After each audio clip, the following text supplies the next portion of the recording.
Hello, good morning.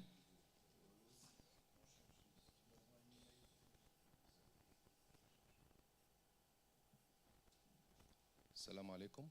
Shall we start? I hope that the participant online, they hear me clearly. So we can start this morning session. We are always in the technical session number 1, which is about crop responses to salinity and water stress.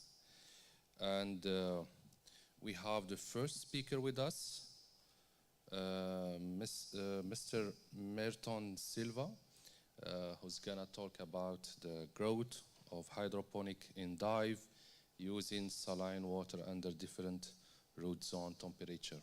So Silva, please, if you are there, please share your presentation and you can start immediately. You have 10 minutes.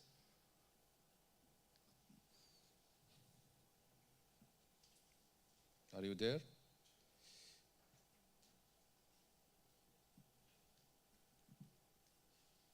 Ahmed? قولي دوز.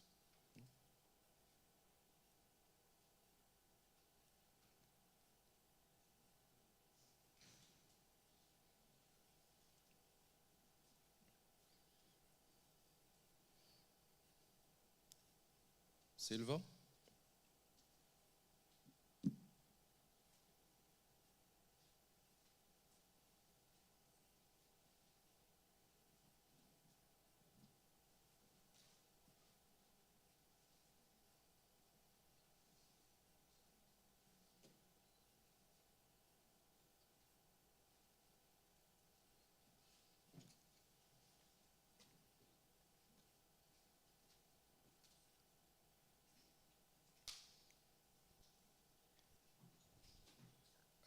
Silva, can you please start sharing?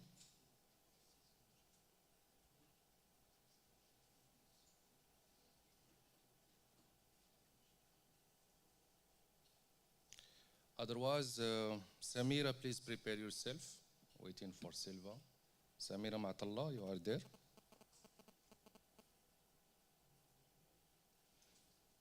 Yes, I'm here. Good morning. Yeah, we hear you. Please, just share your presentation so we can start with you.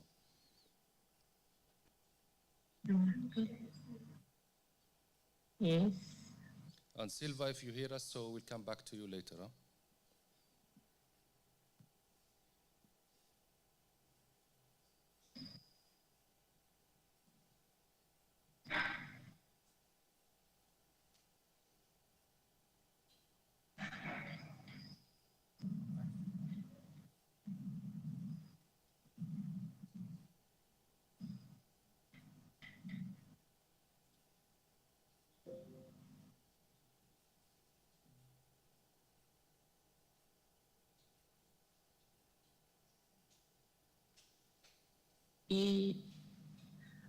Please, you seeing the presentation?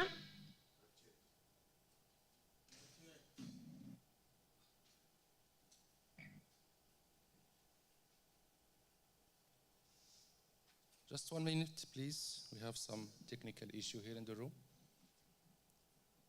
Yes, okay.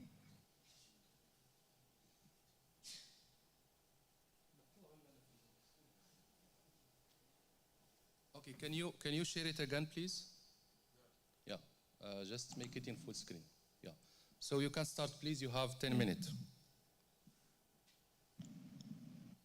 It's sharing. Yes, please, go ahead. I can't begin. Just make it full screen and start. Yeah, go ahead, please. Okay. Good morning, everyone. Thank you for being here. I'm Samira Matala, researcher in the Regional Center of Agricultural Research in Sidi Bouzid from Tunisia. It's an honor for me to present today a part of my research about phenological and biochemical characteristics of almond cultivars in arid climates of central Tunisia.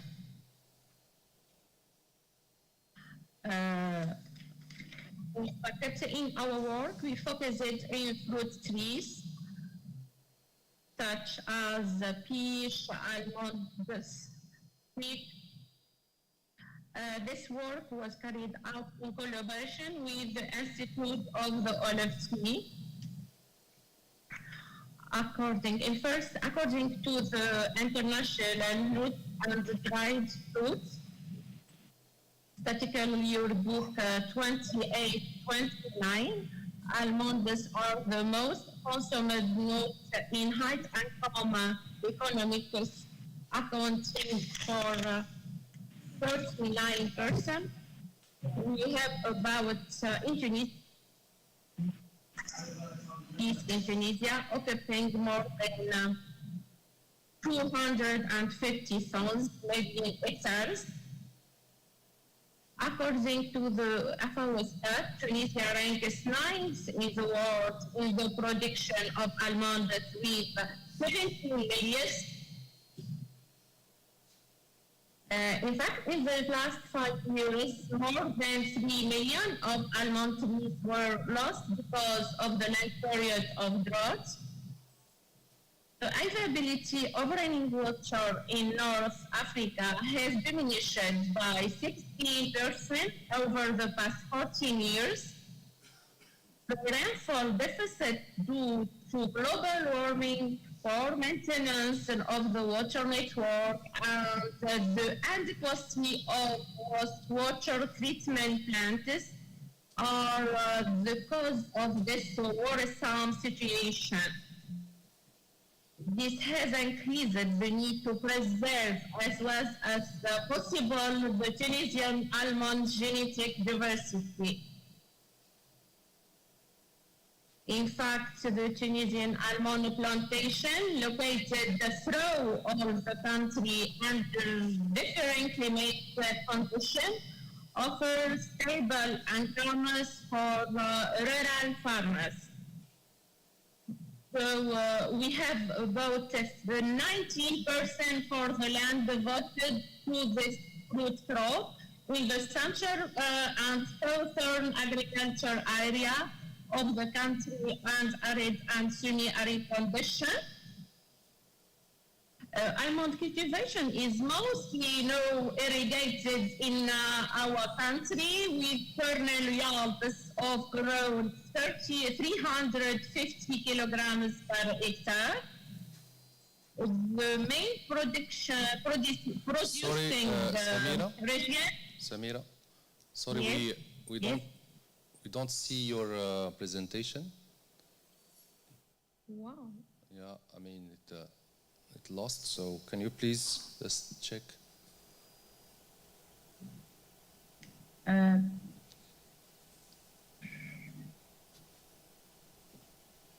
Yeah, can you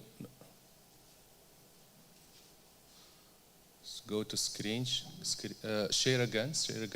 No. Share your screen first. Screen. Yes. Or your presentation. Go to your presentation, PowerPoint. Yeah, this one. Yeah. Then make it full screen. Okay. Make it full screen. Yeah. Full screen. Diaporama. Yeah. Slideshow. Ok. I start, je continue, voilà. C'est bon, continue, s'il vous plaît. I begin again?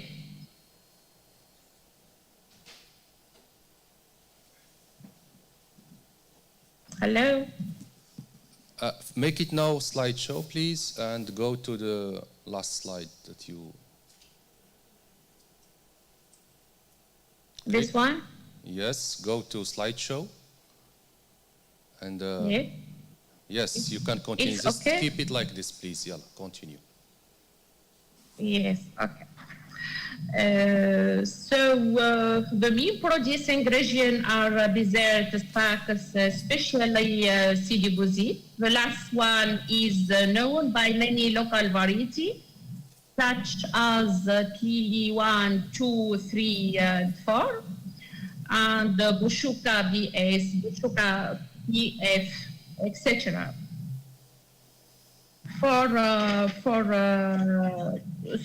in our objective, and with the aim of maintaining production sustainability, enhancement and conservation of the genetic resources, almond trees, this work was carried out. The phenological behavior and kernel quality of almond in Central Tunisia were followed.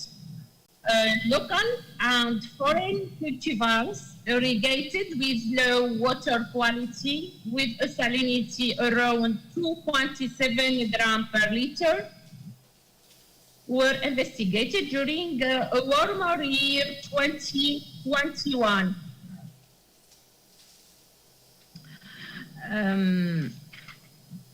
Concerning experimental sites, this study was carried out in an experimental almond orchard located 3 kilometers southwest of Sidi Bouzid.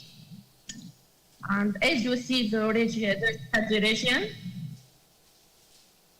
the irrigation water had high salinity that varied between 2 and 7 grams per liter from aquifers Braga. This region is overexploited, around 207 deep wells.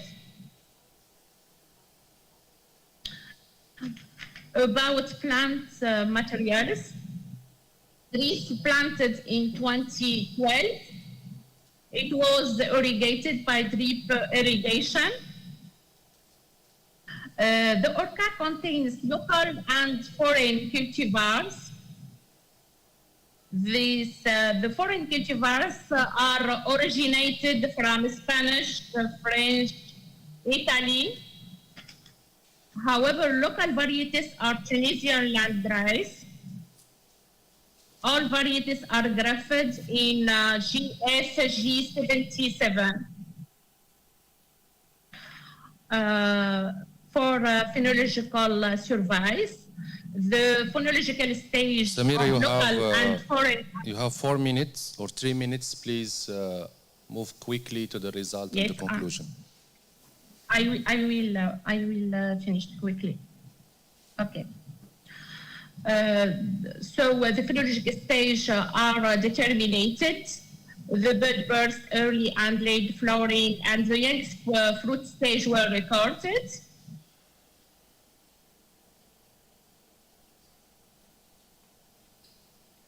Many phenolic compounds was determined by spectrophotometric assays.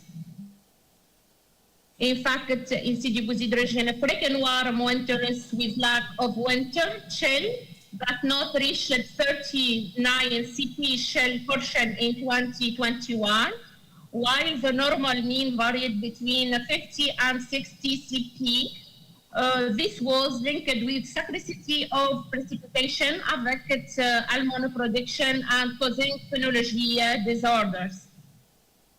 And as you see, the efficient winter shell deficiency observed in the fruit of foreign cultivars. For results about phenologic features, bud swelling stage occurred during the first 2 weeks of January for local, but 1 month later for the foreign cultivars. Flowering period extended from last week of January to the second week of February for local cultivars. However, for the foreign cultivars have a late flowering. In general, local cultivars are the earliest and have the longest development cycle, whereas the foreign have a shortest development period. Phenolic compounds varied significantly between foreign cultivars and local cultivars, but foreign cultivars had the richest kernels in phenolic compounds. Finally, the tannin cancer varied significantly among cultivar, and the highest value were reported in local varieties. In conclusion, almond cultivars irrigated with low quality of water presented different physiological behavior and performed various kernel quality. Local cultivars seemed to be well adapted to warm conditions and presented interesting fruit quality. But foreign cultivar had high kernel quality, while their phenological behavior could be affected by warm winter. And thank you for your attention. Thank you, Samira, for your presentation. There is a room for 2-3 questions. So we start by online participant, if any. Otherwise, we move to physical participants. Anyone from the online?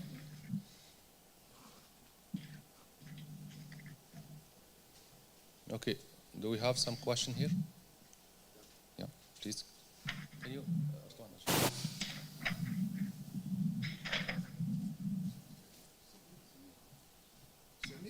We know that almonds are very sensitive to salt. Using a salinity of 7 grams per liter, did you get any fruit with this? No, the salinity, it not 7 grams per liter, but it was around 2 grams per liter, 2.7 grams per liter. But the aquifers that we irrigated, it's between 2 and 7 grams per liter. Okay. Can I ask something from online? Yes, please, go ahead. Hi, good morning to everybody. And thank you for your presentation. It was very interesting. I was wondering if you could organize a next experiment with the most varieties that you selected. Check what happened to the fruit in different fruit conditions. So if you identify the varieties and see if this can increase or decrease the amount you analyze. If you think it could be interesting for your point of view.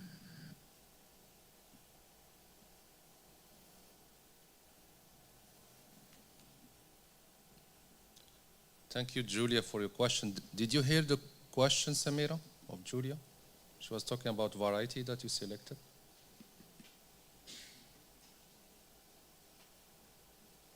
Samira, are you with us?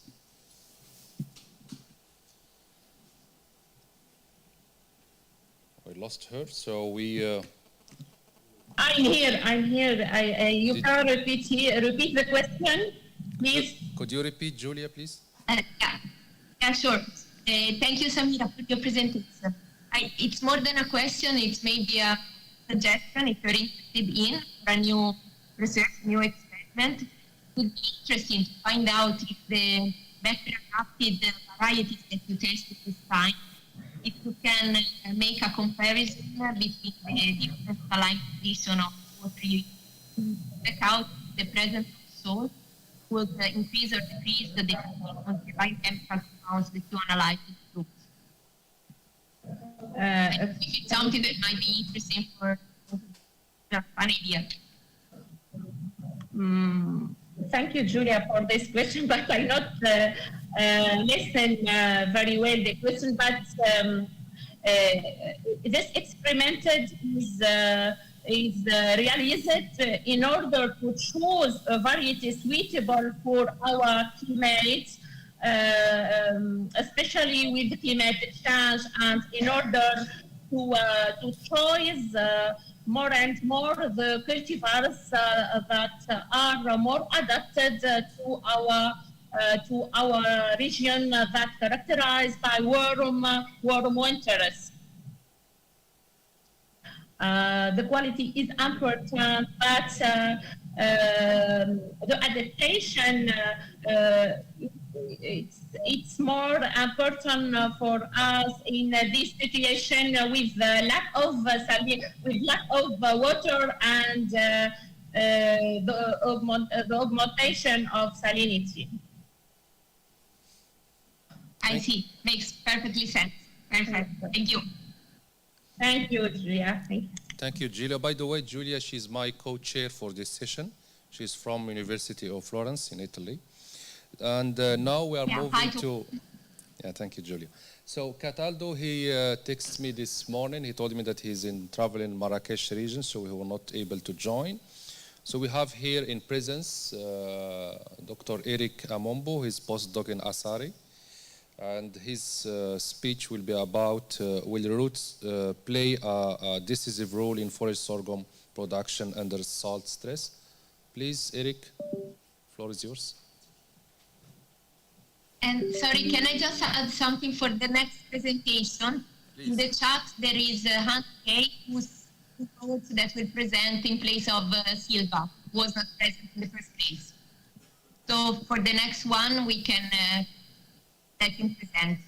He wrote on the chat of the meeting. I don't know if we can see from the room. Yes, so he need or she need to prepare herself. She will be the next after Eric, okay? Yeah, of course. Perfect.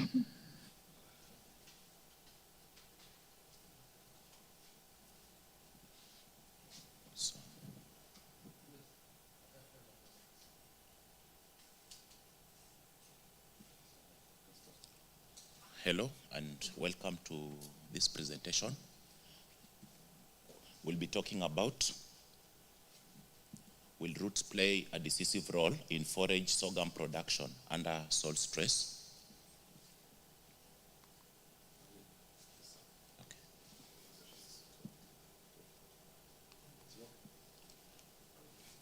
Okay.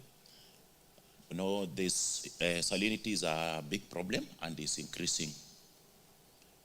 This is the, like from our previous research, we found that the major sorghum production regions,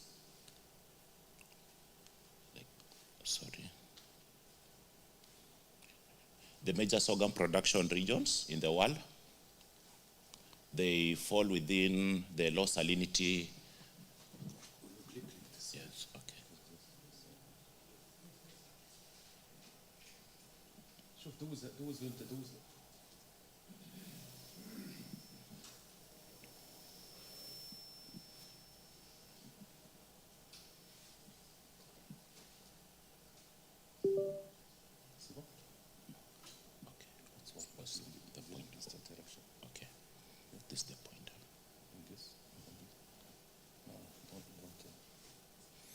Okay, so root growth and developmental plasticity play a major role in crop production, but it has been largely overlooked over above ground features.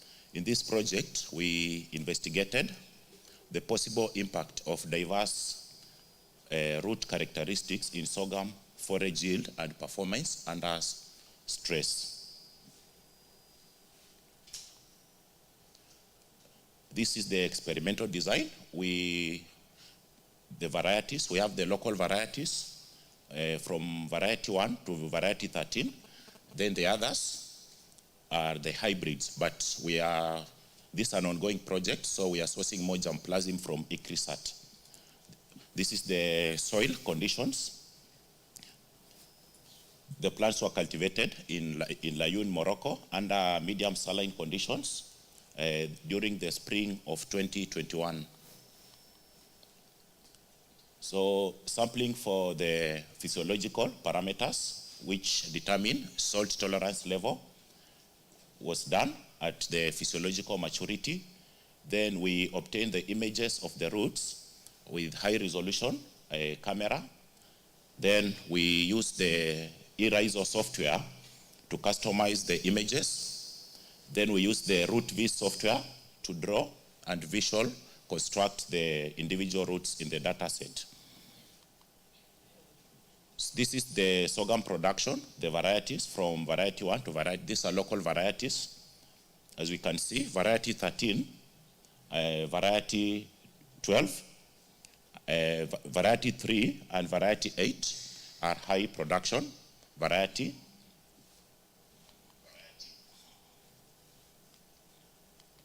So for the root characteristics, all varieties maintain longer lateral roots than main roots. However, the contribution towards the total root length varied across the variety. We observe that high-yielding varieties like 13 exhibit a significant contribution from the lateral roots. These are the mean comparison. So from the small varieties, the small size of the varieties, we still have a lot of variation. The diversity, phenotypic diversity. So we obtained, we can see, like for variety 13, this is the main root length, the lateral root number, and then the lateral root length. They constitute deep, dense, and exploratory roots. Then for variety 12, we can see the main root angle, then the lateral root number, and the lateral root length. They are shallow, dense, and exploratory. Then we can also see variety 8 with the lateral root number, then the lateral root length. These are dense architecture. And then we have the lateral root number and the lateral root length in the variety 6, which constitute deep and dense root architecture. We also have a variety 3 with the dense, deep, and exploratory. So we can see there is a great phenotypic diversity within a small population. So we expect high diversity with a larger sample size.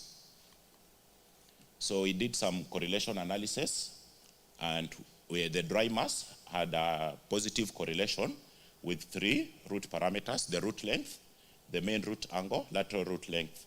These root features have varying positive correlations with other salt tolerance indices. All the root properties have a negative correlation with the electrolyte leakage, which is a determinant of the damage to the cell membranes caused by salinity.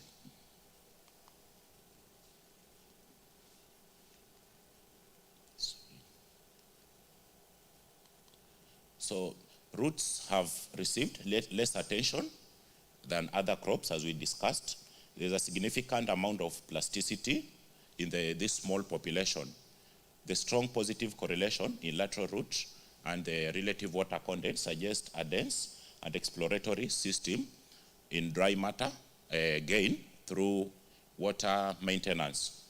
Identification of these complex traits and utilization in sorghum improvement further requires mapping them in genomes using molecular markers. So we are the genotyping and phenotyping project. So it's ongoing. This is an ongoing project. So more sorghum germplasm is being acquired from ICRISAT for genome-wide mapping and yield gain related to the root system. Thank you.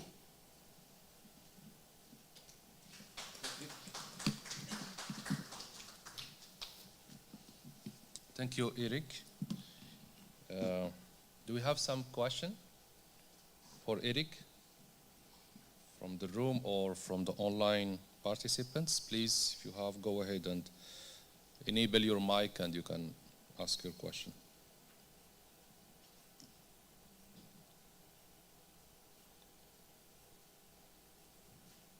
No? Please? Yeah. You have the mic there. Yeah. Eric, thank you for the presentation. We know that there are some elements like phosphorus that can increase root biomass. Did you apply any phosphorus in your experiment? Thank you. No, we did not apply phosphorus. We grew the varieties under the natural soil environment. What we applied was just irrigation. So there was no fertilization at all? No fertilization. It's organic. And don't you think with fertilization don't you think fertilization can affect the dynamics? That's what we're in the process of determining that at the genetic level through phenotyping and genotyping.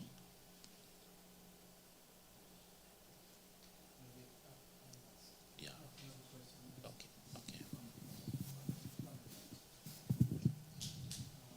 Maybe once you have the materials from ECRISAT, as the objective may be to bring something suitable for the dry lands and saline lands. You mean you might need to have both genes combined in the one germplasm, yes? Like drought tolerance and salinity tolerance. Yes. Then for that one, you might need to evaluate your germplasm under different salinity level and under different water level. Maybe once you have large number of germplasm you receive, you might need to think that way also. Now it's fine because you have not that many collections, just 13, 14 is very small. Yeah. Once you have those large number, this is for future. Okay. Yeah, good. Thank you, Eric. Thank you. Do you have other questions, please? Otherwise, we move to the presentation, but this time we move back to Merton Silva. There is someone who will replace it. Thank you, Eric. Okay. Is there anyone to present on behalf of?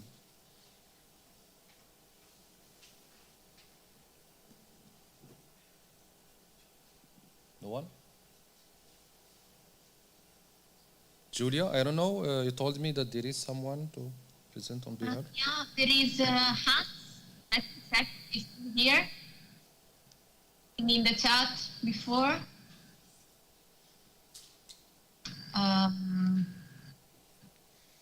Okay. Otherwise, we. Walid Abidi is here. Yes, I'm here. Yes. Please prepare yourself and share your presentation. Will be the next. Okay.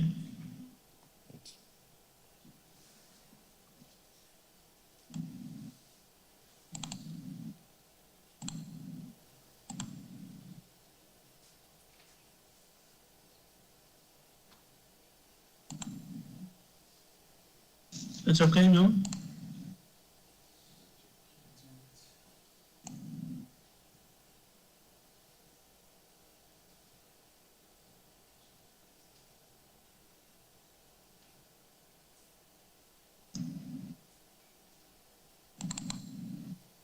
I don't know if it's okay.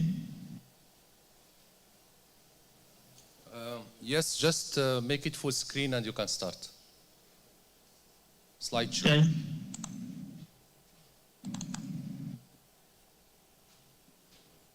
And the bottom.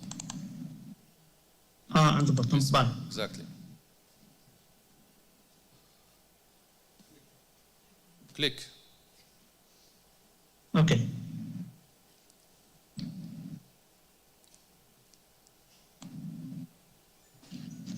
Yes, go Yes. ahead now. You have 10 minutes. You can start. Okay, thank you. Okay, my name is Walid Abidi. I'm speaking from the Regional Center of Agriculture Research of Sidi Bouzid in Central Tunisia. I'm going to present my work entitled Phenotypic Diversity of Agronomical Traits and Not-Phenolic Compound among Pistachio cultivars. As an introduction, I can say that the pistachio in the world is around 1.1 million tons in a harvest area of around 130,000 hectares. Most producing countries are China, Iran, Syria, Turkey, and USA. Countries participate in more than 90% of the pistachio production in the world. Regarding the production of pistachio in Tunisia, we have a production of around 3,000 tons in a harvested area of around more than 27,000 hectares. localized mostly in the central country. The pistachio tree has a drought-tolerant species. It's also what called saline-resistant species. This tree is normally cultivated in the marginal region under the rain-fed system, but in the last years, okay, do you hear me, please? Yes, please go ahead. We hear you. Do you hear me, please? Yeah, go ahead. Okay, thank you.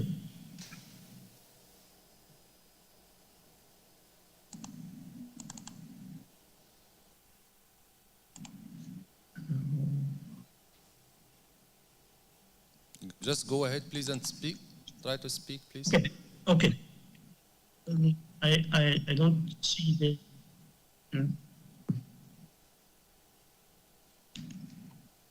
I don't see now the presentation. We are seeing the presentation. Okay. We see it here. Okay.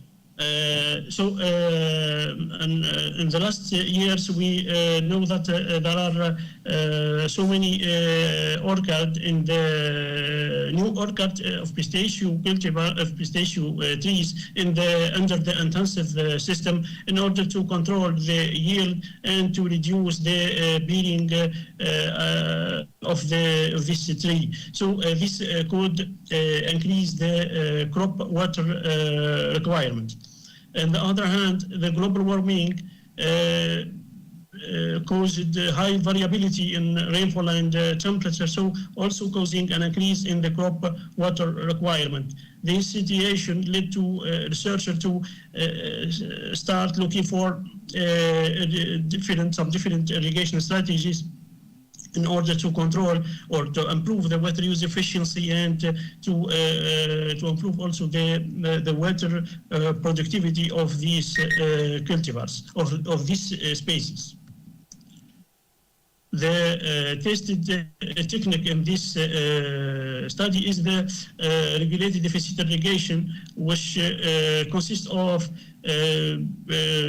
applying a water deficit at specific nut development stages, and in order to control the vegetative growth of the tree without a negative impact on the final yield of the tree. The pistachio nut growth process normally it divided in three stages. The stage one is like the rapid growth of the kernel. The stage two is the shell hardening of the kernel, and the stage three, which is known as the kernel growth stage. We can permit to apply water restriction during the rapid growth, stage one, and the stage two, which is the shell hardening, but generally we avoid to apply water restriction during the stage three in order to avoid the negative impact of the water stress on the kernel growth and the final production of the orchard. The objective of this study is to control or to show the effectiveness of the regulated deficit irrigation on the agronomical and biochemical traits of the biochemical quality of to control the yield and the agronomical trait and the biochemical trait of the nut. Under semi-arid condition. The experimental site is, or the experiment was performed in the experimental orchard of the Regional Center of Agricultural Research in Sidi Bouzid with 4 varieties, 2 local varieties, Mater and Lectar, and 2 foreigner varieties, which are Ohadi and Kelman. The study was performed under a complete randomized block design. The water treatment applied here are 3 water treatment. The control which consists of full irrigation during all the phenological stages of the tree, and the regulated deficit irrigation treatment, which consists of applying a water restriction during the stage 1 and 2, and then followed by full irrigation during the stage 3. The stress treatment, or treatment T2, consists of applying 50% of water requirement for the tree during all the development stages of the trees. In the field, we try to determine the phenological traits, such as the blooming dates and the harvesting dates.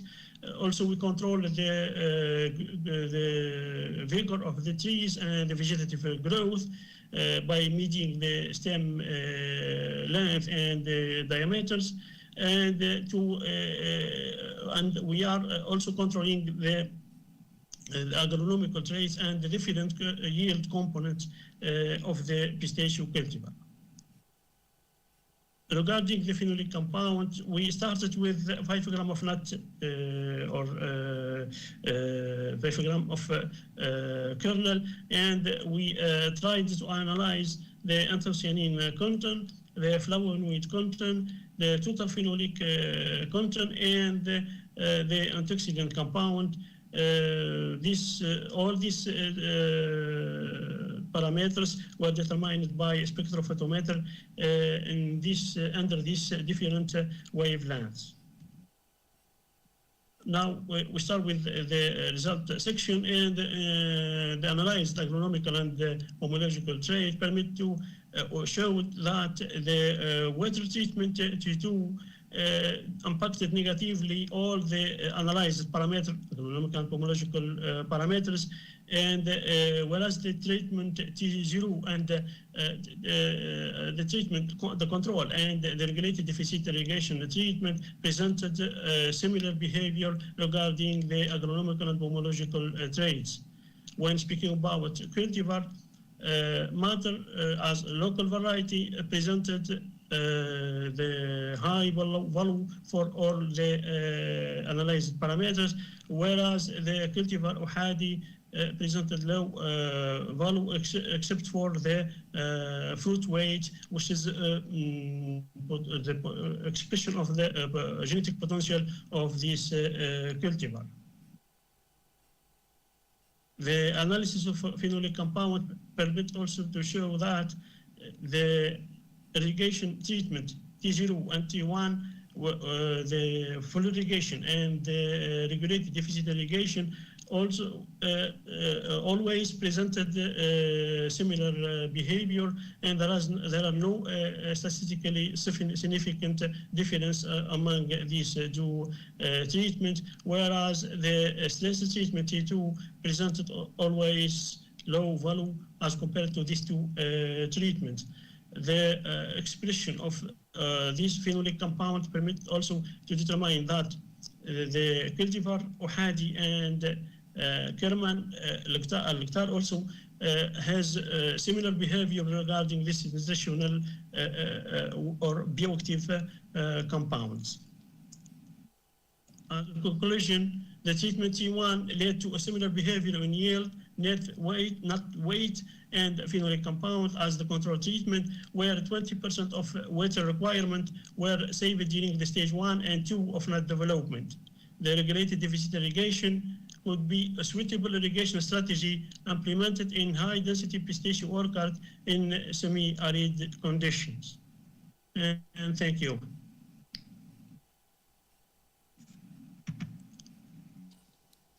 Thank you, Walid, for your presentation. I don't hear you. Do you hear me, Walid? Do you hear me? Is it fine?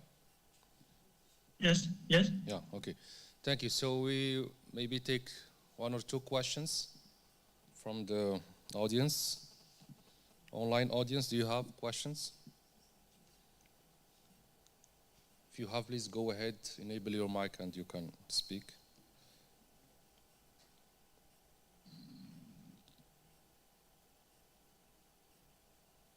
Otherwise, yeah, please, Abdul. Okay. Thank you, Dr. Walid. I have short questions.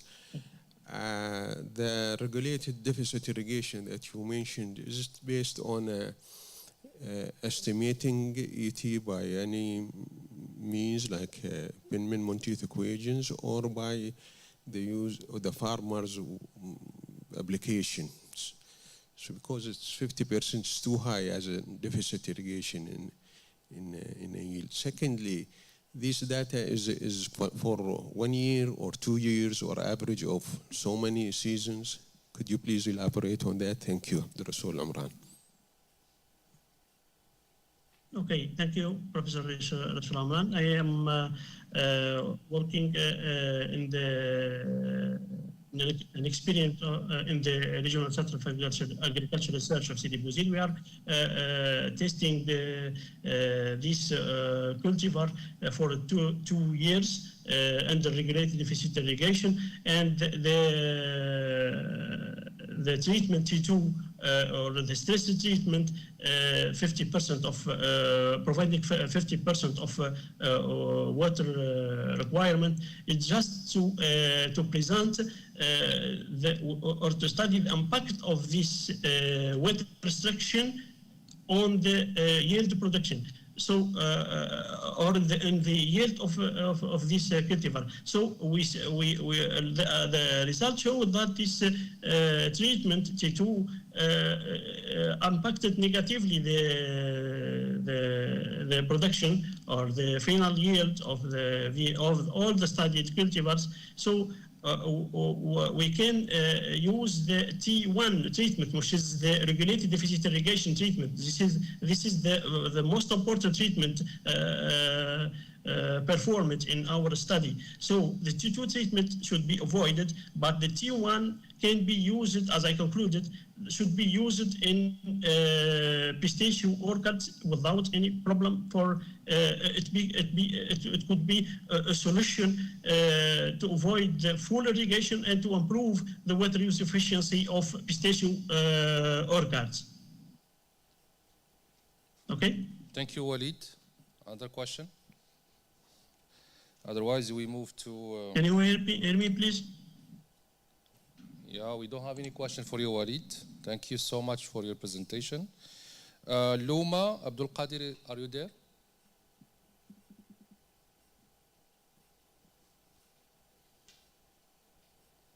Luma? Otherwise, Hans?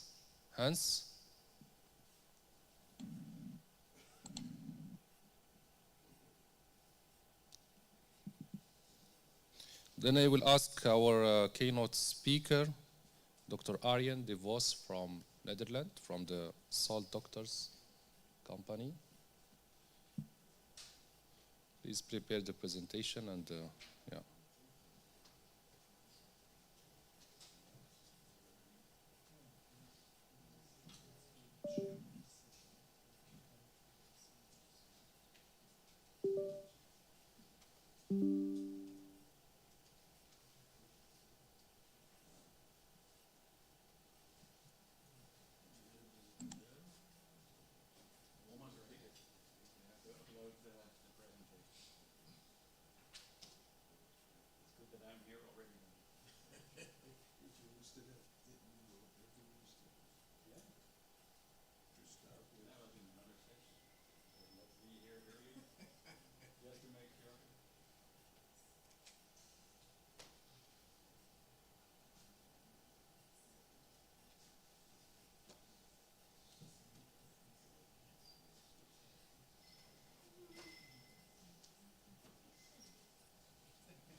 Good morning, everybody. My name is Arne Vos. I'm from the Soil Doctors from the Netherlands. First of all, of course, I want to thank everybody involved in organizing this very nice event. And it's very nice to be here, meeting all the other people involved in the salinity research and implementation. So my presentation will be more about our general work. And yeah, in short, we are focusing on creating opportunities for salt-affected farmland. The majority of the focus is, of course, on improving the crop yield for the farmers. And we do that in several ways, as I will show in my presentation. Well, very short about us, the Soil Doctors. So our focus is, as I said, really on improving the crop yield under saline conditions, but also put the solutions into the hands of the farmers. So we are working on science, we are working on research, but we have a strong focus on the implementation. You know, it should work under field conditions, should be cost effective. In many cases we're working with smallholder farmers, so also the solutions don't only have to be cost effective, but usually also quite low tech. And there are many solutions for that as well. So yeah, in short, we work a lot on research and consultancy. We are a knowledge provider and help with the implementation of several projects. And how we do that is, well, our key focus is really on the salinity assessments. You know, we go to the field, really see, okay, this farm, this location, what about the salinity issues? You know, what kind of salts, what are the salt concentrations? What about the soil? What about the crops? So you always look at an integrated approach, but also the farmer needs, the market opportunities. All those aspects will determine the cultivation for the crop in that location. So we do a lot of research and training, capacity building as well. So we work a lot with different universities, but also TVET organizations to really come up with practical solutions for the trainers so they can train the extension services subsequently. And for us, well, more or less the most important is really to showcase these solutions in the field. So we're helping with setting up demonstrations, developing these demonstrations, but also setting up demonstrations that provide these scalable solutions. And scalable for us means that it's profitable for the farmer, but also sustainable from an ecological point of view, including your water management. I think this image has passed by several times during this conference. I was just in a session discussing that this is a very nice map. It should be the wake-up call for policymakers, but it's quite similar to maps that have been made in the past. You know, we're talking about 1 billion hectares salt-affected land. So yeah, you should assume that this is already enough to wake up policymakers to get the salinity really on top of their international and national agendas. But somehow this is really not taking shape yet. You know? And if you look at the numbers, it's crazy. You know? For instance, the 1.5 billion people living in salt-affected areas that are affected by salinity, and their food production is affected as well. You know? So it's not remote areas where nobody is living. You know? It's so many farmers at present day are exposed to salinity, struggling with salinity, and they need the solutions. So for us, many years ago, around 20 years ago, this was already the trigger to start focusing on salt-tolerant crops. Because although you find salinity everywhere, the majority of these salt-affected lands are only moderate salt-affected. You know, it's not high salinity, it's not seawater salinity. So we were wondering, what can you do with these salinity levels with conventional crops? But first of all, we also worked on identifying the most suitable areas. You know, because this 1 billion hectares or 800 million hectares, maybe it's so big that people are a bit dazzled about it. We're not sure, but we started focusing on, okay, which are the most promising areas for saline agriculture. So it's just quite a simple model, but even with a simple model, we come up with more or less similar numbers to the total salt-affected areas. but around 200 million hectares of all that big areas, based on appropriate soil salinity, so that's like moderate soil salinity levels, but also the fertility, pH of the soil, the water availability. So these are the criteria that we looked at, and then you still get 200 million hectares. Of course, it needs fine-tuning because this is just a very simple model, and especially focusing on water availability. For instance, Egypt and Morocco, they don't show up because many areas have such big issues with water scarcity that from the sustainability point of view, it doesn't make sense in this model to focus on it. But from a socio-economic perspective, it's very important to focus on saline agriculture here, of course. So that's still the fine-tuning that needs to be done. But still, it's a nice article, so if you're interested, please have a look. And another issue is, of course, water scarcity. It's a big issue in the world. So, but I think everybody knows these images. So the majority of the water in the world is seawater. The majority of the fresh water is in ice and glaciers, stuff like that. So the majority of your fresh water is more or less groundwater. But if you look at the amount of fresh water that's available in the world, actually there's more saline groundwater available. And if you can use that saline groundwater for agriculture, theoretically you can double the amount of water that's available for agriculture. And this saline groundwater is often found in the arid areas, the water-stressed areas. So it will be really interesting if you can use saline groundwater for agriculture, for sure. Well, of course, it depends on the actual salinity concentration. We're talking about saline agriculture, salt-affected land, but it really comes down to the concentrations that you find in the soil. There are some different classifications. Usually between 8 and 16 is already considered either strong or very strong. But based on our experience, if you really look at the salt-affected areas, well, usually farmers don't experience much problems with salinity levels lower than 4 in your ECE. But especially between 8 and 12 and 12 and 16, well, in practice there's a big difference. Because normally between 4 and 8 you can still use moderate salt-tolerant crops of conventional crops. But really between 8 and 12, well, we have found some salt-tolerant varieties of conventional crops. So, of course, these conventional crops, there's already a big market for it. The farmers know them. They have a very high nutritional value. So if you can still grow these crops at moderate saline conditions, it's very interesting. But even between 8 and 12, there are still some salt-tolerant varieties. But if you go up, well, between 12 and 16, you really only have a limited number of conventional crops that you can grow. And especially if you're higher than 16, normally you start focusing on the halophytes. So the natural salt-tolerant vegetations, looking at Salicornia, but I think even the quinoa can still produce some nice yields at those salinity levels. But it's a select number of crops. So in short, your salinity level will determine the options for your cropping possibilities. So we also worked on this report in the Maghreb area that also Professor Shoukourala also helped us with focusing on the Moroccan situation. I think you also seen this image before.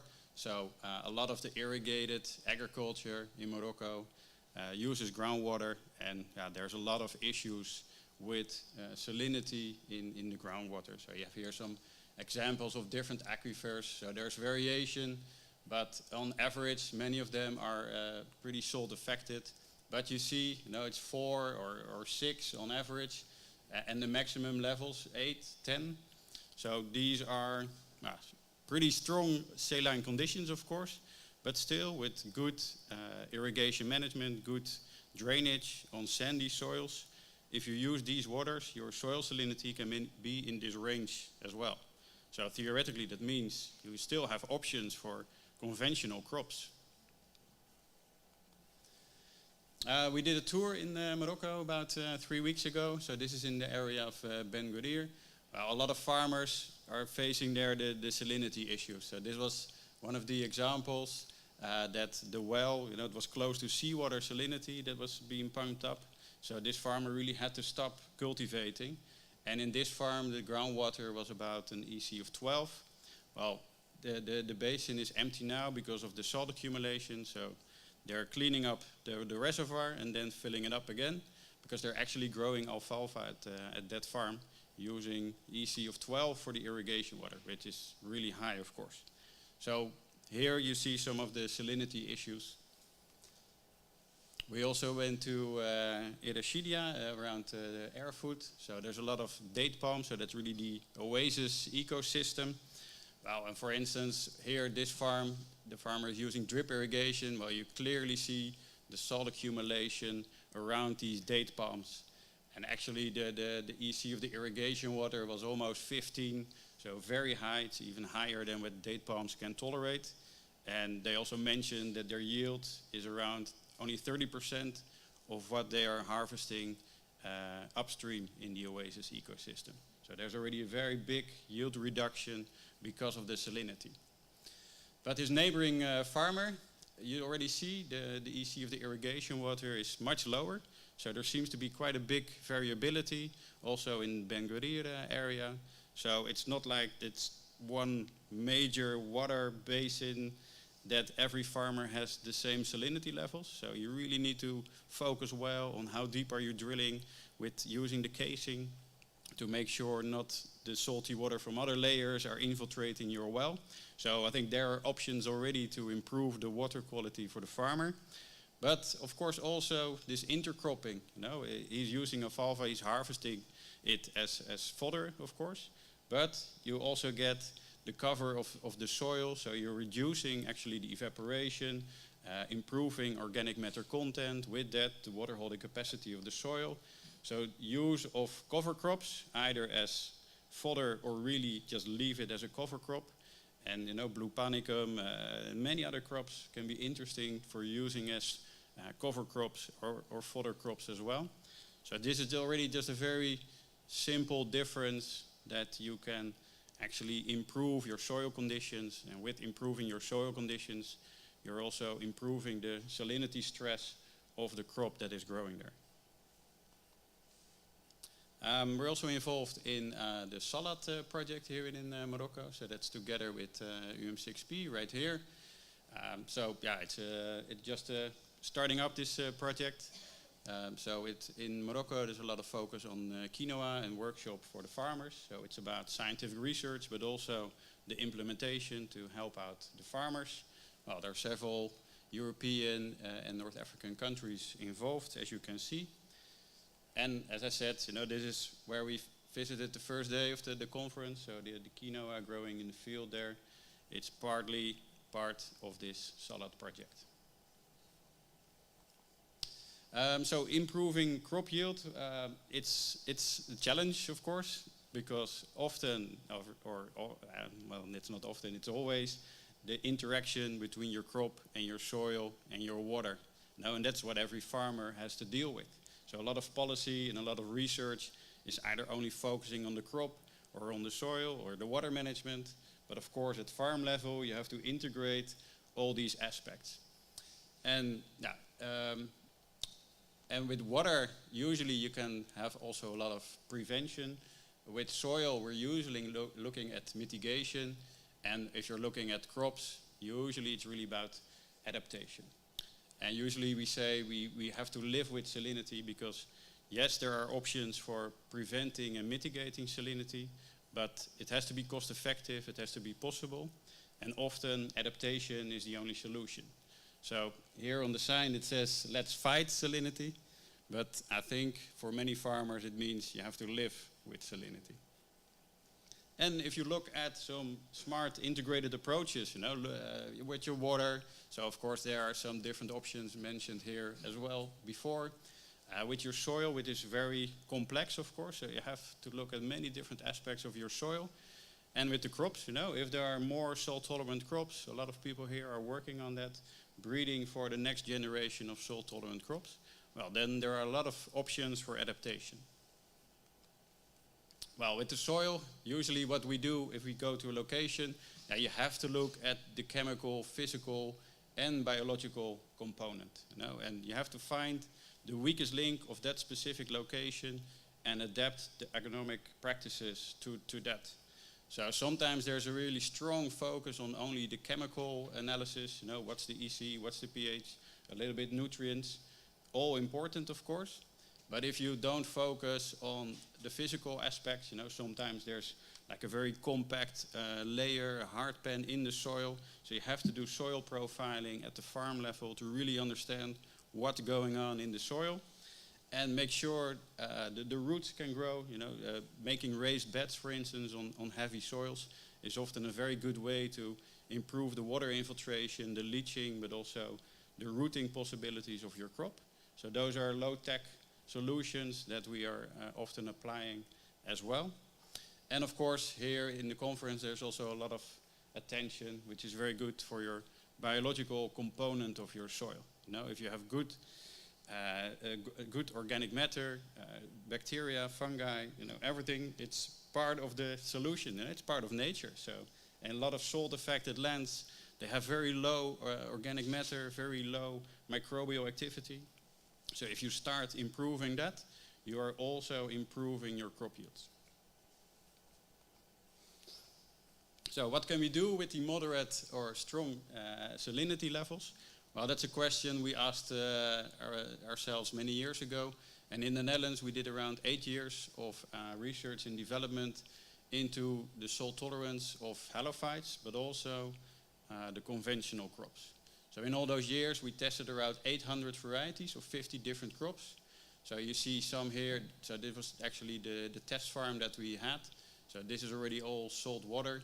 And we had a station where we can mix fresh water and seawater to any salt concentration that we wanted. And actually we were irrigating with 7 different salinity levels with 8 repetitions in the field. So it's very controlled testing a lot of different varieties. These are all cabbage species, brassicas. Here you see all these potato varieties. And actually for potato, we tested over 300 varieties for salt tolerance. And there's always big genetic variation in a crop. So our assumption was that if you test enough different varieties, you will find some varieties that are more tolerant to salinity. Especially if they have a coastal ancestor or they're domesticated from the Andes where you have a lot of salinity issues as well. Well, then there's a big possibility you will find some interesting results. Well, actually, this is the example of the potato. So there's a publication about it. I won't share all the details now because it's quite technical with a lot of formulas and stuff like that. But so this is a list of some of the better varieties that we've tested over the years. We're not using this classical threshold, so the maximum concentration with optimal yield, without yield reduction. We're actually using the salt concentration where you still have 90% yield or 10% yield reduction, because that's a much more robust parameter to distinguish the salt tolerance of different crops. We have also a publication on that. If you're interested, I can share it with you. But in short, according to the FAO, there's this crop salt tolerance overview. Well, actually for potato, the reference is from 1951, but still, this is the reference being used in the Netherlands to say that potato farmers have to be careful of salinity. But it's crazy, because if you look at what we found, because according to this FAO paper, the 10% yield reduction or 90% yield should be around 2.5 EC. And actually the best varieties we found can go up to 8 decisiemens. So more than triple the salt tolerance level just by selecting different varieties of a specific crop. But yeah, the research doesn't stop there for us. We always want to see, does it work in the field? So we introduced some of the best potato varieties in Pakistan, salinity levels around 8. And what we saw, we had a 42% yield increase compared to the local variety. So that's helping farmers just by switching to a more tolerant variety. So very easy, low tech, they know the crop, there's a good market for it. no problems with adoption with the farmers. So yeah, easy approach and high yield increase. Here in Egypt, so this is organic farming, so quite low tech. Still we got 32 tons per hectare. Doesn't sound much, but the average in Egypt is 28 tons per hectare, and that's under non-saline conventional conditions, so using a lot of mineral fertilizers. And the EC was moderate, 5 to 6, but still a lot of farmers have big problems with that. And actually for this work in Egypt, we also worked out the economics. So for the big INSAS symposium that was held last year, we presented this work. So here you can see the different varieties. So actually what we did was have 2 compost treatments. So this is what we call the standard compost treatment. And later on, this is referred to the double treatment, but it's actually more than double. But so this is the amount of compost and then the yield in tons per hectare. And here you can see the increase if you use the double compost. So there's around, for the better results, you have around 60% yield increase by using a double compost treatment. But of course, compost costs money. These expensive seed potato varieties from the Netherlands, they cost a lot of money. So we took a look at the whole cost-benefit analysis, taking all these aspects into account. Well, this is the actual percentage change, so the increase in the income for the farmers of that specific year. So the maximum is 14%, but the potato prices were very low that year, ridiculously low. It happens, you know, it goes up and down. And if you take the average potato price in Egypt, well, then you see this bottom results. So then you have an 88% income increase for the farmers. So it makes a lot of sense to use extra compost. And of course, the extra compost will give you higher income, but it's also a form of carbon sequestration, of course. You know, improve your soil conditions, improve the organic matter content. So actually you can make money by just adding more compost to these salt-affected lands. We also implemented this in Iraq. So officially there was just a staff training for the University of Basra. But here in the desert, no, they're irrigating with around 6, drip irrigation, loamy sand. At the start, it was quite high soil salinity levels, so almost 11 decisiemens. So that's why it's so important to measure soil salinity levels before you start planting, because many times you need to do some leaching before you start planting. And actually at the end of the season, the soil salinity levels were much closer to the irrigation water salinity. Here we were using this mulch treatment. So mulch has a lot of potential positive effects, especially in arid regions. It reduces your evaporation because the mulch, the organic mulch, especially the straw mulch, is a very good insulator. So it reduces the evaporation, improves the drainage, improves the temperature, because the temperature of the soil. And what you see is that here, just by using this mulch treatment, we got almost 30% yield increase. So these are all these little extras, or little, you know, it's 40% yield increase if you switch to a different variety, extra compost, using mulch, and they're all organic inputs, you know, all low tech, but you get very interesting results with that. Yes, I will speed up, sorry. So here you see some examples of carrot implementation. So here you have the variety that we identified, and this is the local variety.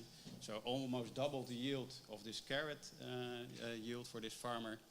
And also the specific planting method. Here you see the traditional planting method. So it's actually the same variety, but they were convinced their traditional method was better. So please go ahead, but compare it with a new method. Well, this is just the soil preparation effect.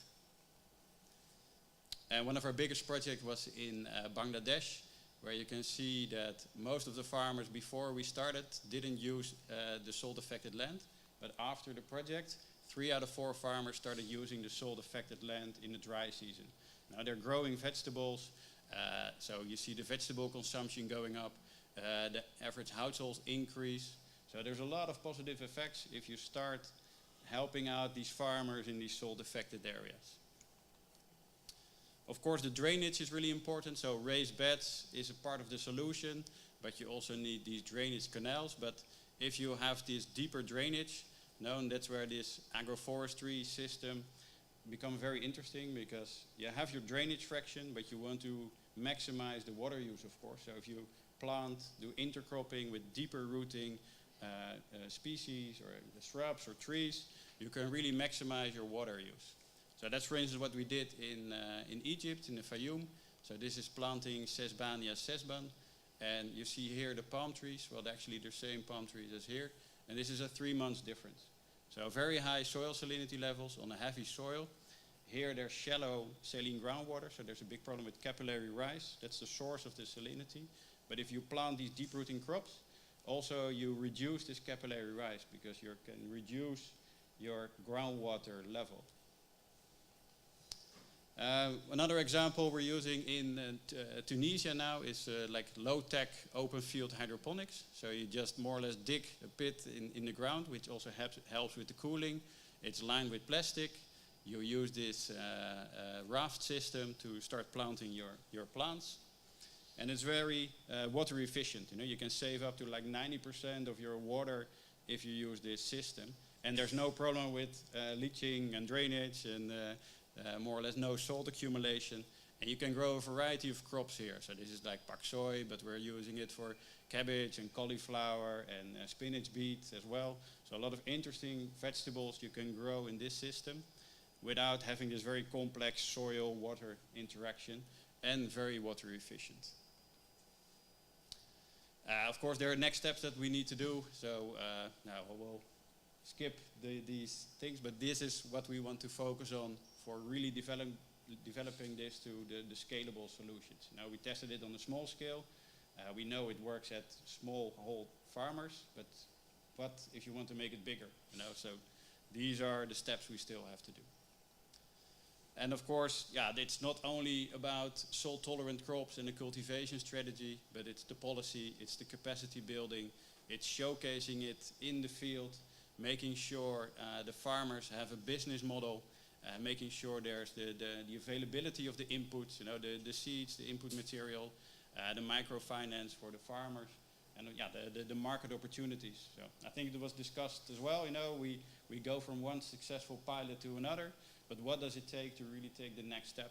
Well, this is not a complete overview, but for sure these are the minimum aspects you have to consider. So just to finalize, if we look at the saline water sources in the world, if we can really use all the saline groundwater, we have the potential to double the amount of water for agriculture and more or less stop water scarcity for agriculture. So there are a lot of possibilities for using saline resources, for instance, this hydroponic system. But if you use saline water for irrigation in the field, really focus on the management and the sustainability aspects, of course. So there are a lot of solutions available already, but you still have to put it into the hands of farmers, of course. And I hope I showed some examples of that.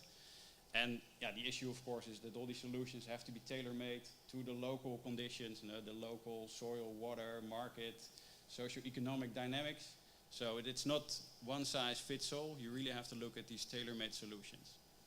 And in the end, you really have to make sure it works from a technical point of view, of course, but don't forget about the sustainability, using the water sources in an area. 10 years or 20 years, it's not sustainable. You really have to look at the long-term effects and possibilities as well. Thank you.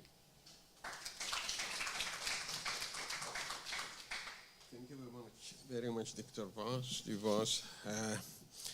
I'll take over from Dr. Abdelaziz with my colleague, Dr. Dennis, too. Any question from online people? Any question for Dr. Voss?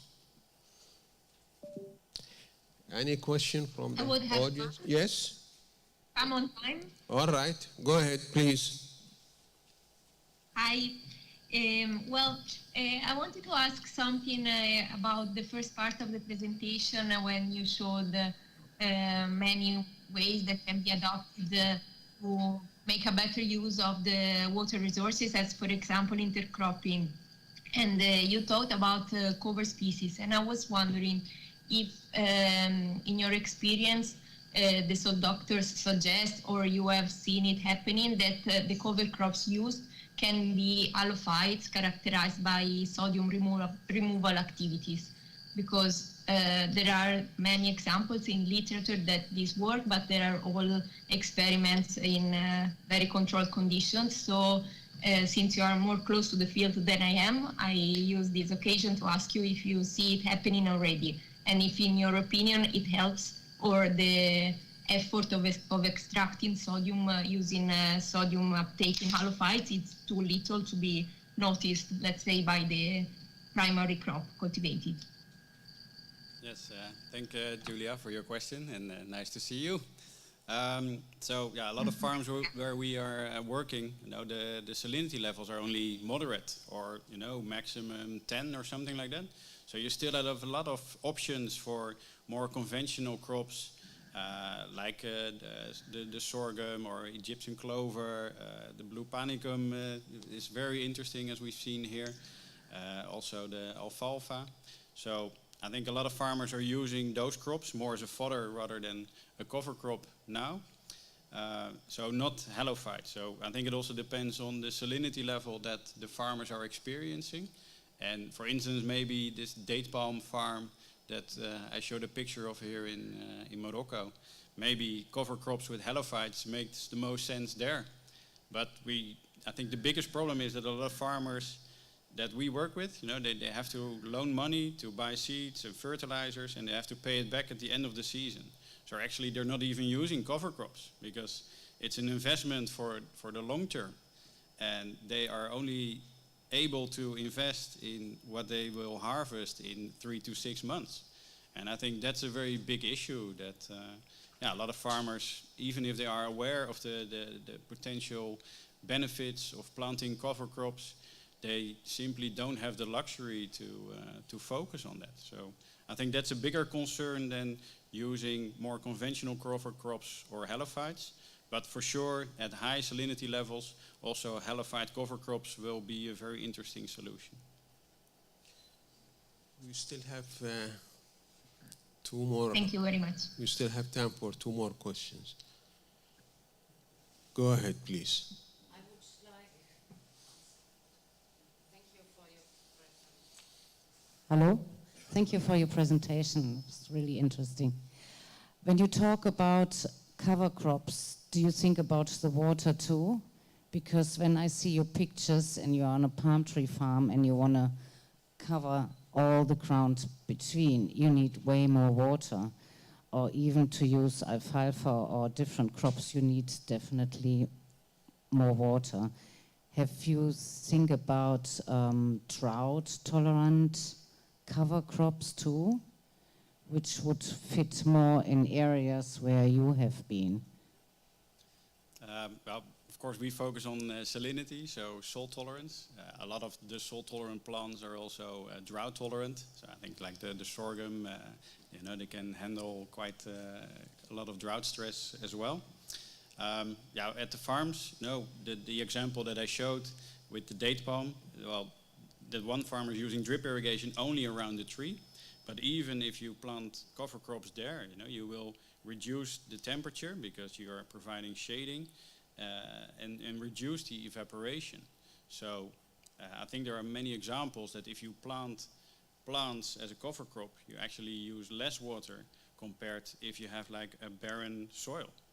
And the other farm location, they're using flood irrigation. So actually there's water everywhere already. So I think the short-term solution is to adjust your planting strategy to the irrigation strategy of the farmer. But I think it will always be of added value to plant these cover crops. Try to make your answer short. So even Dr. Radwan, I'll take your question, but try to make it short. So please. The last time in the region of Benguir, and you show some photos, and we have seen some groundwater that have an EC of 50 decimals. Would you think desalination could be a solution to reduce the salt? But what we will be doing with the brine in case we use this solution? Yeah, I think that's always the biggest challenge of desalination. Is it affordable for irrigation? Because usually the desalination focuses on drinking water. But if you see the amounts of water that you need for irrigation, it's so big that it will be the biggest costs within the production system of a farmer. So, I know in Oman a lot of farmers are using desalination for agriculture, but if it's really with the market strategy and stuff like that, the whole business model, cost benefits, you have to look at that. But the brine fraction is always problematic, even in the open ocean, if you discharge high saline water, it will always have a negative effect on the ecosystem. And if you do it inland, where do you leave it? It's always a challenge. And getting out the salt out of your brine, I think there was one presentation showing the costs of different ways of treating the brine. So I think it's always a very big challenge, and there's not one simple solution to that, I think. Go ahead, please. Just really quickly though, anyone I think was referring to brackish water desalination. So if you're pumping out and she's only at 10, is it worth it to the economic shell out for the farmer if you're doing something where you're just desalinizing something which is not that salty to start? Yeah. I think that's the question. Quick, please. We have another 2. Thank you, Doctor, for your presentation that I like very, very well.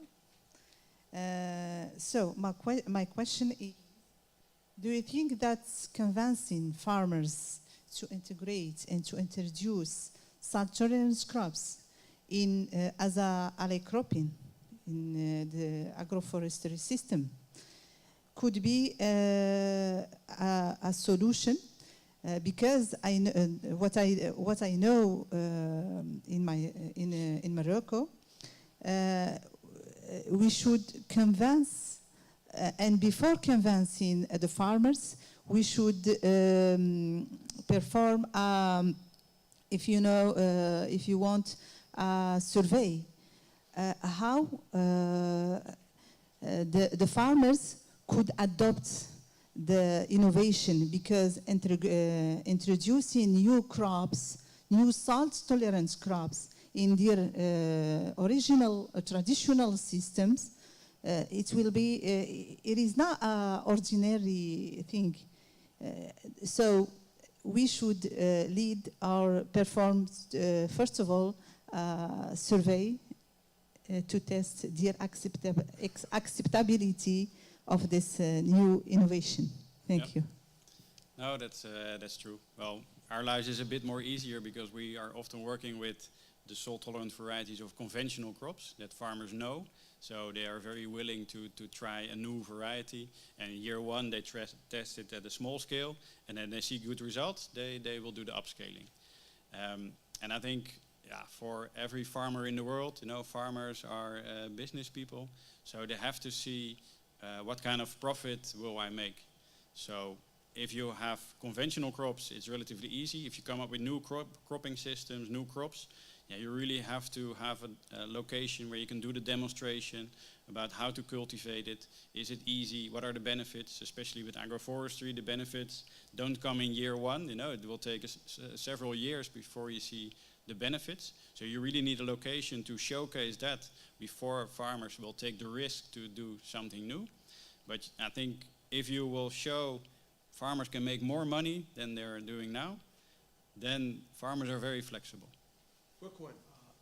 Arjun, thank you very much for your good presentation.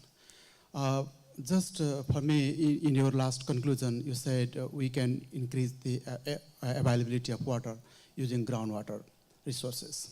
Just I'm a little bit worried in the context of dry lands, whether we should to use groundwater or not, we should to dig more wells or not.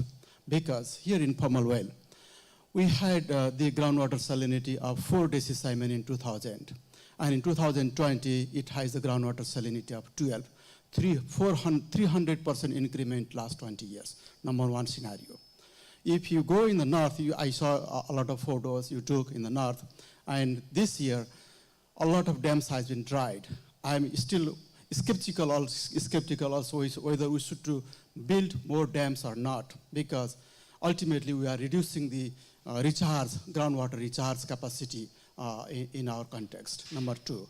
Number 3 scenario is I visited one farm, says around 700, 800 hectare last time in Marrakech. This farm had groundwater depth of 67 meter in 2010, and in 2020, this has groundwater depth of 77 meter. Maybe yes, I agree we should to dig, we can dig groundwater, and we should to use in the context like where they receive high rainfall or there is recharging. But in the context of dry lands, if there is no recharge and groundwater quality is deteriorating, maybe the question for, I don't know, this is maybe based on your experience or other, you can answer, or maybe, sorry, you also can answer it because you have experience from Middle East, and that might be useful for us. Thank you. Yeah, well, with using groundwater, I think more groundwater again or not in the dry lands, in let's say Laayoune and south, because this is dry, we don't get recharge, going and deteriorating, how it will be improved, and for me. Yeah, no, it's clear, and I think in not only in Morocco but many areas in the world, it's not like using groundwater; it's like mining groundwater. It's totally not sustainable. Within a few years, salinity levels go up. A few extra years, you have very high salinity levels, zero recharge or close to zero recharge. Yeah, it's not a sustainable model, but there are plenty of saline groundwater aquifers that do contain a lot of water. So that's the focus. Where can you do more or less sustainable extraction? But it's one of the biggest problems facing agriculture. That too many people are mining groundwater, and it's one of the big disasters that is coming. We are a little bit late. I do have half an hour early. yeah, but they asked me to have another talk. So I do have a question for you, but I will just talk to you later about the soil amendments in sandy soils.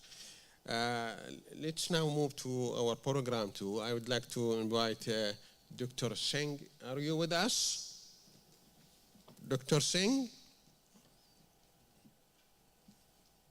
Yes, sir. I'm with you. All right. You can. Yes, sir. You can upload. Can you hear me? Yes, indeed. Go ahead. Share it with us. Can you Share hear your me? presentation with us. Okay. Is it okay? Not yet. Can you Just give us a moment. presentation? Give us a moment. Can you see my presentation? I can see you, but I can't see the presentation. Is it okay? Not yet. Just a second, please. We can see you, but not your presentation. We are working on it together. Can you see my presentation? Not yet. We can see your face. Yeah.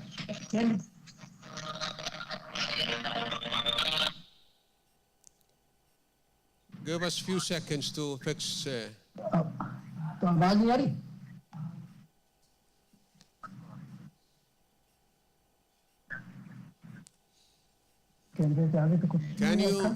Can you share it with us, your presentation? Can you do it again, please?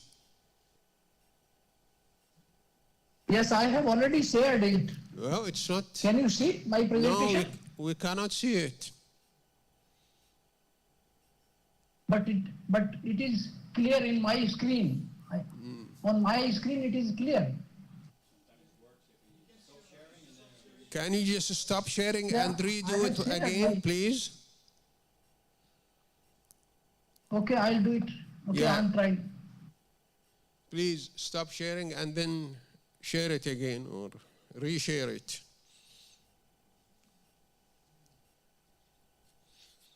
Just wait, please.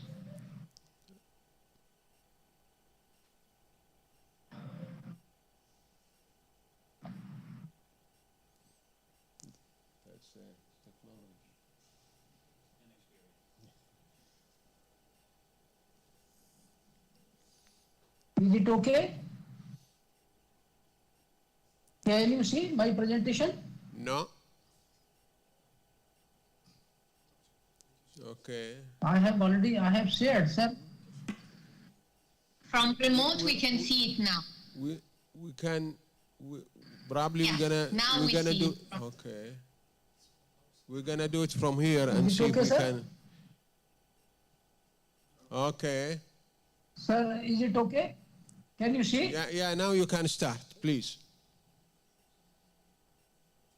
Okay, sir. Okay, Go sir. ahead, So this is my please. presentation on. You have around 12 minutes, This please. is farm. Okay, sir. I'll finish within 15 minutes. Give me. My topic is the farmers' participatory genetic and agronomic approaches for higher rice productivity in sodic soils. In sodicity stress. In India, you see this is the major problem in salt affected soils. That the technology which is available to the farmers is very costly, the salt reclamation technology. So that's why first of all we have to develop the low cost technology for the reclamation of salt affected soil, and then we come to the management aspect only. So I have 35 years experience in the field of this research and management of salt affected soil. So I'll share my experiences, what we have done for the developing the low cost technology for reclamation of salt affected soil, and then we develop the management practices for increasing the productivity of rice wheat cropping system in the salt affected soil, particularly sodic soils. Can you hear me, sir? Yes, Hello? please, go ahead. Yes, please, just continue, please. Oh, okay.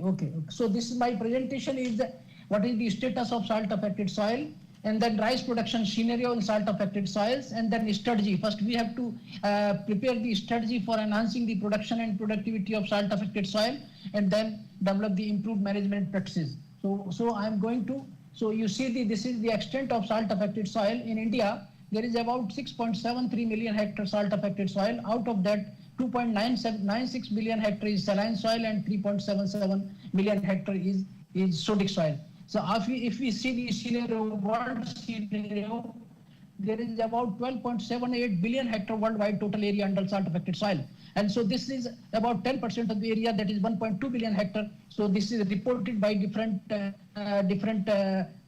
workers in the field of salinity management. So this is the background of, now you see the global challenge. What is global challenge? Our scientists, the salinity scientists are facing nowadays. The world as whole is losing at least 3 hectares of arable land every minute due to soil salinization. Dry land salinity, coastal salinity, and seawater ingress are other challenging issues. Since the nature and properties of the problem soils are diverse, then specific approach are needed to reclaim these soils. So we have to have this strategy to manage the reclamation of these soils and enhance the productivity for sustainable basis. If you see the challenges in our Indian context, we are facing the challenge. The land is 6.7 million hectare, and the waterlogged saline and sodic soil is 2.2 million hectare in the country, and the coastal saline soil is 3.1 million hectare. And then poor quality water is 35% of the total groundwater is a poor quality water in the country, in India.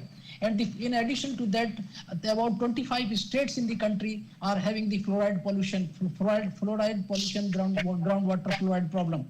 And then hello? Hello? Yes, we can hear you. Just continue, please. Yes, we can hear you. We can hear you. Can you? Yeah. So okay. Continue, please. So and nowadays we are facing problem that gypsum, which is the main ameliorant for reclamation of salt affected soil, is now slowly it is diminishing, because it comes from the mining, and then mining, the environmentalists, they are creating problem, and so the gypsum availability itself becoming a problem in the country. And the cost of reclamation, if you see the cost of reclamation, that is 66,000 rupees per hectare. If you convert it to dollar, it is about, you can say about 800 or 900 rupees per hectare for reclamation cost. So resource poor farmers having salt affected soil, it is very difficult to reclaim the salt affected soil with the chemical ameliorants. That's why we have to have some low cost technology, or we have to develop some strategies for cost effective technology for reclamation. And then poor socio-economic condition of the farmers, and in addition to that, the climate change is also another challenge for the researchers working on management of salt affected soils. And if you see the rice productivity in salt affected soil in India, India is the second largest producer of rice in the world. and the area under rice is 45.1 million hectare, and production is 120 million tons. And the rice is occupied 40.5% of salt affected area in the country. It is estimated that production loss of rice due to salinity and sodicity ranges from 33% to 100%. There is yield reduction because of salinity. If you see the data of the year from 2009 to 2012, if you see the under normal soil, then slightly sodic soil, and then moderately sodic soil, and then severely sodic soil, the yield loss ranges from 33% to 100%. Similarly, in case of wheat, the yield reduction is 100% in salt affected under severe sodic soil condition, and 100% even in moderate soil condition, and slight 45% yield reduction in wheat in the slight sodic condition. Because there is a many, so that's why we have to have the strategy to enhancing the production and productivity of rice and wheat in sodic soil.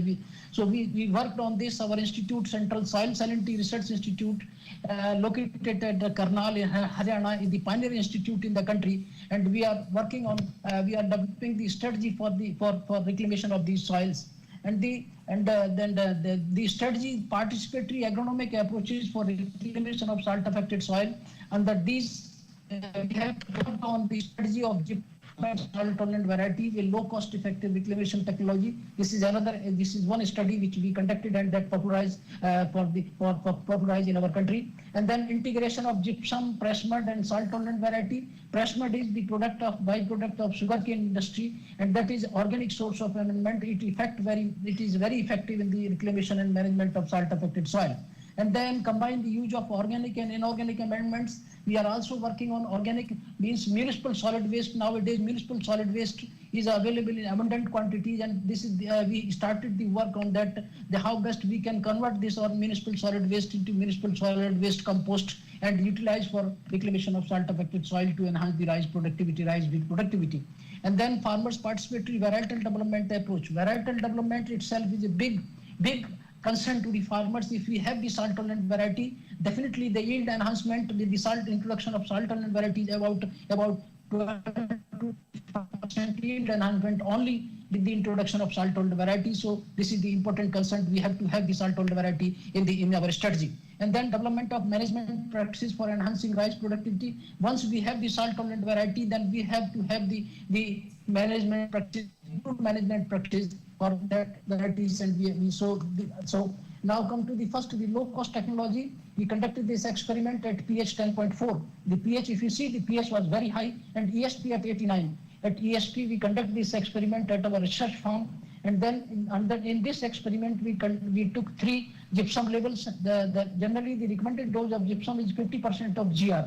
So we took this experiment that how, with the introduction of salt tolerant variety, up to what extent we can minimize the gypsum dose. So with 3 gypsum doses and 2 varieties, salt tolerant variety and non-salt tolerant variety, means the non-salt tolerant variety means the farmers what variety which farmers are using. That is, you can say the traditional variety. We conduct this experiment, and if you see, the initial property of soil was 10.4, and we took the profile up to 90 centimeter, and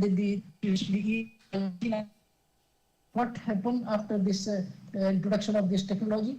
If you see the growth and the yield of rice and wheat, the yield of rice wheat, although the yield of rice was higher, 4.75 tons per hectare. This is the average of 3 years experiment with the 50% GR, but there was no significant difference with the 25% GR in conjunction with salt tolerant variety. Similarly, in case of wheat, the yield was higher at 50% GR, but with the introduction of salt tolerant variety, the yield there was no significant difference in yield with the 25 and 50% GR.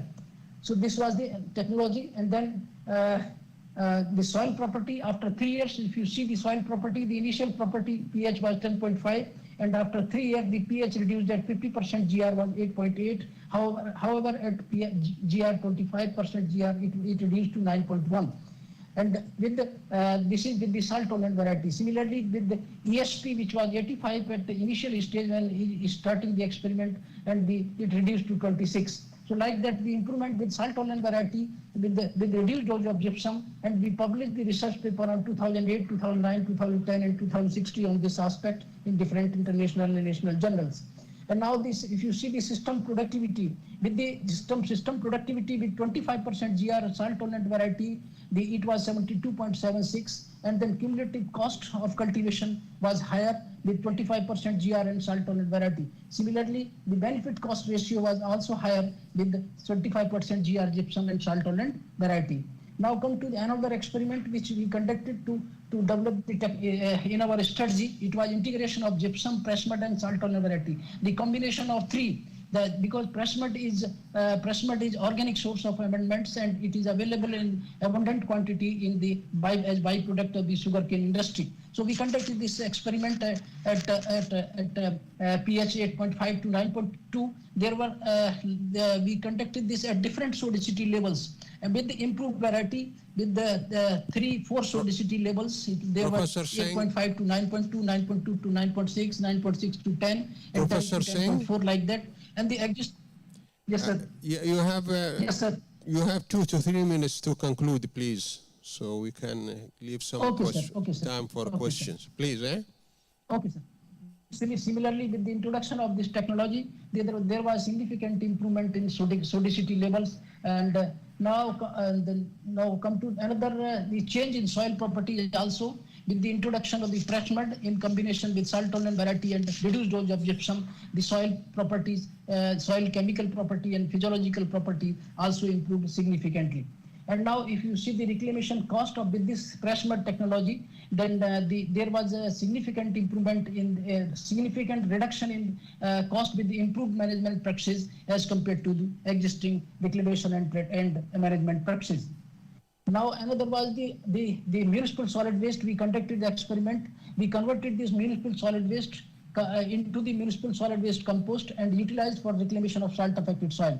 If you see the treatment, the gypsum 50% GR, it was the control treatment, and the gypsum and phosphogypsum we also tested because it is available in abundant quantity the phosphorus producing industries. So we tested that and it was equally effective with the gypsum.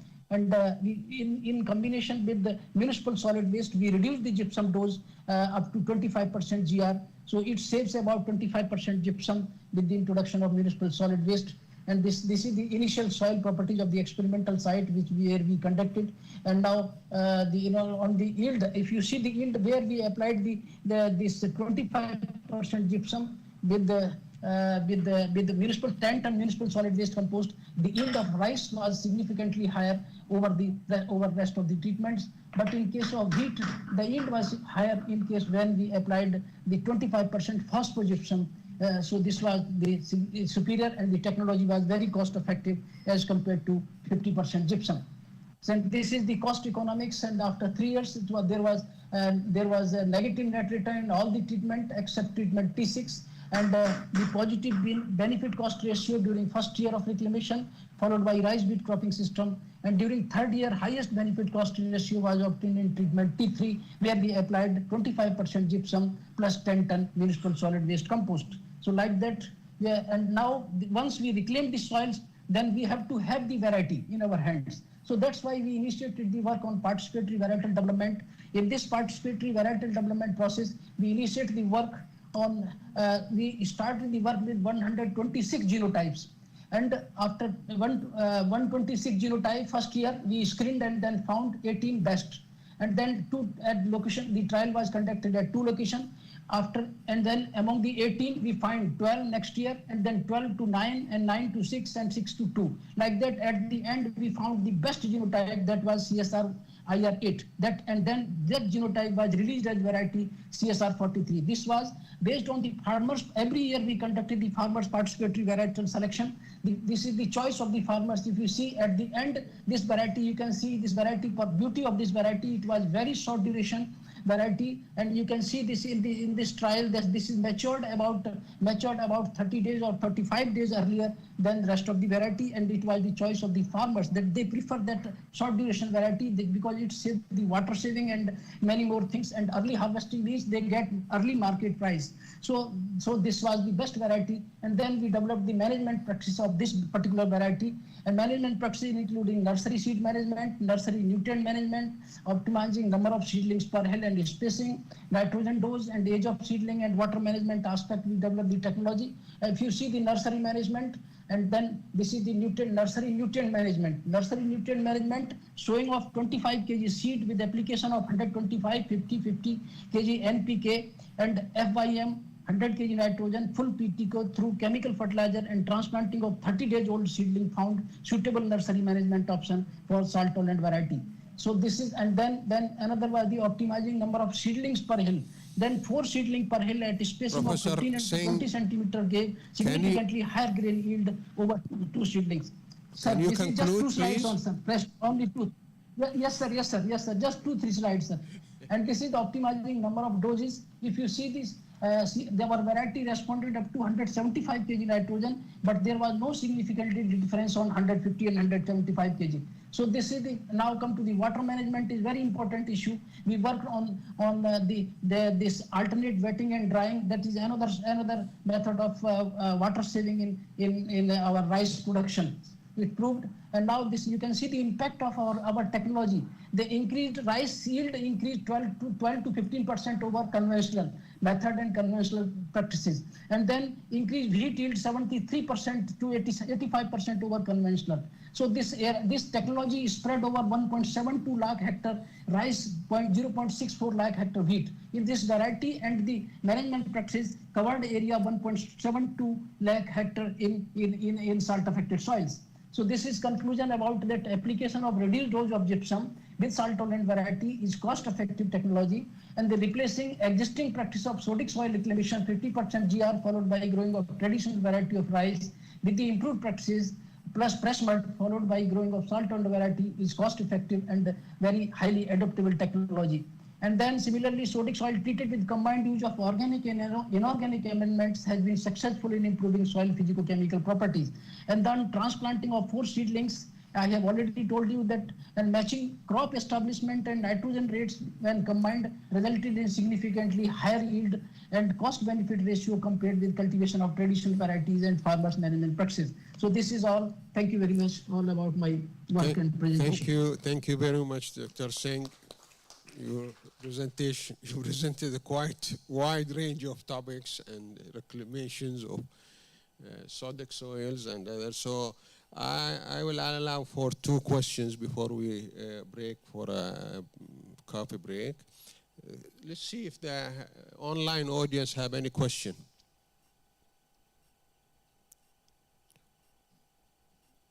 Any questions? We'll turn to you guys. Do you have any questions? Any? Okay, so just thank you very much, Dr. Singh. No more questions. Thank you. And thank you, sir. Thank you very much. Thank you. So nice of you. I am thankful to you for giving me this opportunity. Thank you again. We'll then break, and we'll see you after, let's say, at 11:30 sharp. We'll resume the session at 11:30 sharp. Please. Thank you very much, all.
best cropping practices to cope with salinity stress. Here I just forget this morning, I would like to introduce also my colleague as a co-chairman of this session, Dr. Dennis Ashling. Yeah, I'd like to thank him for his help in managing this session too. And we should continue. Next presenter will be online, Dr. Hiba Jarrar. Are you with us? Yes, I hear you. Oh, thank you very much. Good. Can you please upload your presentation or share it with us? Yeah, I'm doing. Please.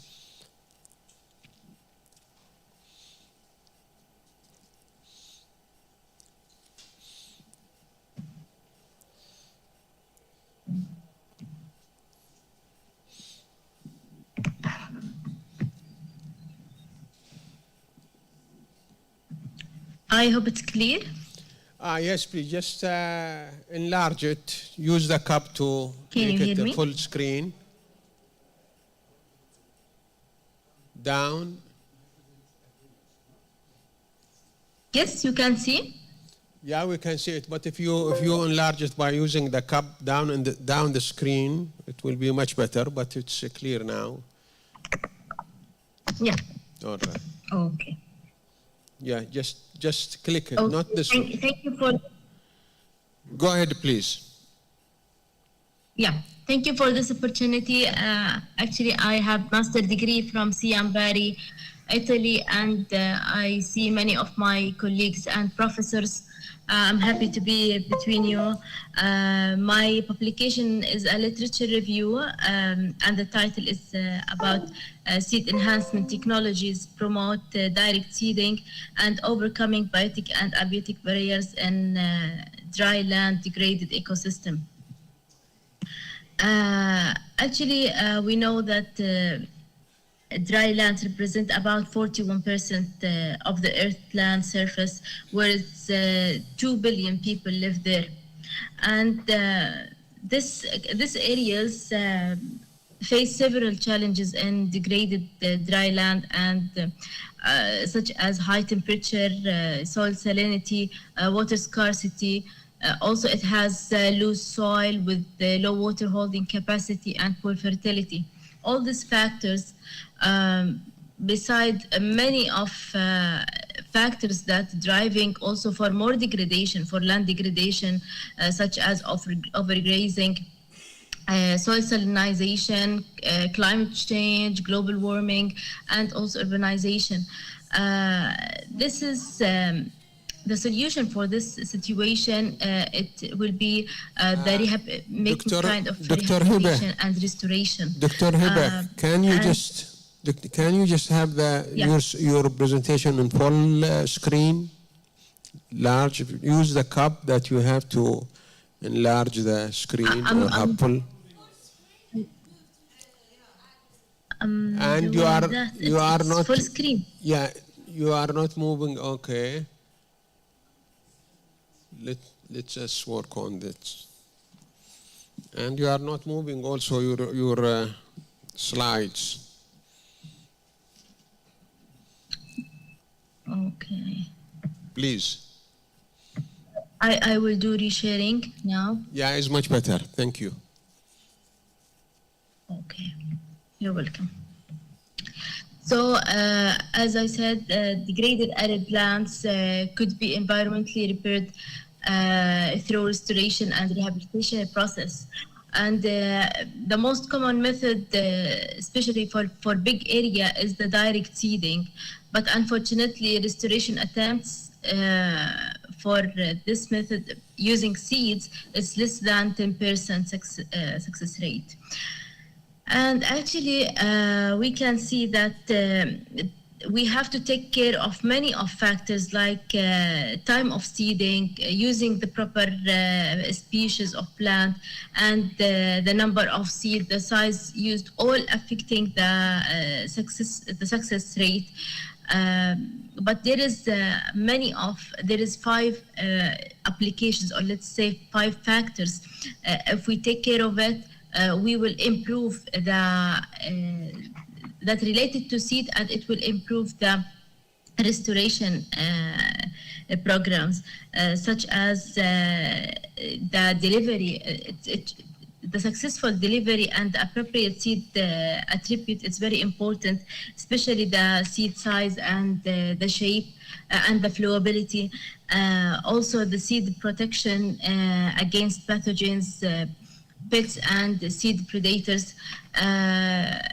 Also, the microenvironment of seed and promoting the seed zone with increasing water availability and the content of the nutrients, the microorganisms, all these beneficial biomolecules, beside enhancing seed physiological status and enhancing the storability of the seeds after treatment. This can be done with a kind of technologies, we called it seed enhancement technology. The definition of seed enhancement technology can be as a treatment technology that we apply to seed to increase the emergence and the germination. Also, it will increase the tolerance of seeds and seedling to environmental stresses. And actually, there is a few studies which investigate this kind of technology on rehabilitation and restoration. Mainly this kind of technology correlated to plant production more. And focusing on the areas in the dry lands, it's more rare also. So in this publication, we concentrate on defining the categories of the seed enhancement technology, and try to maybe find the best solution to reflect that on the dry lands. So we used 46 publications for making the categorizing, and we believe that this categorize. Dr. Hiba, you are not changing the slides, or I'm changing actually. I don't know why. We see only one. Which one you see? Stop. The one now. Yeah. Now, okay. Go ahead. Just. Now you can see. Maybe yeah. I mustn't. Yeah. Without, I will not do. Proceed. Continue, and let's see what happens. Okay.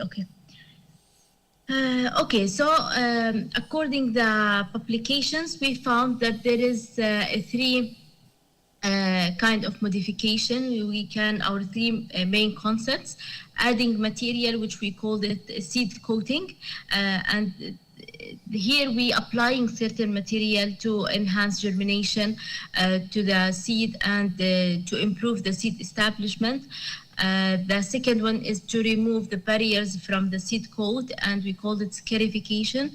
And we rely here on the breaking the physical and dormancy by chemical and mechanical process.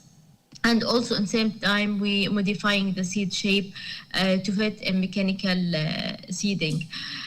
The third one is seed priming, and here we're working to expose the seed to different solution, and in this way, the seed will be able to overcome the biotic and abiotic barriers, and the seed, we can maybe overcome the physiological seed dormancy, and ensure more uniform and rapid germination and establishment. Now it's moving? Yes. Yes, go ahead. Okay. Well, Okay. These three categories also further divided into several other categorizing. Just a while. Actually, you can see from the scheme that we have three, as I said before, there is three categories.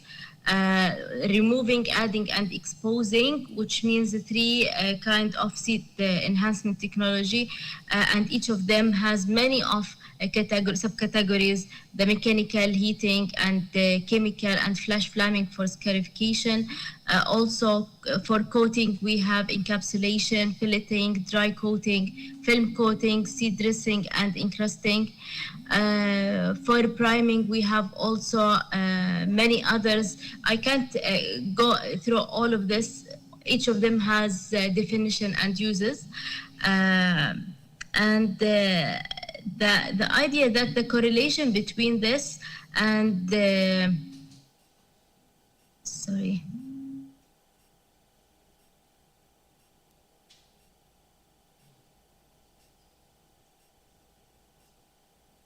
Okay, the correlation between the application enhancement technology that that relate to each seed enhancement technology.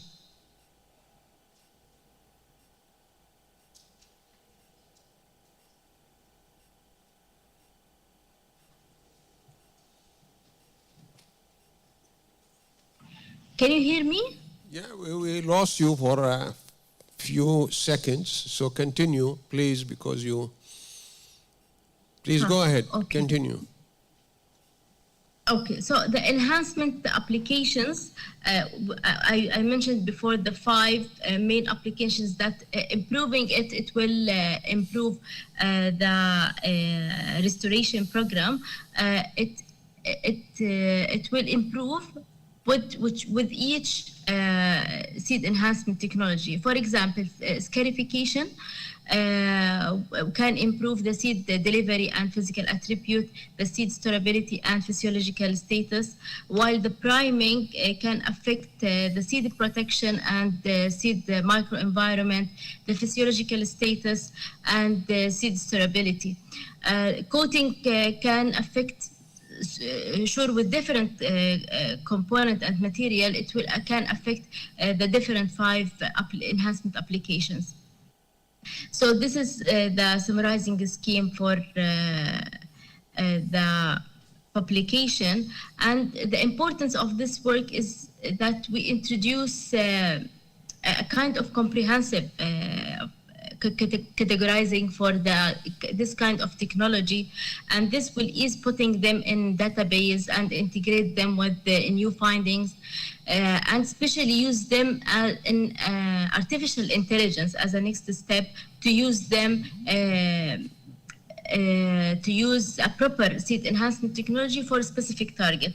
So this will make kind of a transformation from the mind of people to put it in machine learning, and particularly for restoration program, which is now it's very important and affecting the climate change and the future of global warming.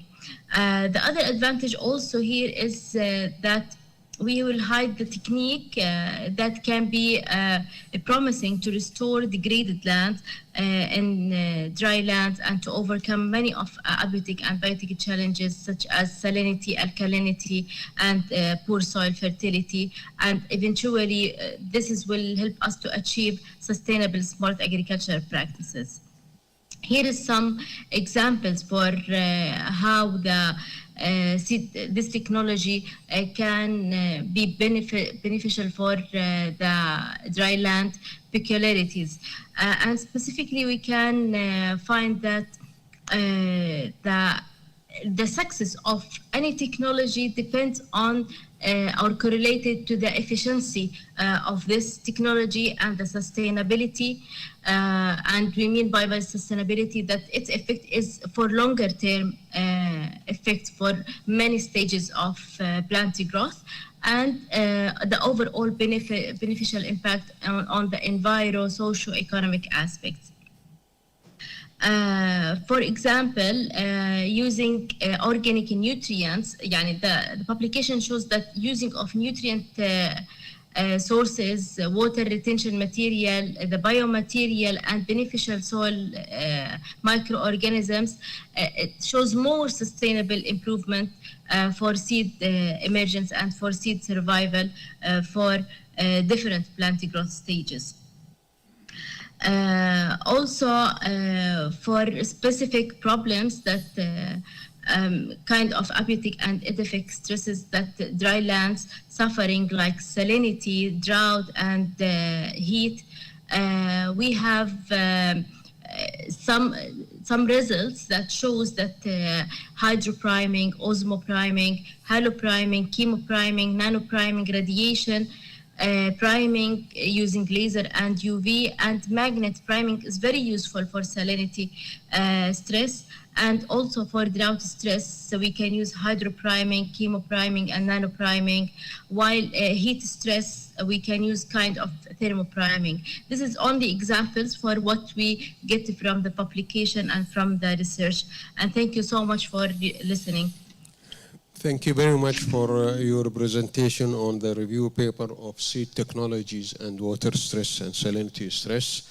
I will allow for one questions of the online audience. Do you have any questions? No. Our audience here, any questions for Dr. Hiba? No question. Thank you very much, Dr. Hiba, for your presentation again. Thanks. Thank you so much. Next speaker is my colleague, Dr. Dennis. Are you ready? He is going to present a paper on blue panicum that we saw yesterday, I think. So, floor is yours. Come on in, please. My colleague is a co-chairman for this session. Go ahead. Your representation is there already? Okay. Floor is yours. Thank you. You have 12 minutes. 12 minutes, okay. Yes. So we leave some time for questions.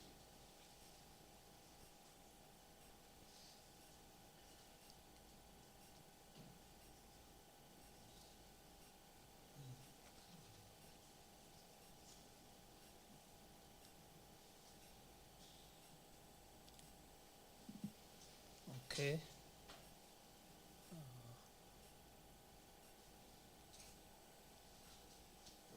Okay, thank you so much, Chair. And right away, I want to welcome you to my presentation. And I'll talk about blue panicum alfalfa mixture buffers against effects of soil salinity on forage productivity. I'll do a brief introduction. As you all know, soil salinity is a serious problem, and Morocco is not spared. An estimated 3.6 million hectares affected. From earlier data, this affects forage crops. For example, alfalfa yields can be reduced by up to 26%.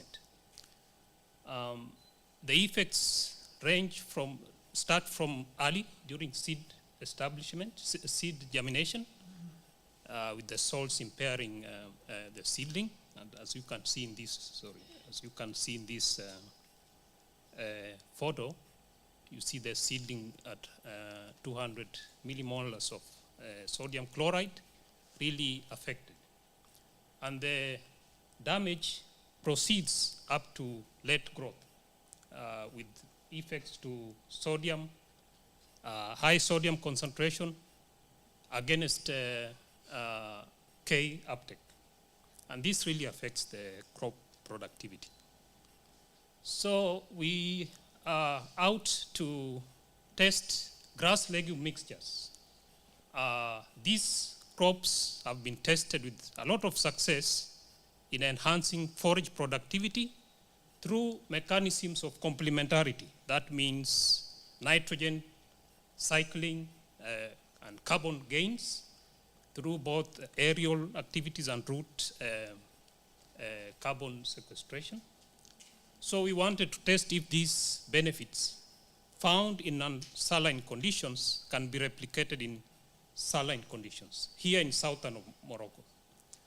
So our hypothesis is that if we mix blue panicum grass or a halophytic grass, it can extract the salts from the soil at a faster rate or at a rate that can create conditions for carbon sequestration, and at the same time, conditions that allow alfalfa, for example, a non-halophyte, to thrive, and therefore, with this leveraging, we expect that over time, the soils will improve and will enhance soil microbial activities that can further reduce salinity. So we hypothesize that if you use a halophytic grass, it will elevate salinity and increase productivity. And this concept is demonstrated in this photo.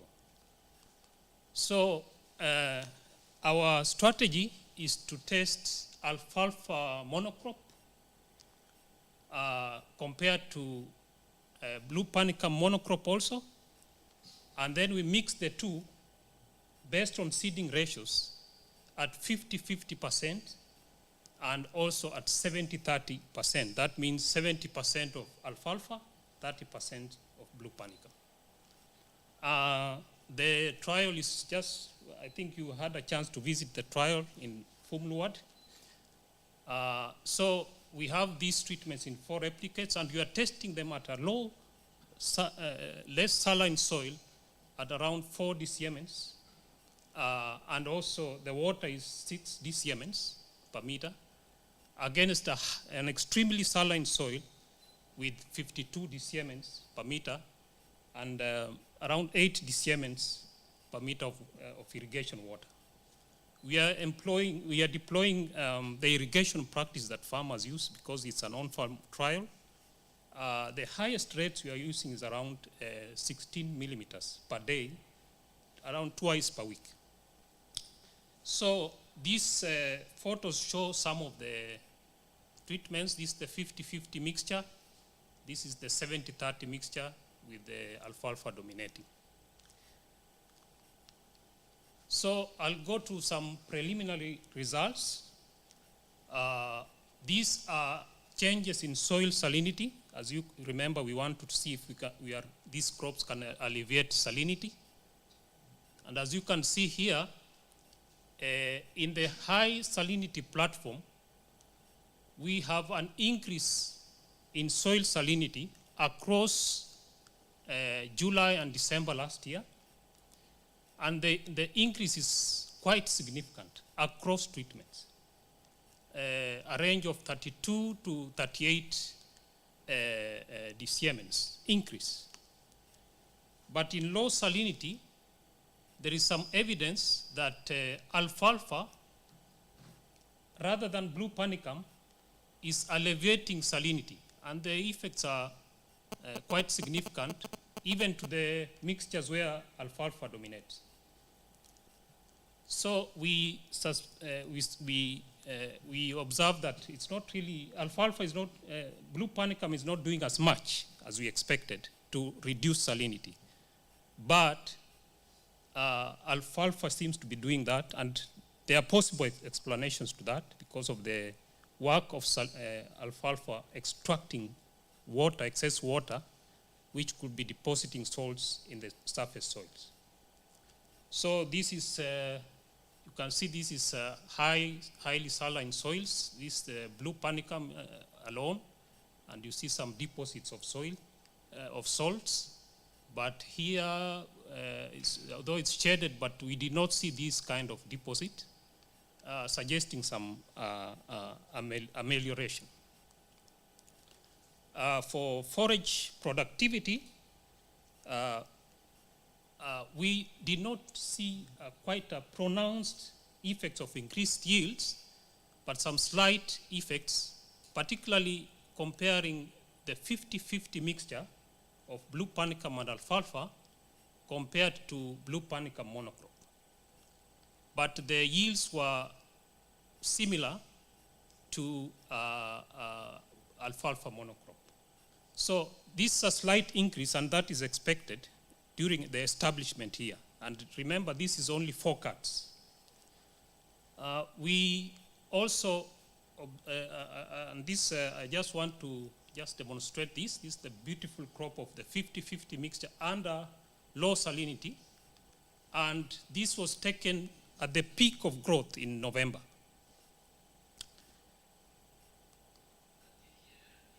Next is just to look at whether these mixtures can stabilize productivity or forage biomass over time against the effects of increasing salinity. So we did this by a metric, which is temporal stability. It's just the inverse of coefficient of variation of forage biomass over time.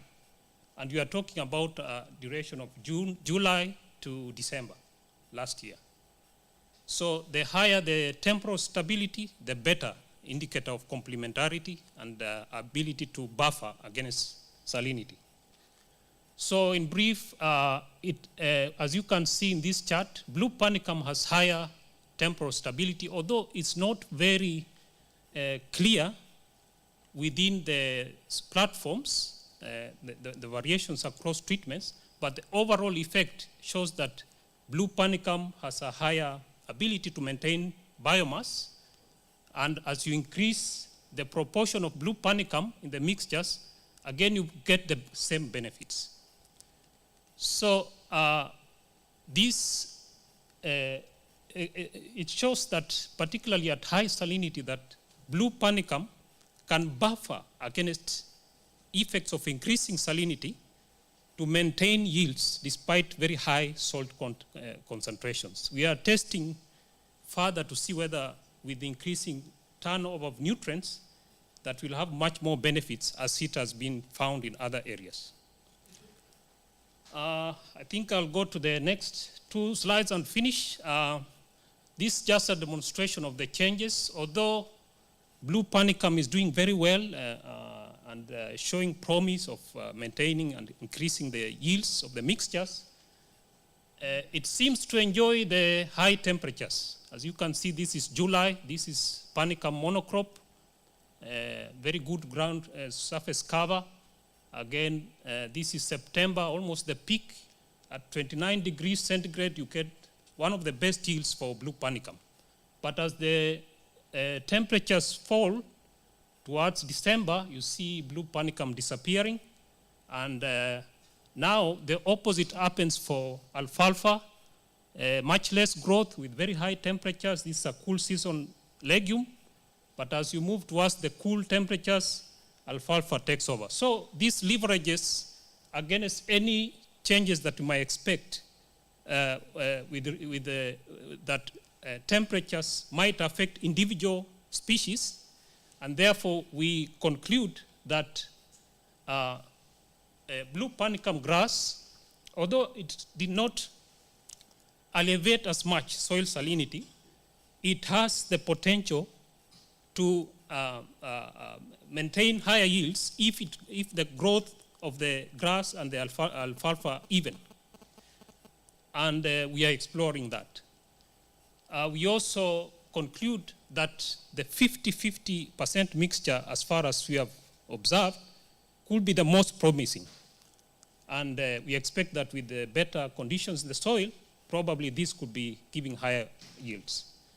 Lastly, although the 70-30 mixture isn't doing as much as the 50-50 mixture, there seems to be possibility that this mixture could accelerate the rate of extracting sodium from the soil, and also there's the buildup of organic matter, which we are testing in other, we will present in other sessions. And with that, I think, thank you. Thank you very much, Dennis, for you really getting in time. We have time for some questions. Online audience, do you have any questions for Dennis? Yeah, here. Go ahead. But we prefer online first. All right, just let him finish and then. Yeah, no problem. So thanks for your nice presentation. I have just a comment about the last picture that you show about the temperature. Yes. I think just we have to be careful to give conclusions about the temperature, because light, there is another factors, like you have light and photoperiod. Yes. So photoperiod in December is not the same as in summer. And also, the limiting factor, is it temperature, is it light? Light intensity, it's different also. So probably it's better to check those factors in the growth chamber. Thank you for those comments. We are also looking at photosynthesis. So far, we don't see any influence, whether you grow as a monocrop or a mixture. But over time, yes, there are some influences of light. We would like to explore that. Yeah. Go ahead, please. I just have a quick question. Thank you for your presentation. Are you using seeds for sowing out, or are you using seedlings or cuttings? We are using seeds for both. For both, yes. And direct seeding, right, and right. This is, okay, yes, thank you very much. Welcome. With this high soil salinity, you use seeds? We use seeds, yes, and there are cases where the plants don't establish as well, then we have to use a backup of seedlings. That's right, yeah. Yes, thank you. Thank you for your very nice presentation. I was wondering about the soil salinity levels that you presented. You showed it went up from 18 to 50. Yes. How did you measure that? Is that in soil saturated paste? Saturated paste. And then the alfalfa is still growing well? Yes. That's like seawater salinity. It's very, very high. It's struggling. In the high salinity, struggling. So which variety are you using then of alfalfa? We are using decent. Okay. Decent, yeah. If it really survives at seawater salinity, it's sorry. If it even survives at seawater salinity, it's a very interesting crop as well. You can even call it a halophyte. Then. I think it's a little resilient because at a moderate salinity, we have looked at another site. We see it's giving very good yields. Okay. So yeah, I think the variety is an issue. Okay. Yeah. Interesting. Thank you. And maybe later we might look at more varieties, more wider scenarios of those varieties. Thank you so much. Okay. Yeah. I think the irrigation has an effect, and water is more than it. Yes. Thank you very much for your presentation. Can we just skip that, and later on, if we have time, we'll take the questions? Just to complement two questions. Because, okay, no problem.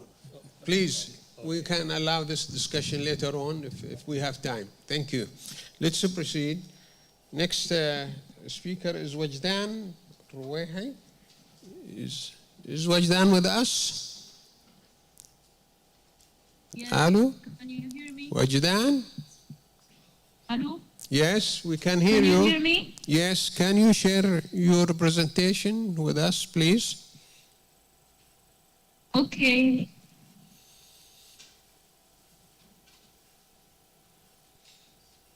It's okay? Not yet, but we are waiting until.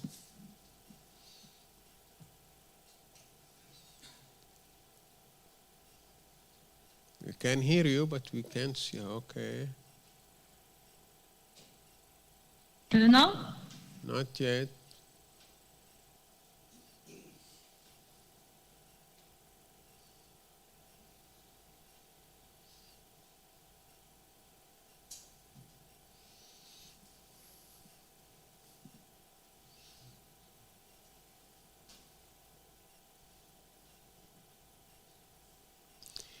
Hello? Now?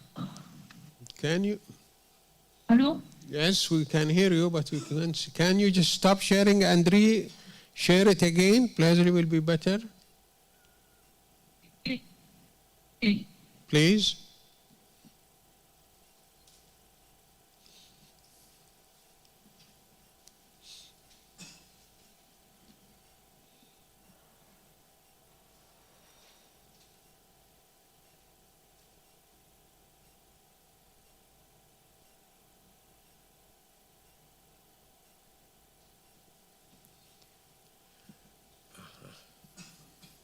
technology. No? Not yet.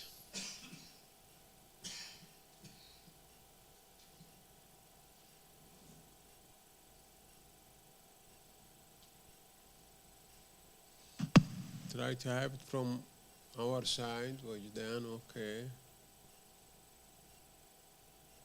No? It's yes, good. Give us, okay.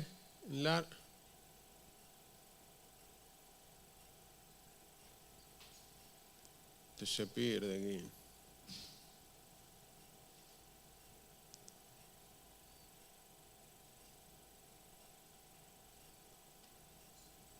Okay.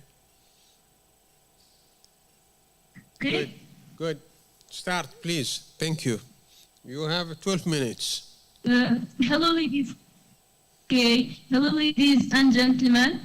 First of all, I would like to thank the organizing committee for the opportunity that give us to present our research work. I also thank my supervisors for their pleasant help and support. As we have just mentioned, this work was carried out at the National School of Agriculture in collaboration with Sidi Mohammed bin Abdullah University.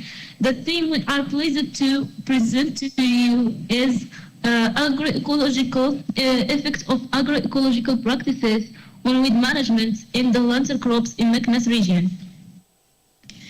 In Morocco, in 1995, the sector of legumes occupies approximately 5% of the useful agricultural area, almost 470,000 hectares.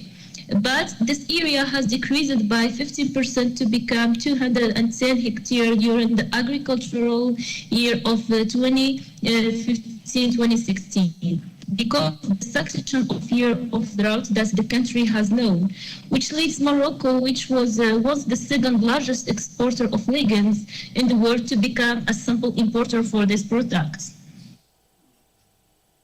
Among the major problems of legumes is the competition with the weed flora that is harmful to the crop because of their negative effect of the growth and development of the plant.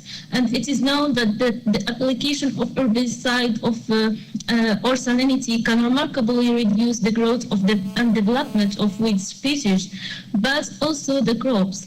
However, excessive use of herbicide has shown several developments toward the environment and the human health. It can also contribute to the development of resistant ecotoxins. Moreover, salinity is a major problem that affects plant growth and crop production all over the world, which lead us to think of applying new agroecological strategies for an alternative weed management in lentil crops.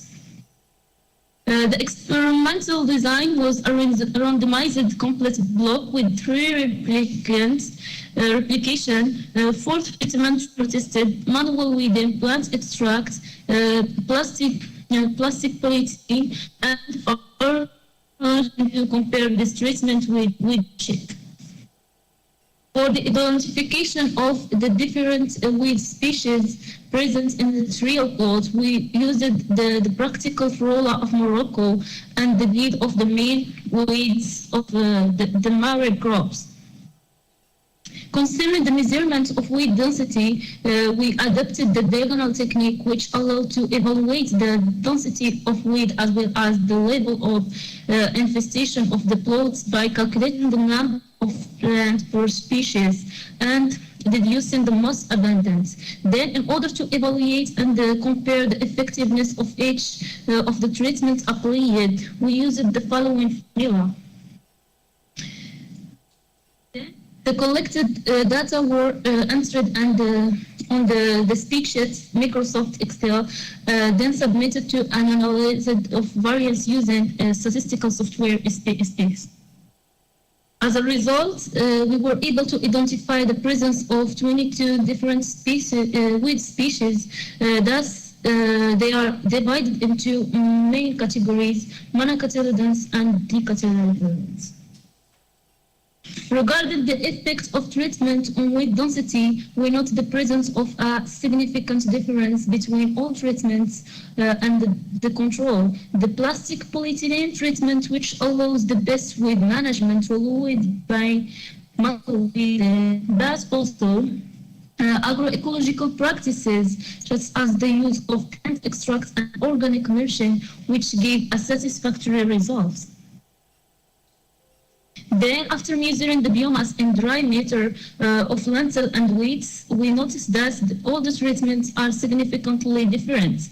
Moreover, the manual weeding was the most effective, followed by the plastic. Also, agroecological practices gave a satisfactory result.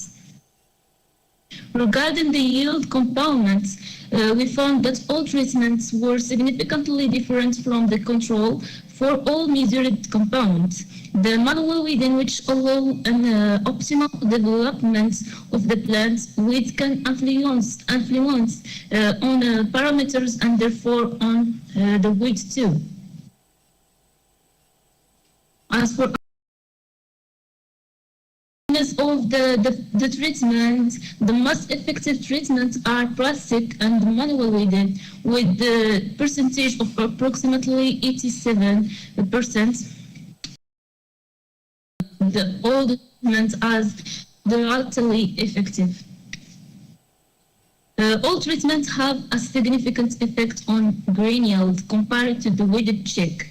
The plastic gives the best yield, followed by manual weeding. Also, the tested agroecological practices enhanced crop grain yield by more than 80%. As a conclusion, agroecological practices were efficient to reduce weed infestation in organic cropping systems, where chemical control is not possible, and in crops with a low capacity for weed competition, such as lentil crops. Also, weed competition with lentil crops resulted in a yield loss of over than 50%. Agroecological practices tested in this study showed a satisfactory yield and yield compounds of lentil crop compared to the weeded check. And thank you for your attention. Thank you very much for your nice presentation, Wajdan. Any question for Wajdan from the online audience? Any question? No, let's turn now to the... Hello? Yes, just a second, Wajdan. Any question from you guys? We have plenty of time, at least for 1 or 2, 3 questions. Can you hear me? Yeah, we can hear you. I'm just asking the audience if there is any question for you since you finished your presentation. Okay. Yeah. Yes, thank you. No question for you. Thank you very much for, again, I'll have to thank you again. Thank you very much, Wajdan. Let's move to the next presenter. Thank you. Thank you. Have a good day. Next presenter is Al-Omari. Al-Omari, are you with us? Yes, please. Okay, excellent. Can you share? Yes, please. My colleague Samba is with us. I will let him present. So please allow him to present, please. Your colleague with us or with you? Samba, Sene Samba.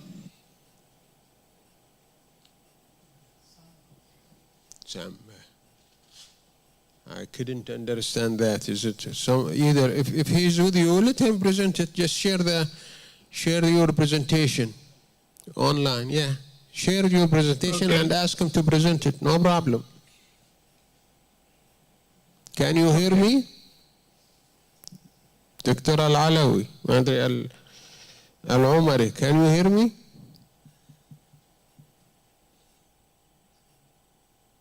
Yes, I can hear you. Okay. So I ask Samba to share his screen. Okay. Samba, please activate your mic. Hello, everybody. Can you hear me? Yeah, we can hear you, but we cannot see your presentation. Can you just do the share the presentation, please? Right now. All right. Appreciate that. Thanks. Can see it now? Okay. Effect of magnetic treatment of irrigation water on a greenhouse tomato crop under salinity condition. Go ahead, please. Start. Okay, good morning, everybody. Thank you. I'm glad to be here today for the presentation of our work investigating the effect of magnetic treatment of water on a greenhouse tomato crop under salinity conditions. First, let's begin with presenting briefly the magnetic treatment of water. It's a very simple process, and it consists of passing water through a magnetic field. It has been found that magnetic treatment has effect on the water quality and also on some soil properties. The picture below illustrates how the magnetic treatment affects the water clusters by breaking it in smaller clusters, allowing water to be used easily by plants and penetrate deeply in the soil. Other results of effect of irrigation with treated water show that it can decrease soil salinity and also have effect on growth and development of plant. Here in the picture, we can see another important finding is the possibility to save water, magnetic treated for irrigation, while having the same level of production. Here in the picture, we can see that even with 30% left of water, he has the same yield. And next, we have a table showing values of values of plant growth using treated water for irrigation. Most of these studies has been done using non-saline water, and so we wonder if we would get the same result using saline water. So we conducted a study in a farm located in the Agadir area with saline soil up to 5 dcCMs per meter and saline water around 2 to 3 dcCMs per meter. The experiment setup chosen for this study is a complete randomized block designed of 6 blocks with 2 replicates of each treatment in one block. So the treatment device used is an electromagnetic device that sends a pulse of magnetic field at a high frequency. The treatment device is presented as a water pipe with a control box. It works with a solar panel. During the period of our study, we surveyed mainly 3 groups of parameters. The first is the growth and development of the plant. The second is the production parameters. And the last one and third one is soil parameters. You can see below 2 pictures of plants from the 2 treatments. From the picture, you can see that there is a difference, but however, the parameters of growth and development did not show significant difference between the 2 treatments. It can be due to the period of our study during the summer, where farmers used to give a lot of water and fertilizer to the plants, so it can be a little bit hard to find difference in the growth of the plant. But in the production parameter, for example, the precocity, we calculate the index of precocity based on the number of flowers opened by truss. We observe that the plant irrigated with treated water get in production earlier than the plant irrigated with non-treated water. The yield of the 2 treatments is not significantly different, but when we measure it, we find that we have 10% more production with the plant irrigated with treated water.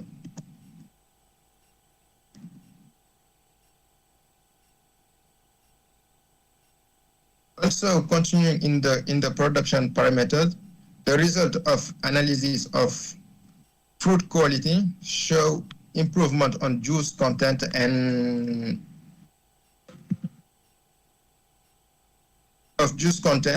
weight and firmness of the fruit.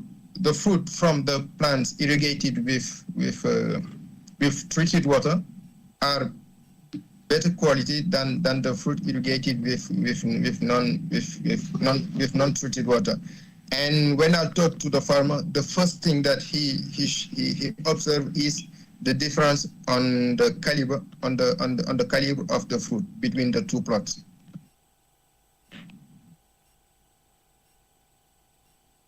And now when we the result with the last group is soil parameters. Here we have a graph showing the evolution of the soil water content between the two plots. We can see here clearly that the plot irrigated with treated water holds more water than the plot irrigated with non-treated water. In average, we have about 60% more water, but in some points and some days, we have 20% or even more, so 23. The other parameter of soil that for me is the most important is the conductivity of the soil. We can see here that the measured values show that at all horizons, the electrical conductivities of the soil from the plot irrigated with magnetic water are lower than those of the control. For example, between the layer, the first and the second layer, we have an AC, a conductivity around 3. And for the non-treated water, for the non-treated water, we have the normal electrical conductivity around 5. In conclusion, what we can learn on this study is that the treatment of the magnetic treatment of water was able to reduce soil conductivity by nearly half and keep it within a range that is favorable for plant development.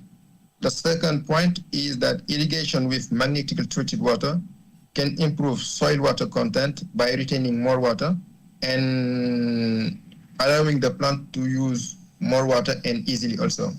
And the last one that is important for the farmers is that we have a precocity and better fruit quality were obtained with using treated water.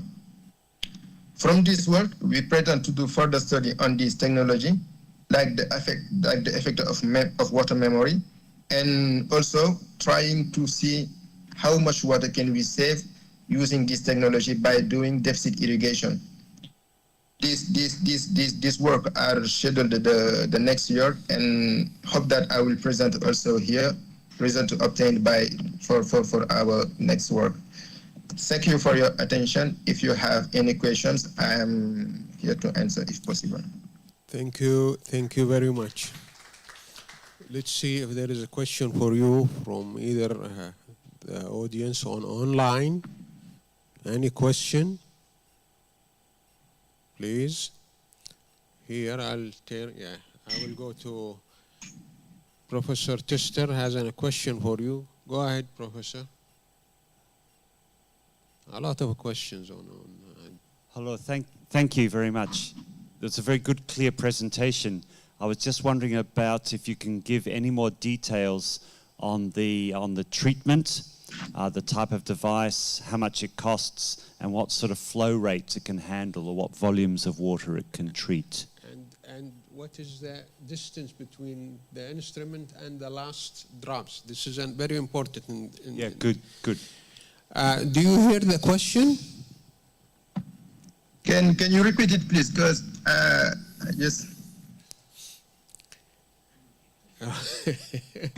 Okay.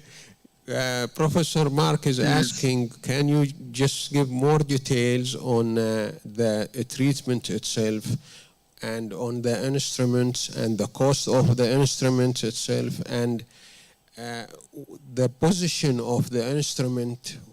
How far is it from the last drop of water that you use in your emitters? Because as with the distance, the effectiveness of this kind of instruments is going to be less and less and less. This is my experience on this. So can you elaborate on all the questions that Professor Marks and I added some up from myself too. Thank you. Yeah. Yes. Thank you, Professor. So here the device we used can handle more to 12 cubic meters per hour. But the company that sold the device say that he has three type of device. One that can handle from 5 to 12, another one that can handle up to 25, and the bigger one that can handle 50 cubic meters per hour. And the second is the cost. For this one, the little one, it costs around $3,000. $3,000, and the bigger one can cost around 10,000, I think. And to answer from the distance between the treatment device and the last drop, that's why in our conclusion we say that in further tests we want to test the effect of the memory of water, because when I was doing my research, I found that when the last drop, the descent is very important. So we have to see. We want also to investigate in this device how much meters can be from the device into the last drop. For my study, the device was covering just 6 rows of crop. 6 rows, it is around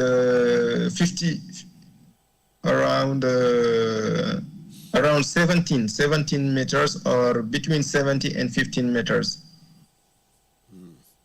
between the treatment and the last drop. Any further questions? I have another question for you, please, if you allowed me on this method too.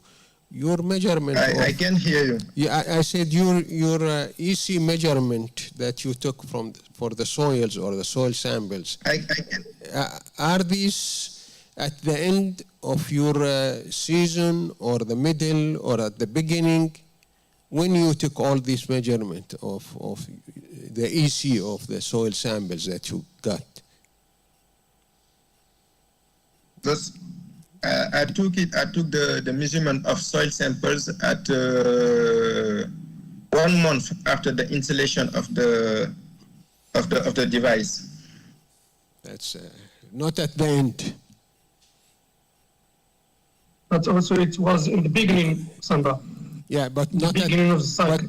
But not at the end of the season, which is really, that's what happened. The accumulation of the salt will be at the end after you reduce the amount, even the amount of irrigation. Anyway, thank you very much for your presentation, and good luck for your new studies. Thank you.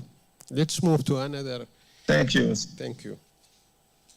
Second or next presentation will be on best cropping practices.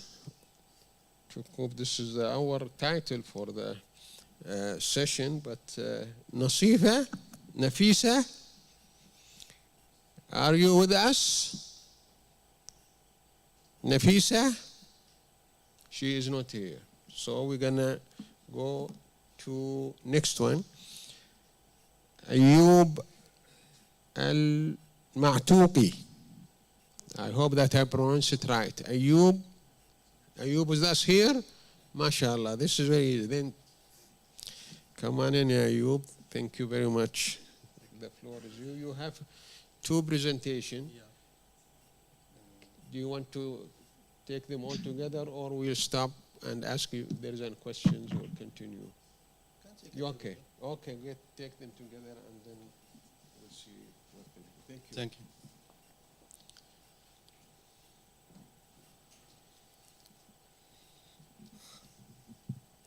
Hello, everybody. I'm Ayub El-Mutaqi, second year PhD in the African Sustainable Agricultural Research Program of the Mohammed VI Polytechnic University.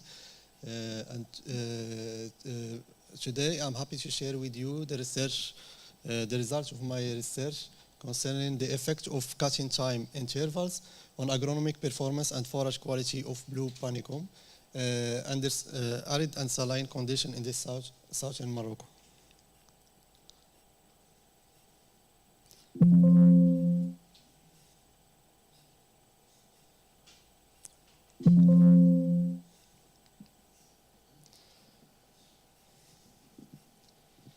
Okay. Livestock production is the most important activity in the south of Morocco and the Sahara region. And this region is mainly used as a rangeland for extensive livestock production of camels, goats, and sheep. And for Fumluad area in the province of Laayoune, the main agricultural productivity and livestock productivity is the dairy cow and the milk production. And this, in this cooperative and this area, farmers are facing a number of challenges that hamper their productivity, including soil and water salinity. And this increase in salinity recorded in the region has negatively affected the production of forage crops and the conventional forage crops, like forage corn and alfalfa. Blue panicum is a newly introduced alternative salt-tolerant crop in the region, and it was performed better in the area and was adopted by several farmers for and included in their feeding diet. And the aim of this project is to improve the forage productivity of blue panicum and through the evaluation of the effect of the cutting time intervals, to assess the effect of cutting time interval on soil salinity for a sustainable agricultural production, and to test the effects on animal feeding diet using the alternative crops and the combination with other alternative crops also. So the experiment was conducted in Fumluad region in a farm characterized with a high saline soil, about 30 decisiemens per meter, and irrigated with high saline water, saline water around 16 decisiemens per meter. The experiment was conducted on a Latin square design with 5 replications, which represent the cutting time interval 20, 40, 60, 80, and 100 days. The measurement conducted and checked was the agromorphological parameter, the forage quality, and the soil analysis. In terms of agromorphological parameter, the statistical analysis revealed that the 100 days cutting time interval was performed better in terms of major tested parameter, included plant height, panicle length, panicle weight, stem and leaves weight, the number of tillers, the number of panicle, and the plant's fresh and dry weight. So for the biomass production, in the left, you can see that there is a significant difference between the two seasons, the warm season and the cold season. So the blue panicum is a C4 crops that perform better during the warm season, and the results for the productivity by cut in ton per hectare, we can see that the 60 and the 100 days interval was performed better, and the 100 days in terms of dry biomass. And also for the cold season, the 80 and the 100 days was performed better in terms of biomass per cut. And for the annual biomass production, the 40 days and the 60 days interval was performed better and gave us production around 70 tons per hectare in terms of fresh biomass, equivalent to 25 tons per hectare in terms of dry biomass. So for the mineral contents, we can see that there is a significant difference among the treatments here, which are the minerals, and also we can see that the potassium concentration in the shoot compared to the root is very high, and the reverse effect was for the sodium, where the blue panicum accumulates more sodium in the root than the shoots, which is better for a feeding diet. Also for the feeding value, comparison between the cold season and the warm season, we can see that in terms of parameters, the protein content, the cold season perform better than the warm season, and this is relative to the stage of the cutting, and we can consider, for example, that the cutting stage in 40 days during the warm season is correspond to the 20 days in the cold season. And in terms of results, the crude protein content, the 40-day cutting times interval give us a content of crude protein of 70%, which is higher compared to other cereal crops. In terms of conclusion, the cutting intervals that affect blue panicum agromorphological parameter, which was high for the 100 days interval, and the best cutting times interval for the biomass production per cut was the 100 days, but in terms of annual fresh biomass, the 40 gave us more production because it's harvested 9 times compared to 3 times for the 100 days. And also the 40 days intervals give us a productivity of protein of 70%. And the high and low amount of sodium is under investigation compared to the balance of the sodium in the soil to confirm the hypothesis of sodium accumulation in the root for the blue panicum. And thank you for your attention.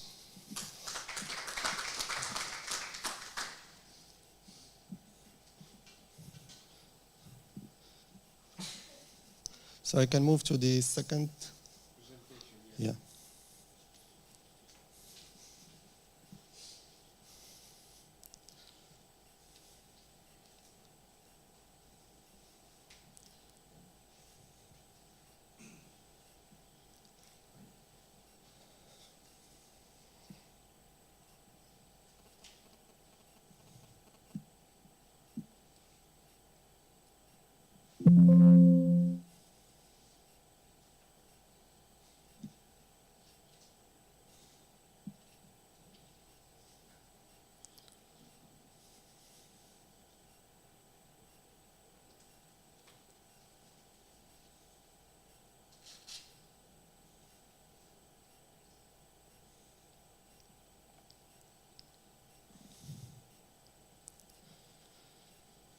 So always in the same context of best cropping practices to cope with salinity, now I will share with you the results of the research conducted to assess the integrated cropping practices to enhance forage productivity of blue panicum and quality also under saline and arid condition in the south of Morocco.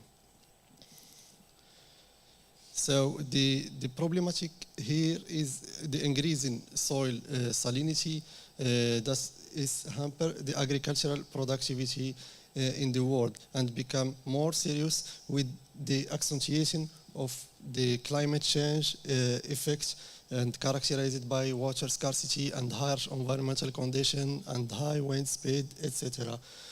So this relatively low production of traditional crops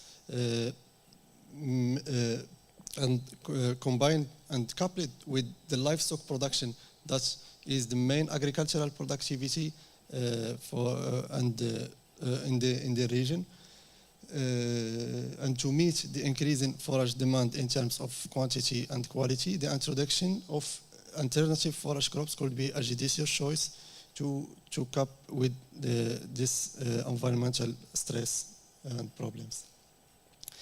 The objective and the aims of this research was to upscale the alternative forage crops in the southern of Morocco, to improve forage production and quality by adopting best cropping practices, to evaluate the physiological response of alternative forage crops to salinity and study their salt tolerance mechanism, and to test the effects of animal feeding using alternative forage crops on livestock performance.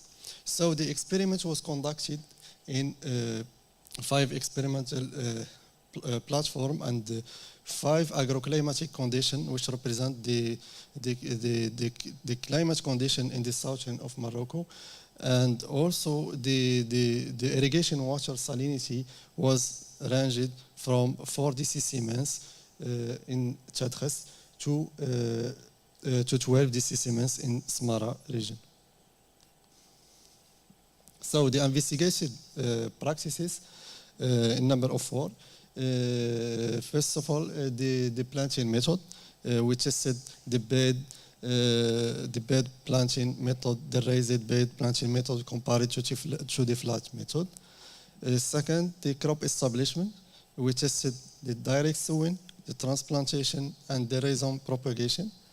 The third is the effects of organic and or mineral amendments. And the fourth one is the grass, legumes, and sharecropping. So for the experimental design, the experiments was conducted on a randomized complete block design with 4 replication. And for the organic and mineral amendment tested, so we tested with a rate of manure with 30 tons per hectare, a rate of compost with 5 tons per hectare, and the NPK with a rate of 100 kilogram of nitrogen per hectare. So for the results, indicates that in low salinity level, there is no significant difference amongst treatments. And in the middle with the 6 dcc, we can see that the flat combined with transplantation, NPK and organic amendment, and the flat system with sowing and organic amendment, and the flat with rhizome propagation combined with organic amendment give us perform it better and show it and resulted in a production of 60 tons per hectare on fresh biomass annually.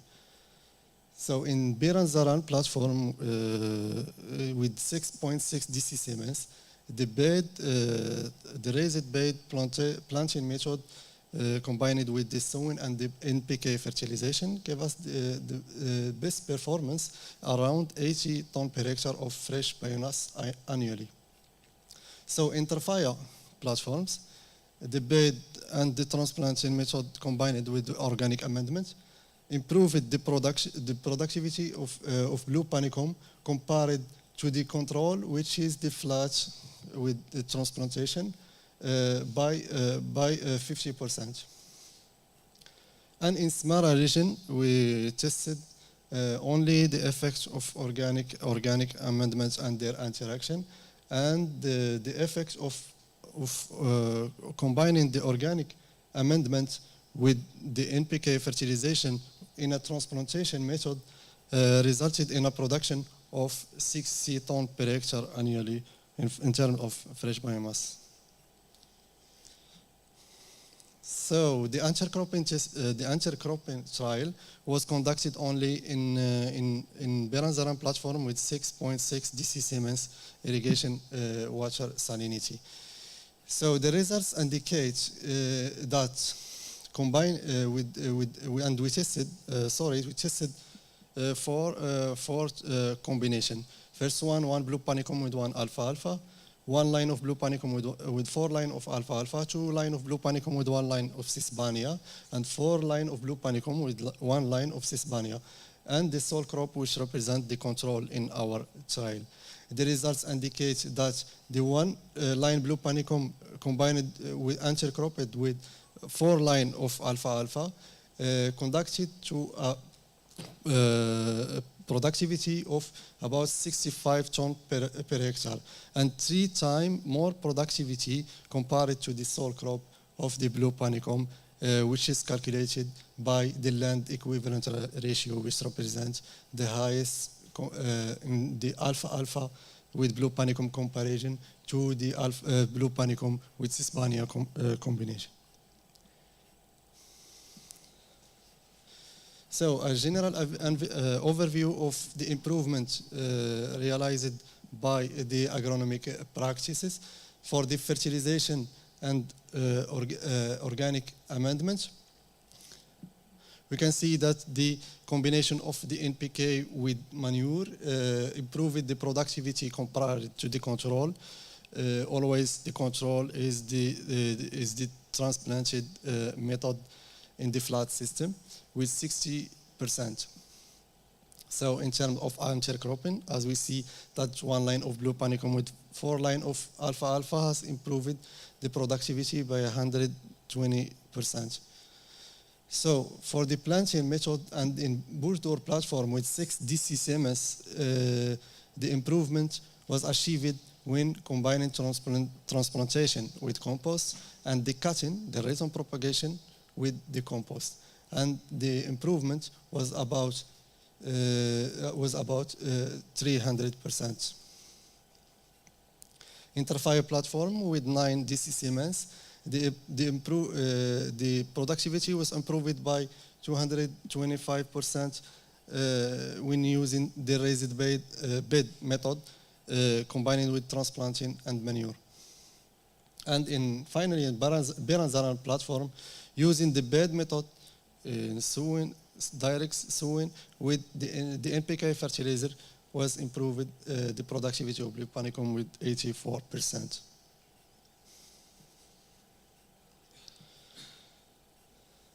So in conclusion, the cropping practices was significantly influenced blue panicum biomass productivity at high salinity level.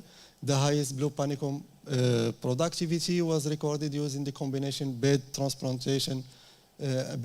and transplantation with applied manure or combined with manure. And the result here is an average of all the platforms. The blue panicum intercropping with 4 lines of alfalfa increase biomass production 3 times compared to the soil crops. And the planting method, mainly the transplanting combined to the compost, yielded the best biomass production. As a perspectives of this research is to evaluate the physiological response of blue panicum to salinity and to determine the effect of different cropping practices on blue panicum feeding value. And thank you for your attention.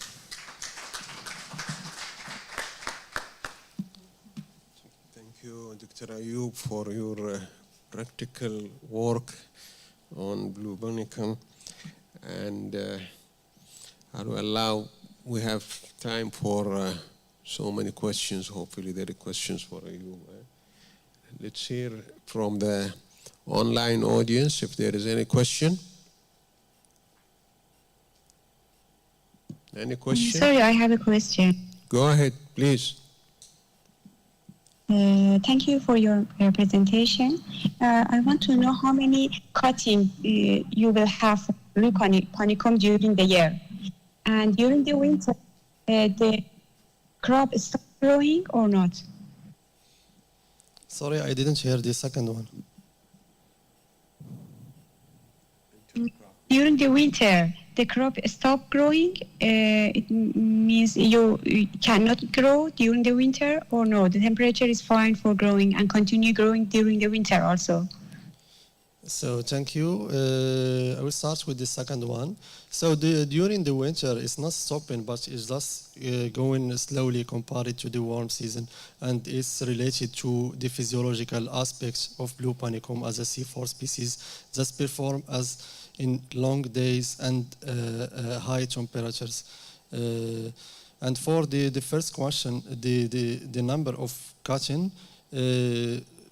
realized. So for the second part of the presentation, we adopted the 40 days cutting interval.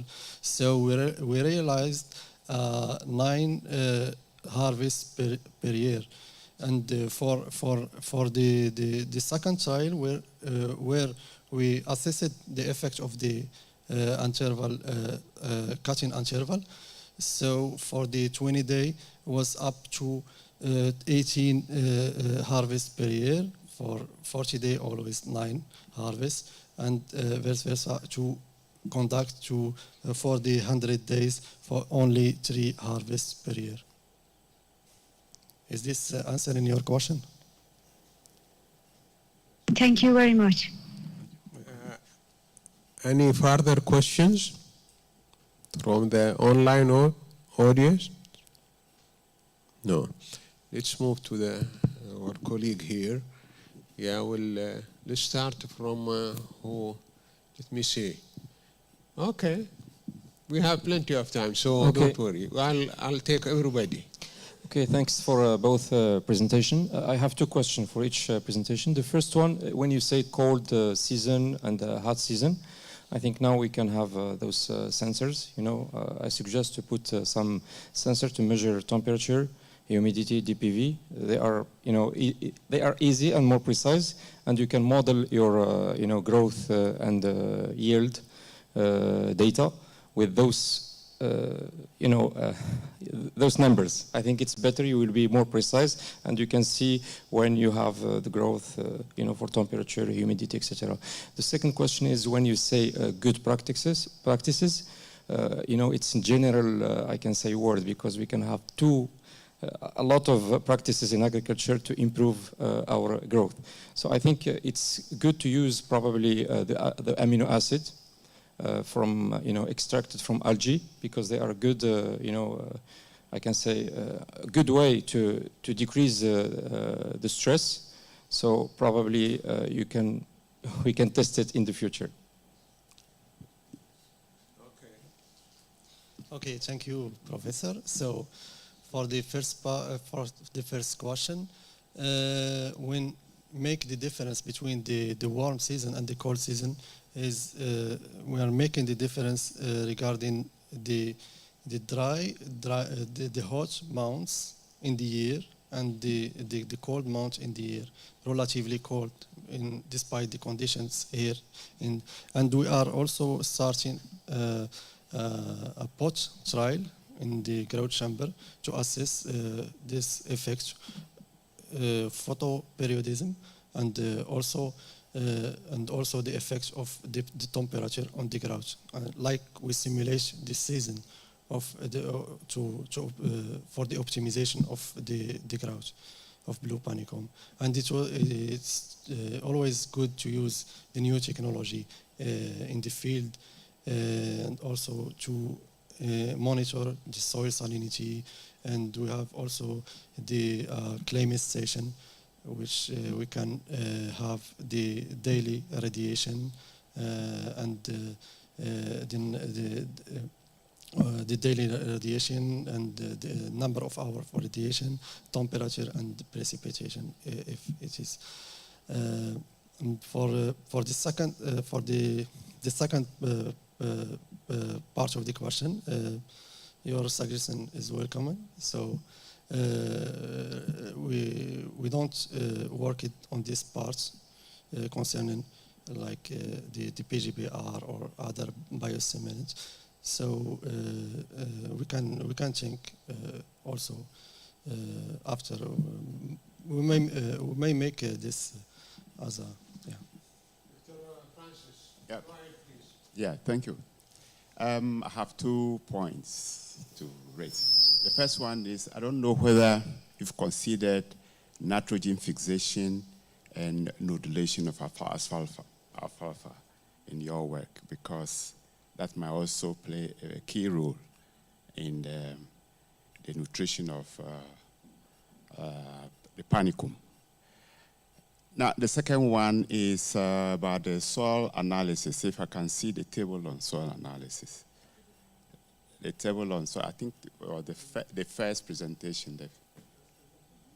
Yes. What I noticed is that, you see, in agronomy or plant nutrition, the available, for instance, potassium, phosphorus, and others, they are available nutrients. So we consider them, we determine the available, and not the total. See, but it looks as if you have rather determined the total content of potassium instead of the exchangeable potassium and the others. So I just want you to... Yes, thank you.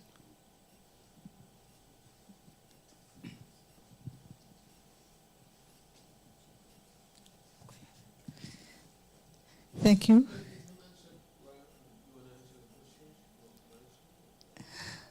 Yeah. Yeah, no problem. So I just waiting. Yeah, here the results is here. So are you talking about?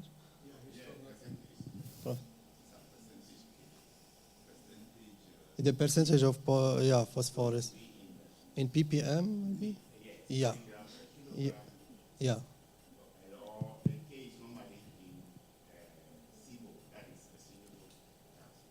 Yeah. Okay, we may check after on this. Yeah, thank you, Professor. Yeah, please. Thank you, Dr. Ayub, for the deployed efforts. I want to ask you about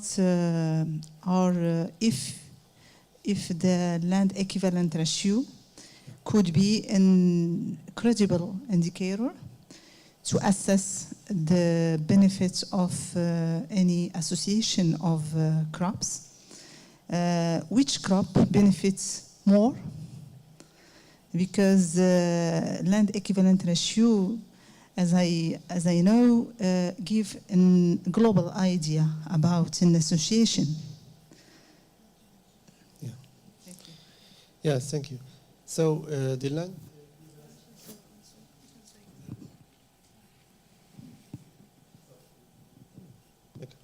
So the land equivalent ratio is used generally in agroforestry system, and it's used here just to mention that if we use the combination of blue panicum with 4 line of alfalfa with a land equivalent ratio of 3.3, so it's required 3 times more land to produce the same production in terms of blue panicum only. And the trial is still conducted and to assess the effect of the intercropping and this intercropping in the nutritional value. It's the most important in our project. So the nutritional value of the combination of the alfalfa of blue panicum in terms of feeding value for the like an animal diet. So that's the purpose of our project. Thank you. Any further questions for Dr. Ayub on his presentation? We still have around 20 minutes for the lunch. There is a comment, I believe, from what's his name? I forgot his name. Krishna. You have a comments earlier, since we have time for a discussion on any presentation. So if you have a comments, go ahead and.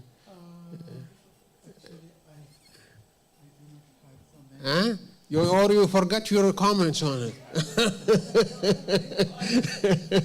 So.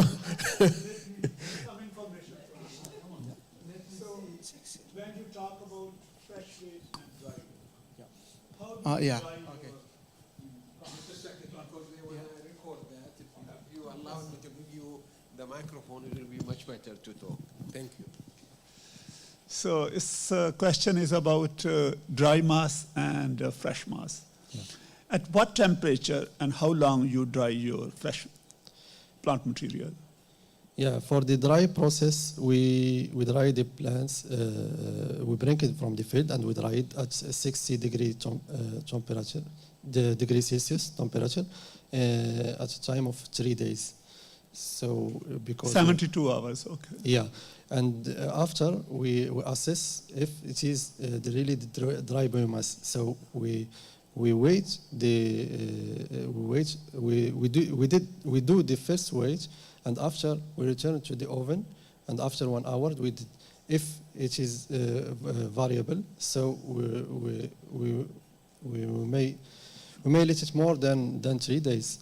So if it is stable, we check the measurement. No, how do you decide that it's okay or not? How do you decide? So between the variability between the first weight and the second weight. So if it is variable, it's okay. If it's not variable, it's okay. So if it's variable, it does need more to determine the dry biomass. Usually it's 25% of the original, am I right? 1/4 of the original mass. Fresh. 25? 25%. The dry biomass? Yes. No, it's the From dry. the difference between fresh and dry is 4 times, isn't it? No, it's 3 times 3 points. Yeah. So it depends on crop. So for the dry biomass, for example, for the 40-day and 60 days interval, it's between 30 to 35%. So that's why we investigate the silage production using this cutting dice interval. And if it is 20 days, it's less, 20, 22, 25. And if it is more, and it's reached the 50% to the 60% in the 100 days cutting times intervals. Okay, thank you. Thank you. Thank you again, Dr. Ayub. Any further comments for Dr. Ayub on his 2 presentation? Do you want to still, Dr. Krishna, you still have your comments on you raised earlier, or should I? Yeah. That was actually in the presentation of Dennis. Dennis, he left. I don't know where is Dennis now. Yeah. I'm doing his job. Oh, Yeah. Thank that you. was just the supplement in his presentation. He showed high yield and arsen is here. He also left. And he had the question that even in 50 days assignment, if we get so high yield, then it might be possible to irrigate using the saline seawater also, this kind of things. I think this is, it has to be really, because 50 EC, the DC of a 50 DC Siemens per meter is really high for any means, even for the soil. But I don't know whether the procedures to use to measure that or to determine that is have to be reconsidered. Absolutely. Yeah, and especially if you're going to irrigate with any kind of water. This is, you will not get the EC of a 50%, no matter what you did. This is against. Absolutely. And in his case, soil fertility, organic carbon, maybe he did not mention. Maybe the soil was very fertile in one of the sites. That also might be the reason. And another comment was also direct seeding versus transplanting, whether in this kind of very harsh condition, can we do direct seeding or transplanting is best. What we are doing here is to plant in those harsh conditions. Actually, we raise seedling also. And as Ayub showed, now we are comparing direct seeding versus transplanting as well. I think he showed in his results that might be more clearer from his presentation. Yeah, that's just to complement. Yeah. Thank you. Good. Thank you. you. And I have to conclude here too. I would like to thank all the presenters for their presentation today, and thanks you also, and thanks the audience for online. And let's break down and take the lunch if it's possible, and hopefully that you enjoy all the presentation. Thank you again. Thank you very much. One last comment. If you have any recommendation for this session, please write it down and I can take it from you, please. Thank you.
And we go ahead with 3 presentations this afternoon in this same session.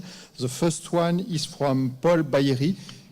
If you are online, Paul, you can share your presentation and go ahead. The floor is yours, Paul.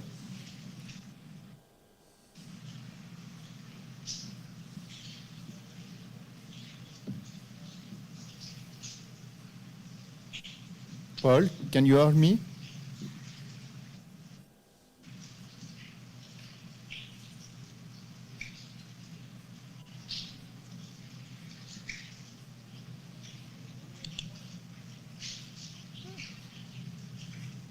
We can see you connected, so please, can you share your screen and your presentation?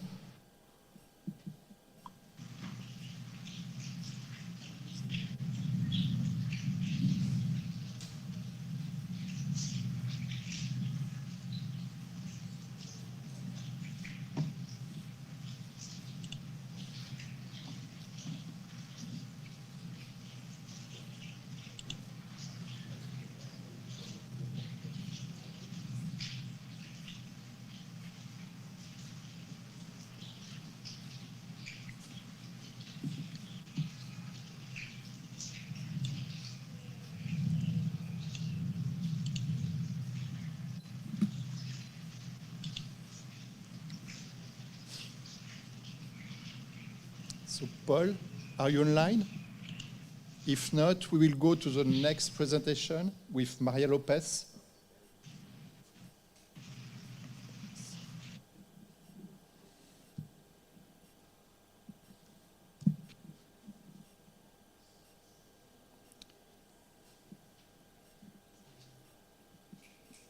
Maria, are you connected online with us? Hi, I am here.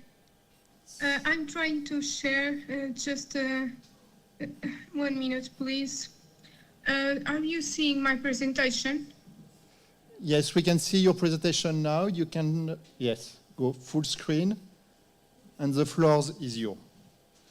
Thank you, Maya. Okay, thank you so much. Go ahead. So good afternoon. May I start? Good afternoon. First of all, I would like to thank you for the opportunity to share the results of the work that we have been developing on the application of ultrasound-assisted extraction in combination with ion-selective electrode analysis and photometry in the study of the mineral constituents of Salicornia. As we know, soil salinization and freshwater shortage are major problems worldwide. Global warming, population growth, and consequent increase in food and feed shortage and demand will worsen this scenario. Finding alternative crops and making a better use of our natural resources is hence of the essence. It is precisely in this context that our interest in halophytes arises. Halophytes comprise a great variety of plants, including the Salicornia genus, one of the most promising. The Salicornia genus consists of about 30 species of succulent stems and extremely reduced leaves, taxonomically very close and difficult to distinguish from each other. Salicornia species grow spontaneously in saline coastal and inland environments and can also adapt to arid areas. They have a long history of consumption in Asia, Middle East, and Maghreb, and more recently in some European countries as a diet complement, such as vegetables or as a seasoning. Yet they remain in and their potential is still to receive proper attention. Among the different species of Salicornia, we highlight Salicornia ramosissima, a Portuguese native species and one of the most important vegetation components of the salt marshes ecosystems in the Iberian Peninsula estuaries. Salicornia ramosissima is an annual herbaceous halophyte that, as such, tolerates high levels of salinity and can withstand severe droughts, as well as short periods of flooding. And despite the very limited number of studies on Salicornia ramosissima, the available data on its nutritional and functional properties suggest great potential. Salicornia species produce succulent shoots greatly appreciated in gourmet cuisine for its salty taste. Nevertheless, in Portugal and in many other countries, the exploitation of Salicornia is still limited since it is regarded as a plague. Thus, it is crucial to find ways to make a better use of this resource. Halophytes differ from other edible land plants in their high rates of retention of minerals from the environment. Wherefore, the analysis of the mineral fraction of Salicornia ramosissima is of major relevance. The determination of the mineral profile of halophytes has been performed using atomic spectrometry methods. Yet, these common approaches require energy and time-consuming preparations, which usually resort to high-temperature treatments and/or strong concentrated acids. The development of alternative analytical procedures is thus of great interest. Hence, this study, which aims to assess the nutritional value of Salicornia ramosissima from the Mondego estuary in Portugal, with emphasis on the mineral fraction. We also present the green analytical method developed and validated for mineral profile analysis based on ultrasound-assisted extraction with water, followed by potentiometric and colorimetric determination through a chemical autoanalyzer. Wild specimens of Salicornia ramosissima were thus collected in July and November, and the aerial parts were separated, dried, and ground. Regarding the chemical analysis, proximate composition was determined according to the AOAC methods. As to the mineral profile analysis, the mineral extraction was performed simply using water and ultrasound energy to lyse plant cells and release the mineral content. To optimize the ultrasound-assisted extraction procedure, the extraction was performed using an ultrasound probe for different periods of time, 1 and 2 minutes, and different pulses, 1 and 3. Simultaneously, the same procedure was performed with an ultrasound bath at various sonication times, 5, 15, and 30 minutes. The measurement of the concentrations of sodium, potassium, and chloride was performed by indirect potentiometry, and those of iron, calcium, phosphorus, and magnesium by colorimetric methods. Table 1 summarizes the nutrient composition of Salicornia ramosissima harvested in July, the period when it is mostly consumed. The results show that moisture to be the major individual component, the protein and lipid contents low, fiber moderately high, and ash remarkable, nearly 50%, which is related to their mechanisms of tolerance to salt stress. The contribution of carbohydrates to the energetic content of Salicornia ramosissima is also noteworthy. Concerning the analysis of the mineral profile of Salicornia, and as previously mentioned, in the initial phase of this study, both ultrasound BEF and ultrasound probe were tested. As shown in tables 2 and 3, comparable recovery results were achieved with both items of equipment. Hence, the following phase of this study, we adopted the ultrasound BEF methodology. Tests were conducted with different sonication times, and by and large, similar results were obtained. Wherefore, the shortest time was chosen for the subsequent analysis. Regarding the validation of the analytical method, the coefficient of the determination of the calibration curves were higher than 0.999 for all analytes, and the calculated value of LOQ revealed good sensitivity. Good recoveries were achieved, and the values of the intraday repeatability were also satisfactory. All in all, based on the AOAC criteria, the proposed method can be considered sound. The mineral content of the aerial parts of Salicornia ramosissima analyzed is presented in the exhibited table. The major minerals found in July were sodium, magnesium, potassium, and calcium, whilst in November they were sodium, potassium, calcium, and magnesium. The disparity observed in the concentrations of minerals was expectable, as it reflects the processes of uptake, translocation, and accumulation of minerals by the plant, as well as their bioavailability in the environment. In conclusion, Salicornia ramosissima was found to exhibit a low fat and protein content and a high amount of fiber and minerals, especially sodium, magnesium, potassium, and calcium. The development of new functional foods should be a possible area of application of Salicornia. For instance, its introduction into our basic diet as a salt substitute can benefit public health, namely in the prevention of cardiovascular diseases, since the contribution of the various minerals to the salty flavor allows a reduction of the sodium intake. Furthermore, food insecurity is a major concern, and nutrient sources such as Salicornia are not to be overlooked. Production of Salicornia ramosissima, a green analytical methodology was developed and validated. On account of the UAE procedure described, the use of a commonly available ultrasonic bath allows a swift, simple, and efficient sample pretreatment. This technique offers a low energy consumption and a high degree of safety. More, the solvent used, water, counts among the most ecological options. The determination of minerals by ion selective electrodes and photometry proved to be accurate, precise, and sensitive.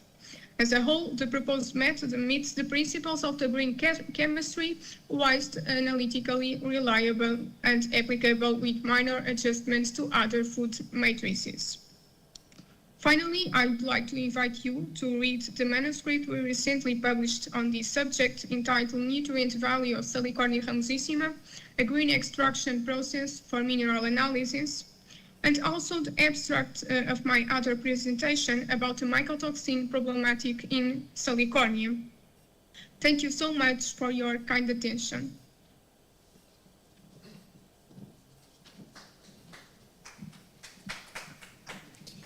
Thank you, Maria. Is there any question online first?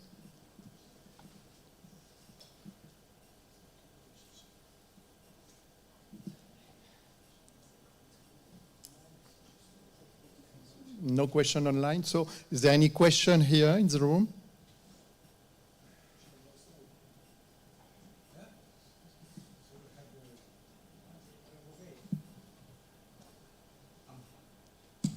Yes, Mark.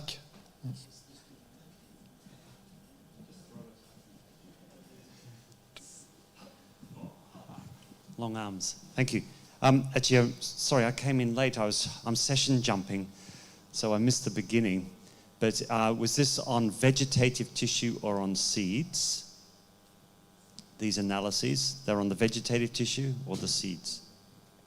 Maria, can you? Thank you so much for the question.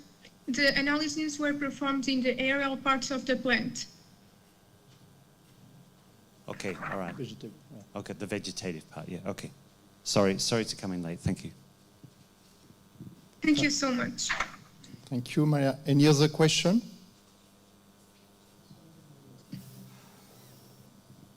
Okay, thank you, Maria. So we'll go to the next presentation. Perhaps Paul Bayeri, are you online now?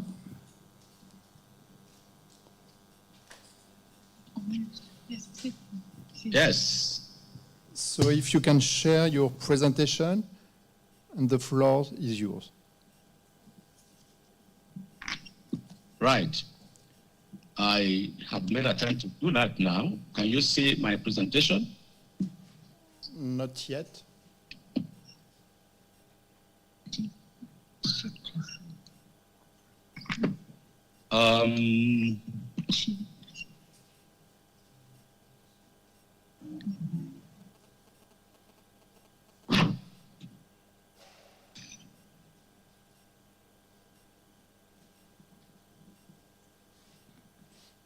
We cannot see your presentation for the moment. Can you try again? Yeah. Can you see it now? Not yet. Not yet. Well, yeah, can I ask a junior colleague to present this? If better answers than me, it's strong attempt.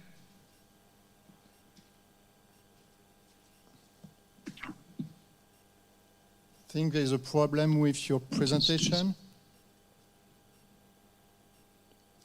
Yeah, it's sharing. The presentation is ready.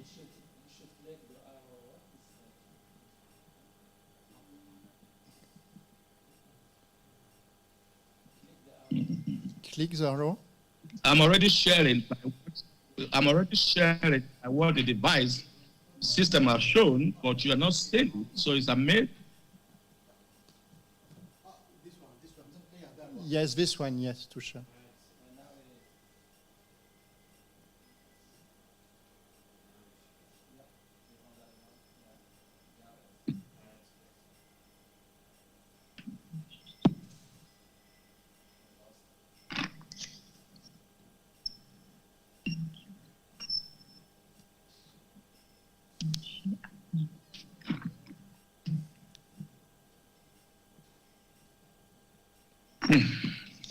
Paul, are you with us?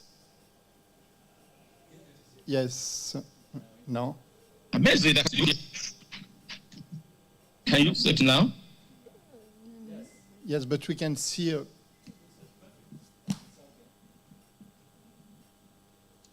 Yes, it is. Sorry, okay. you said? Yes, it is perfect. Go ahead. Thanks.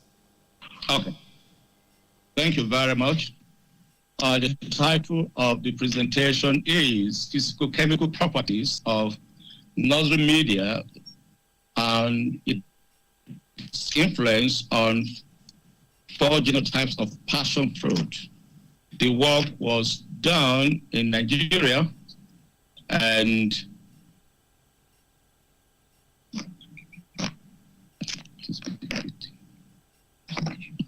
so, right. The work was done in Nigeria with the plan to adapt the planting of passion fruit to the country. Passion fruit is of tropical and subtropical environment, so we have never grown to a large extent this crop in southeastern Nigeria. So the study aimed at evaluating the response pattern of 4 different genotypes, which included the conventional type, a hybrid from Nairobi, Kenya, the purple type, and the variant that we found in our field in response to 6. And then we studied their nursery performance and subsequent field performance. The experimental site was in the University of Nigeria and at the Department of Crop Science. And the experiment was conducted in 3 stages where we looked at the pre-nursery, the nursery, and the field evaluation. The hypothesis is that there could be a carryover effect of what took place in the nursery to the field. And so we evaluated 4 soilless nursery media plus 2 soil, and the formulations were composted for 6 weeks before they were used. And you hear me, Paul? Seedlings were raised for 12 weeks in these different media. And then we evaluated the 6 nursery media with respect to the group of these seedlings, and the experiment that was completely randomized with 5 replications, and data were collected bi-weekly. Then from the nursery stage, we had the field experiment where the real hypothesis Paul, of whether there's please. a carryover or not Paul, was can you hear me, Paul? And so we evaluated the Paul, 4 nursery, please, Paul, 4 can you hear me? genotypes that were raised with 6 different nursery media. Manual rate we applied in the field was 20 pounds per hectare, and data collected were analyzed statistically. We collected data on the physical-chemical properties of the media and some growth. Paul, can you hear me, Paul? The seedlings. Paul, we cannot see Sorry? your presentation. only on the first slide of the presentation. So perhaps you can stop the presentation and coming back again in the session for sharing your slide. Oh. Because it doesn't work now. You cannot see the slide anymore? No, we are always with the first slide with the title.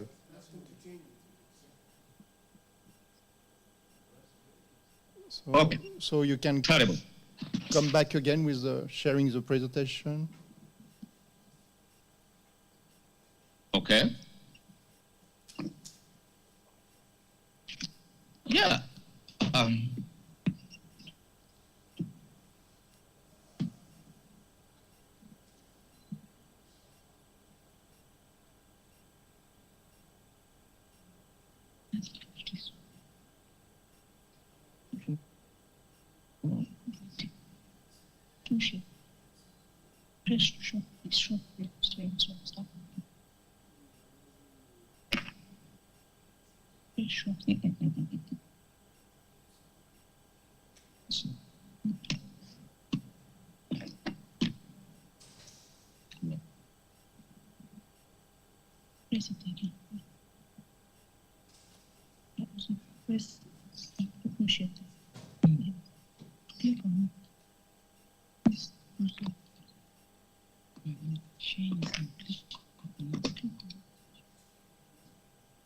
Can you see it now?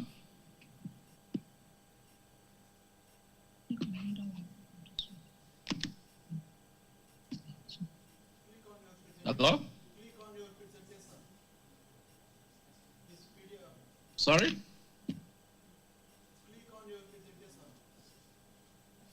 Yes, dear Paul, we have the files for your presentation, so we will use this one and just indicate us when we need to change to go to the next slide, please. I'm very sorry. I'm very sorry. This is embarrassing, but I'm very sorry. Right, I was in the first page of the result. So just indicate I was in the first page of the result. The slide. Yeah, the slide with you is colluding with the one here, so it's difficult to see.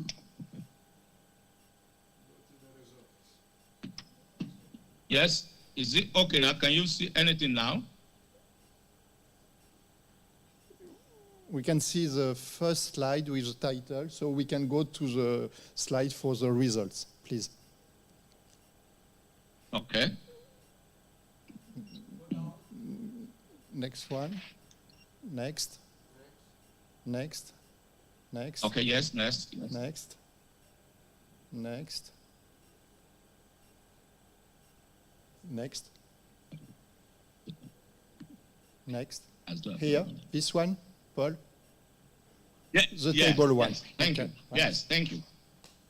Yes, table one. Bless you. Thank you. So, now, so go ahead. we Thanks, Paul. we looked at the physicochemical properties of the media, and then we related those properties, especially the chemical properties, with some growth parameters of the seedling.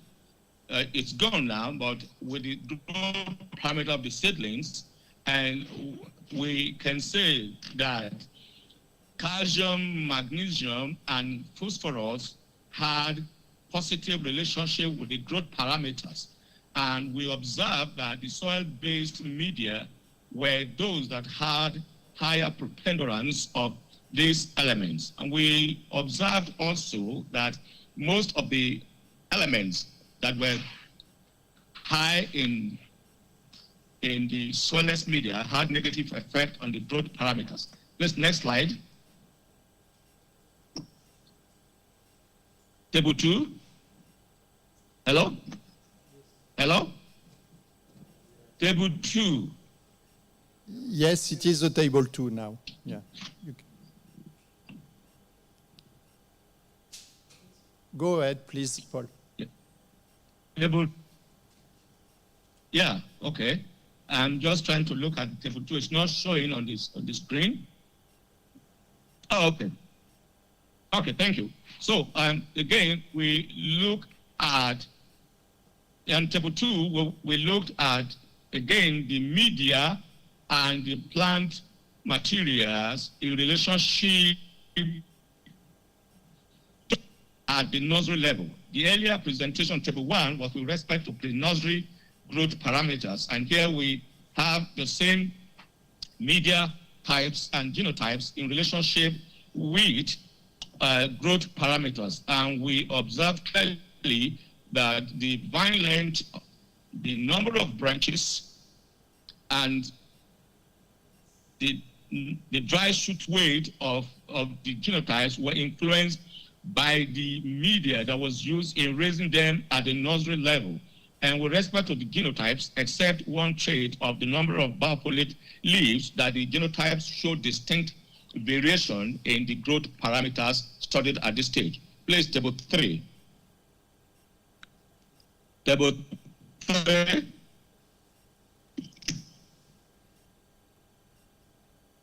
Yes, table 3.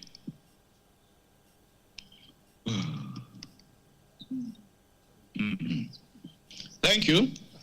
Here we look at the effect of the nursery growth media and the genotype on the performances of the genotypes in the field.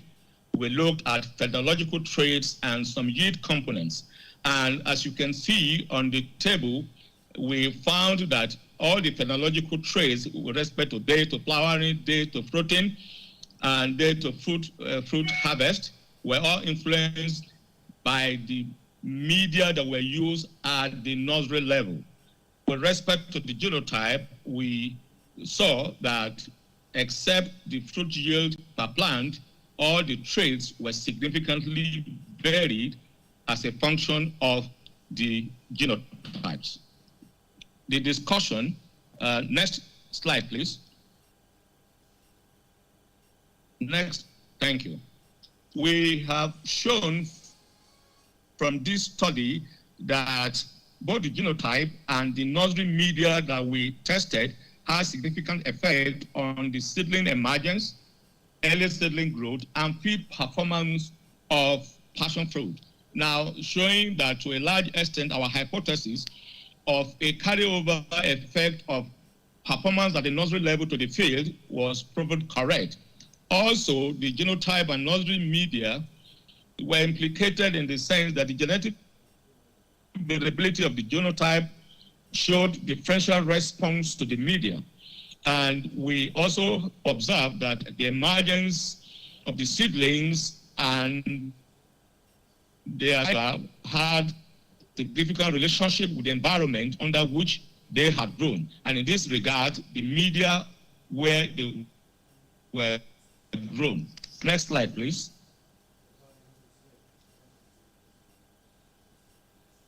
Now we found, which is one of the core findings in this study, that there existed carryover effect of the seedlings' performance at the nursery level to the field. And that translates to mean that good quality seedlings at the nursery will ultimately translate to good performance in the field, which will, with consequence effect on good yield and early maturity. Also, we saw that the inferior performance of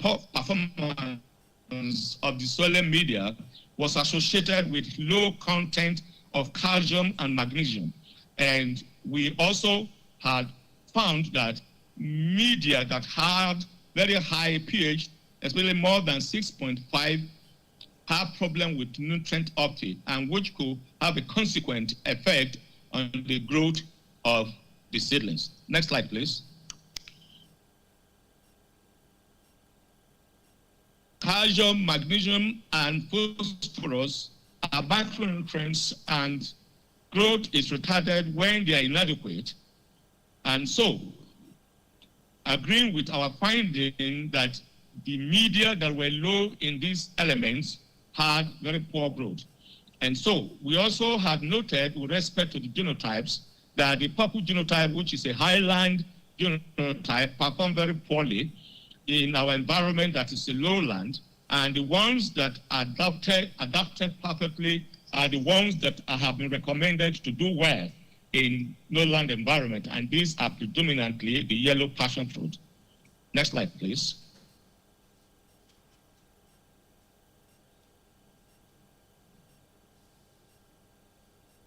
Okay, the variant, the KP4, which we got from Nairobi, and the conventional have shown superior performance in our location, and suggesting that they are adaptable and they can be adopted as genotype that can be grown in our environment. Also, the observed reduction in growth rate, which lasts for the plants, reduction in the growth rate was associated with poor adaptation to the environment where we were doing our experiment. Meanwhile, sodium and iron toxicity, which we found to be high in the soil media, could have influenced the performance of the seedlings and had a carryover. Next slide, please. We conclude that the study has shown that the nursery media, not necessarily the one we use, but based on what we have found out, that nursery media has significant effect on seedling, early seedling growth, and the subsequent field performance. What this translates to mean is that farmers must ensure that media that are used for raising seedling are the best possible that can be used to ensure proper field establishment and subsequent growth. We also had found that poor performance at the nursery level as a function of poor media may not be remedied when the plant is taken to the field. So the soil-based media produce seedlings with better performance compared to the soilless media. Thank you. Thank you.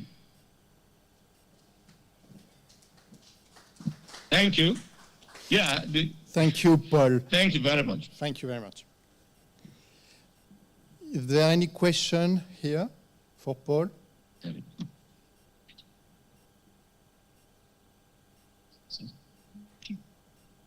No question online. Is there any question online?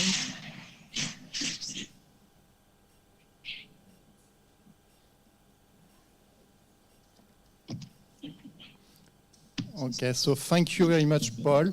And we will go to the next presentation, the last one for this session. Mohamed Majdoubi, are you online? Or here in the room?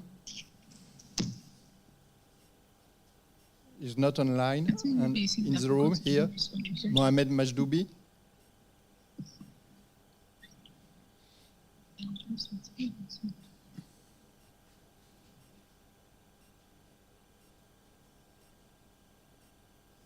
So it was the last presentation for this session, and we need to wait the chair for the next session. I have to go to another room now. Yeah, Who's the chair for the next I'm sorry. session? I did not. Kamal Aberkani.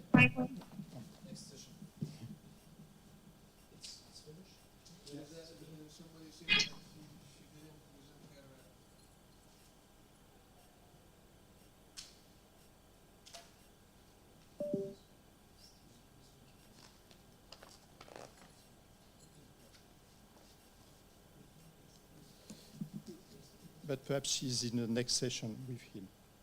Not for our session.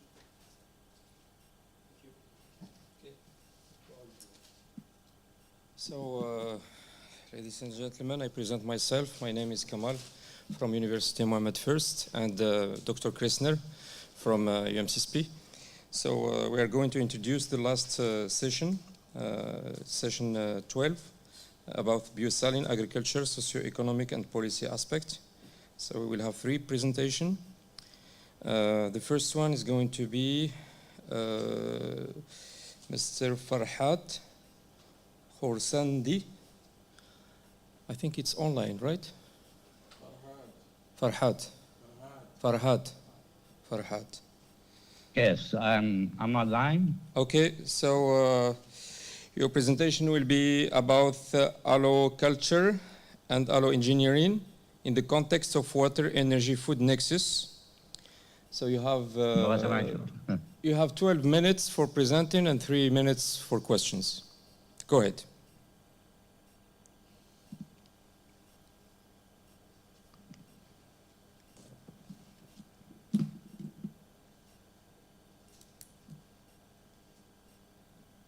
Could you bring up my slides? Yes, just share your screen. On your right. The arrow.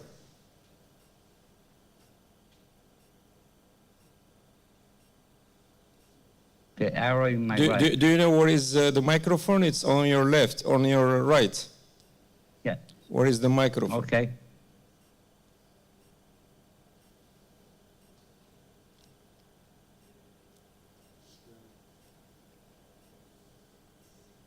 Okay, now we can see your screen. Just open your presentation.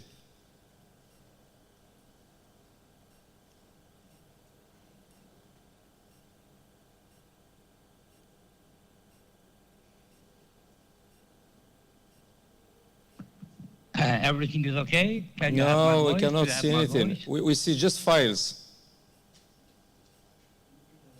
Double click on your presentation. I did. Yeah, but for us it's not clear. You have to share. Okay, then again. You have to go to. Okay. Yeah. Now I will share it again. Share again. And this is it. And double click.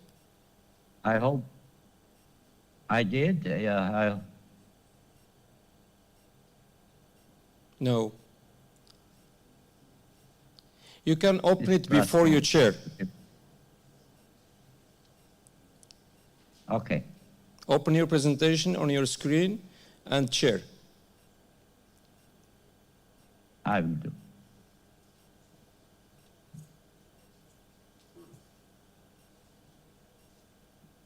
File no? USB?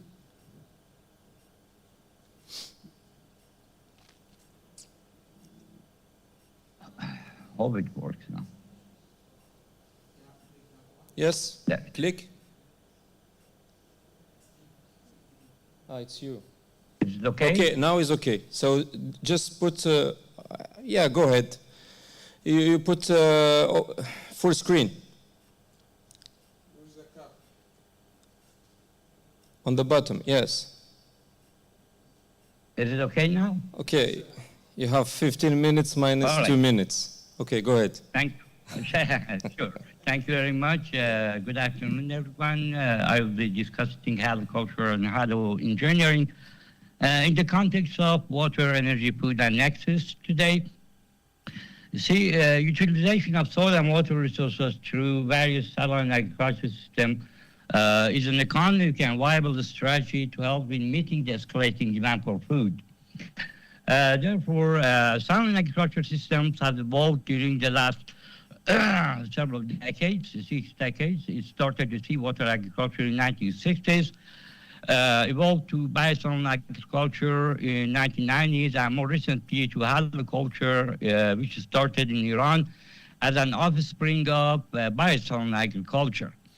Now, hydroculture, the cutting edge difference is that hydroculture looks at saline agriculture from the standpoint of sustainable rural development, rather than merely. Can you change your, rather than mere. sorry, can you change your slide because we see just the first slide.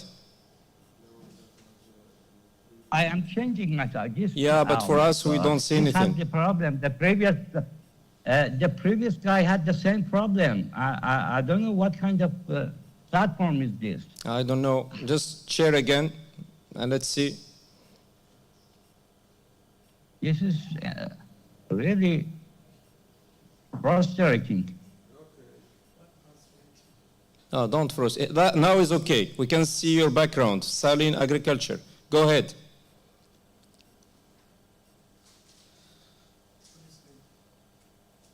Full screen. Is it, now you are seeing saline Now background, we see right? pictures, yeah. Now, saline agriculture systems together have over 6 decades of research and commercial experiences combined. The Research Institute, did the slide change, please? Yeah, that's good. That's fine. Go ahead. Now, the Research Institutes have been successful in raising the awareness of scientists and so what the decision makers and farmers about the viability of saline agriculture. The private companies successfully demonstrated the technical feasibility and economic profitability of saline agro-complexes. However, it seems that both of them have not been successful yet in larger scale expansion of saline agriculture and therefore enhancement of food security, reduction of poverty, and improvement of living conditions in saline regions, especially in less developed countries. This could be due to paying more attention to the production aspects, not enough attention given to the institutionalization and the extension phases, and not addressing the holistic need of the society, that is water, energy, and food. Therefore, saline agriculture needs to adopt new technical strategies and more social policies to help more efficiently in implementation of sustainable development in saline rural areas. Horticulture has tried to conform to the goals and objectives of water, energy, food nexus concept by adopting engineering as its complementary strategy for the sustainable development of salt-affected areas. Therefore, the objective of this discussion is to discuss the horticulture and engineering under the framework of WEFN for the sustainable rural development of salt-affected ecosystem. Now, WEFN states that water security, energy security, and food security are closely linked to each other, and the action taken on each one of them affects the other two. Thus, systems that simultaneously address these 3 basic human needs will contribute more efficiently to the sustainable development in rural areas. Horticulture is defined as sustainable production of agricultural and industrial products in saline environment. It emphasizes on integrated production. Now, agricultural biological products are crops, animals, and aquatics. Industrial products or non-biological products are like water, energy, salt, minerals, and etc. In horticulture, the saline environment for production are saline soils, saline water, and the salt-affected ecosystem, which will be explained. Extreme and harsh climatic conditions, such as excessive heat, sandstorm, windstorm, and stuff, as well as poor infrastructure, such as road, electricity, and drinking water, are the common features of salt-affected desert regions. Now, if horticulture or any other saline agriculture system is going to be expanded in saline regions, one must consider that who is going to actually practice these technologies in salty deserts with harsh climate and shortage of drinking water and energy. Well, of course, the answer is farmers. If so, their holistic needs under such conditions should also be considered, not just food production and agricultural production. Participation of farmers is vital to successful expansion of horticulture or any other saline agriculture system in arid saline areas. However, harsh climatic conditions and shortage of water and energy may discourage farmers to adopt horticulture or any saline agriculture system in large scale. Here comes the salt-affected ecosystem to help.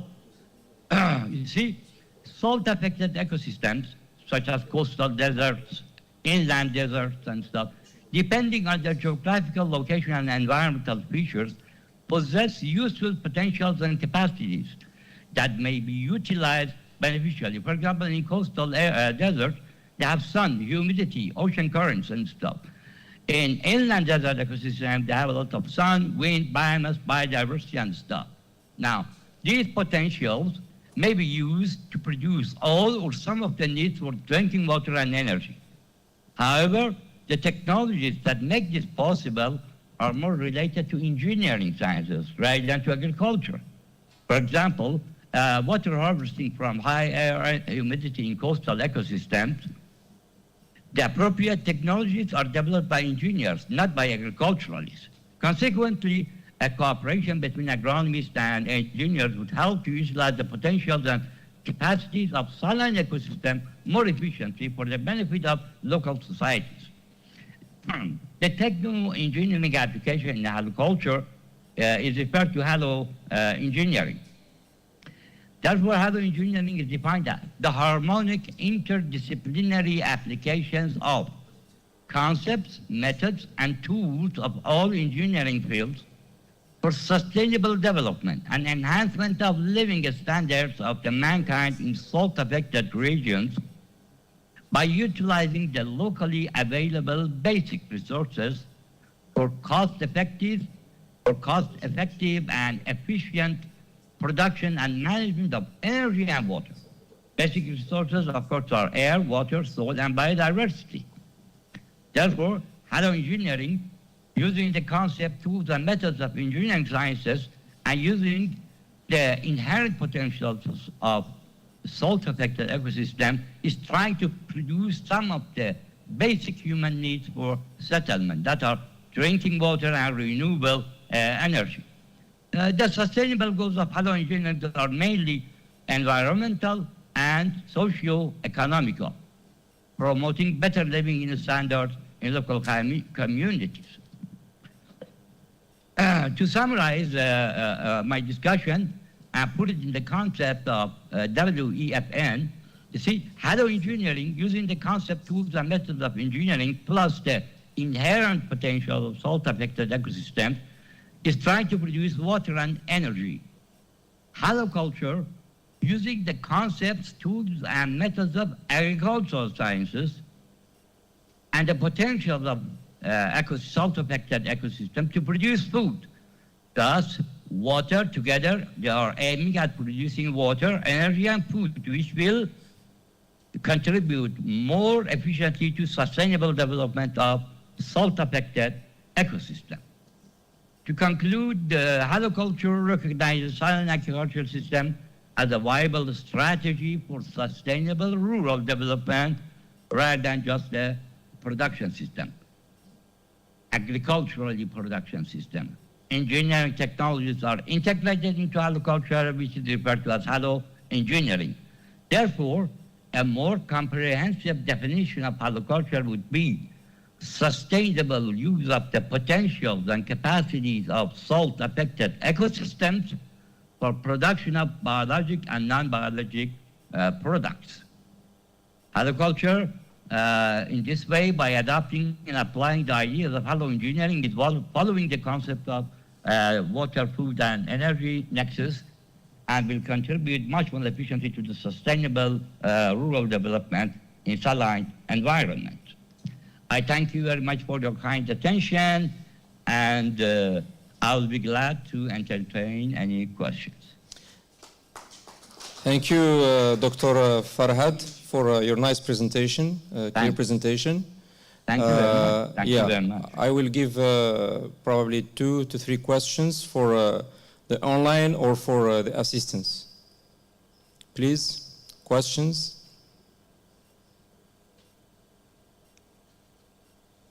Any questions? Okay, I have one about the engineering, using engineering alo agriculture. What about using digital systems for screening the land to see where is we have more salt and less salt? Is it part of what you present? Definitely, anything related to the ecosystems and environments that are salt affected, any technologies that can be useful there would be considered is applicable and would be nice, of course. So we can use like satellite, drones, Like develop kind of technologies in this way? Yes, that's a cutting edge technology. That would be fantastic, of course. Okay. Of course. This will help a lot in making larger scale decisions by government officials, by policymakers and stuff. And of course, it's a welcome technology. That's an excellent idea, Doctor. Thank you. Thank you. Thank you very much. So we will move for actually the next presentation is missed, Shirin Mansour. So we will move to the last session, the last presentation, what we missed about setting up of a new local and ecological substrate for tomato soils cultivation to cope with saline soil with Sumia Al-Mallahi. She is, I think, online with us. Yes, yes, I am here. So go ahead. You have 15 minutes if you can share your screen. Yes, but Dr. Farhad should... Yeah, Dr. Farhad, please, could you close your presentation?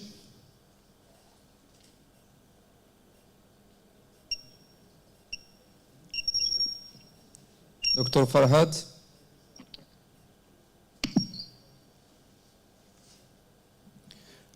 Or from there, no? Yes. Go ahead.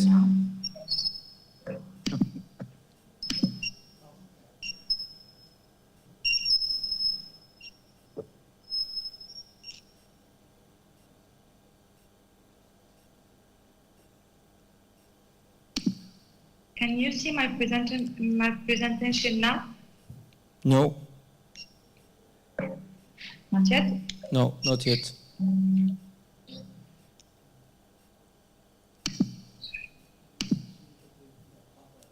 No, I think this one is ours. Yes. You can share again, just close and open again. What about now? No.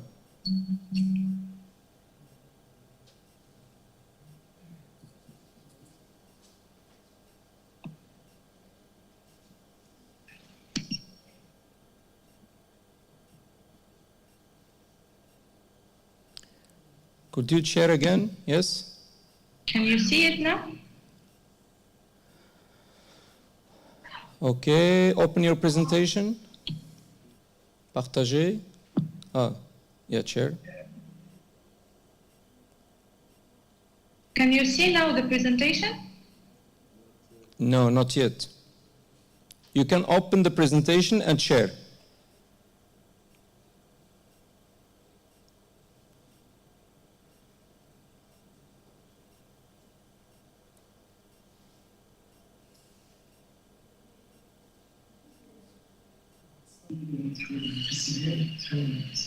No. Huh? Soft sharing and sharing again.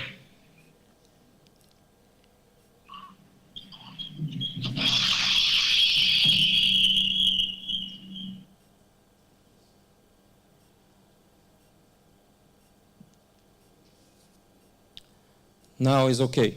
Good. Just put full screen. Plein écran. Yeah. Good. On the bottom.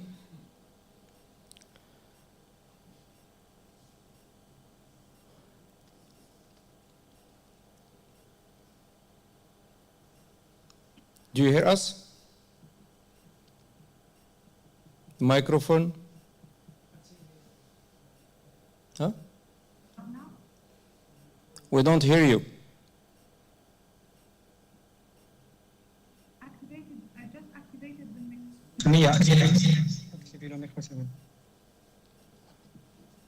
Activated for me, I don't know.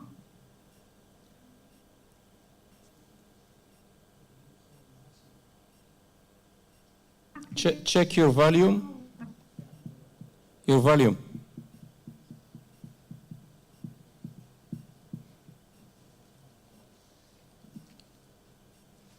It happens. There's a problem. No, we hear you, but very, very low.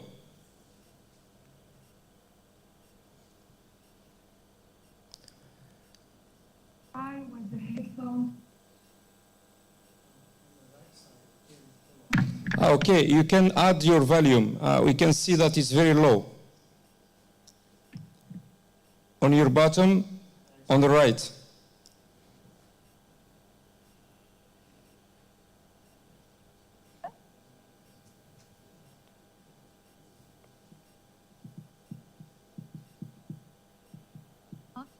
No. We can move for the other one. So. Okay, what you can do, you can prepare your, your presentation in 15 minutes. We have another talk, so we will back to you. Thank you. So now I'm going to present the next presentation, actually the last presentation, to my colleague and co-chair also, Dr. Krisner. He's going to talk about the economic and environmental sustainable of crop production in the saline dryland of southern region of Morocco. He's a scientist in Asari here. So you have your speech.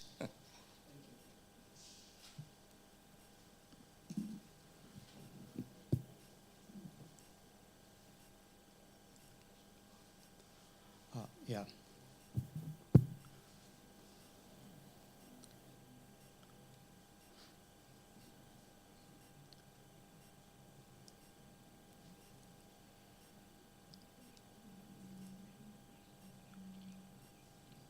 Can you share? Yeah. You did? Oh, okay, okay. Just this Krishna 2, that one, yeah. Yeah, yeah, second one. Yeah. Okay. Yeah, just put in full screen. Thank you very much. I will be presenting sustainability of the saline drylands in the southern region of Morocco. As I'm senior scientist, agronomy and water management here.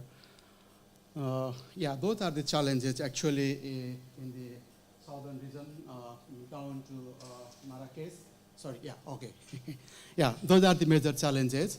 Down to Marrakesh, and it goes up to, I think, up to the end of the country. And sorry. The major challenges are soil salinity, drought, then water quantity and quality, availability of good quantity and quality, sand migration, and poor soil fertility. And those are the different causes to happen those major problems. For example, in some cases, even the groundwater salinity is more than 12, soil water salinity more than 25, 30. This morning we heard that even 50 decicimane. Seawater salinity, this is just very close to us, but this high salinity of 35, more than 35. Similarly, low rainfall. I am here, this is my second year, and we don't have any rainfall less than 20 millimeter. This 50 is also high. Irrigation with saline farming means irrigated, but using saline water. Then farming possible only through irrigation, no vegetation, sand migration. Those are the gradual degradation of soil, groundwater quality and quantity. This morning I said in one of the presentation, it is going down and down almost like by 1 meter or something like this, and every year in the farming region. And the quality, as I said, is it was something like 4 decicimane in the year of 2000, but now 2022 it is 12. Means almost 400% increase in last 20 years. Then what will happen? That's the reason I was asking what will happen in 2050. Really the situation is alarming. And all those factors are causing those major problems. And no, or I would say not only low, this is no crop production, almost very few farmers in the southern region.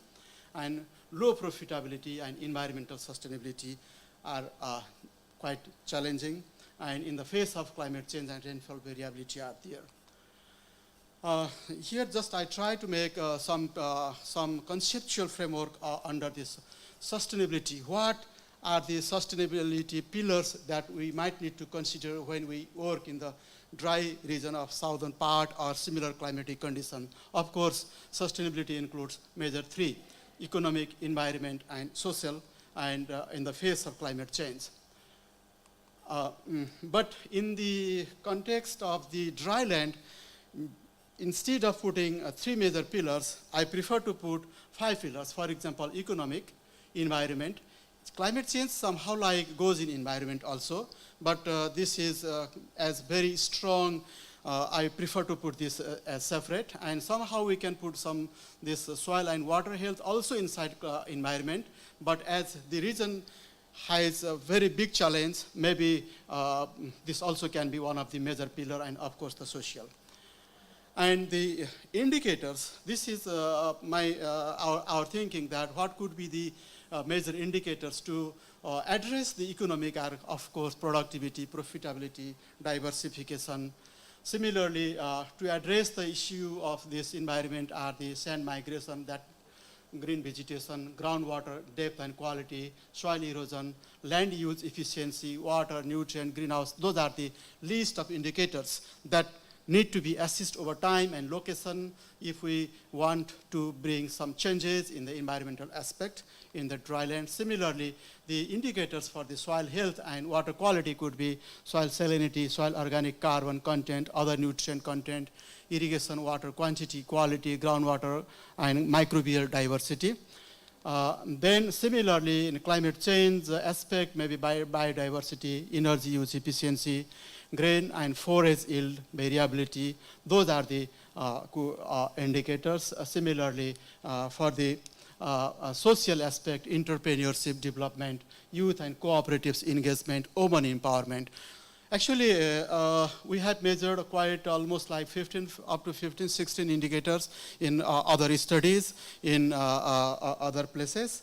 But here, I will be presenting 4 indicators. I will say even this is one, mostly around the vegetation index, that is normalized difference vegetation index, normalized difference water index, then green atmospherically resistant vegetation index, and enhanced vegetation index, EVI. Almost all four are very close to the vegetation index, and how those are derived those are the formula.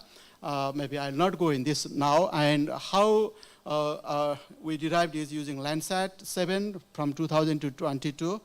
Then Moody's, actually, it looks like I have deleted few slides which I used Moody's, and Sentinel-2, because we do not have early years data in Sentinel-2. This is quite precise, but I could go only up to 2018.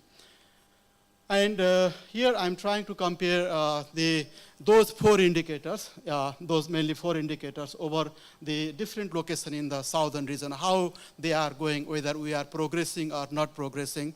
I'll be showing. This is the wheat, which I just took this photo in the northern part of Mcnas, Morocco. Mcnas, northern part, we have a lot of wheat area, and almost all wheat is produced under rainfed condition. But this year, see, this is the performance of the wheat. It is almost in the harvesting stage. Actually, I took this photo in first week of May, and crop almost 2 ton, less than 2 ton. Those are the values even in the good soil condition. And when I plotted that one with this big scale here, Tamara to here, you see the area. And in this area, almost processing of around 2,000 maps. And if you see this graph, this is 18, 19, 20, 21, and 22. What happened is in 2022, this is January. When crop was planted somewhere here, it started to grow. It was a little bit, it had at a little bit height, but here was drought, and it sharply declined to here, almost like 0.2 or 0.3 NDVI index. And if you see in other years, for example, 2019, see, this peak remained for almost like 2 months. But here in this year, hello? Hello? Yes. Okay, maybe he is making. Yeah, okay, good, no problem. Go more, yeah. Here, it remained for only short period, only 1 week or something, 2 weeks, and then it came down. And there was rainfall somewhere in the beginning of February. It increased, but it did not remain for a long time. It again decreased, went down. It means the rainfall variability is causing significant effect in production system. Then I tried to check this one in the what happened in the south. This is Tarfaya, and then I plotted the same way, same size. Tarfaya, this is Laayoune to almost like Smara, including the Bukra. And this is desert. I was not expecting that this drought has effect in the south because it's already dry. But here also, the vegetation this year is somehow has been declined. Looks like some effect of drought here as well in the south also. But no, of course, the effect is much higher in the north. Then I try to look at what happened in the 20 years time. Then this is again the same place where I used the Sentinel-2. There I use here Landsat model, and we plotted that one. This is from 2000 to 2022, just up to May 2022. If you see here, the year of 2007 was very badly hit year. 2002 was bad. 2007 was very bad. 2016 was the worst year, and 22 is going to be very worse. Then, the message is frequency, sorry. What happened? Okay. Yeah, the message is frequency of drought has increased. 2006, those years are badly hit years. And if we see from 2015 to 22, out of 8 years, 4 years has hit badly from the drought. Then hit years and development, it indicates development of resilient crop and production packages are required. Then I look this same long-term scenario in the south. This is in the down from Laayoune to Dakhla, this region, which includes almost like, I would say, maybe more than million hectares should include this mapping. And if you see here, NDVI is this green one. See, very low one, and except in few years, it has not been increased and very low. But what make me a bit happy is this has not gone worse. It has not gone even worse than this one. It is very much remaining very much static, vegetation index over the period, but no improvement as well in the whole this southern region. And if we see this specifically like what happened in Laayoune, Bukra and Smara, this is the plot, and they also have less than 1 NDVI index in all years. This is below 1. Then what happened in, this only in Bukra also, okay, Smara, and here also story is same. Yeah, okay, I should not have repeated that one. I will go another one. Yeah, see, this is Biranjaran, and it also should include almost 30,000 hectare area mapping. But looks like compared to the Laayoune or Bukra or Smara, Biranjaran is doing a bit good. Maybe it is close to sea, or we need to explore those things. But for me, those values are a bit high in a few years, and it is at least higher than 1. In all other sites, it is less than 1. NDVI is that one. And for me, what we should do for not only farming to make here the challenge thing is, at least we should to bring some greenery. not one. If we can do some farming or economic business, that is good. If not, at least some greenery has been required. And for that one, what we need to do is, I just took this lesson or some lesson from China. What people did there is afforestation or greening approach using indigenous and best performing exotic species, installation of sand barriers, and they planted new plant tree species. I found that love tree is one of the good, but there could be other. This way, they did some massive planting, and actually they converted this land into that land after 15, 20 years. It means we don't need to be pessimistic that we cannot do anything. We can do.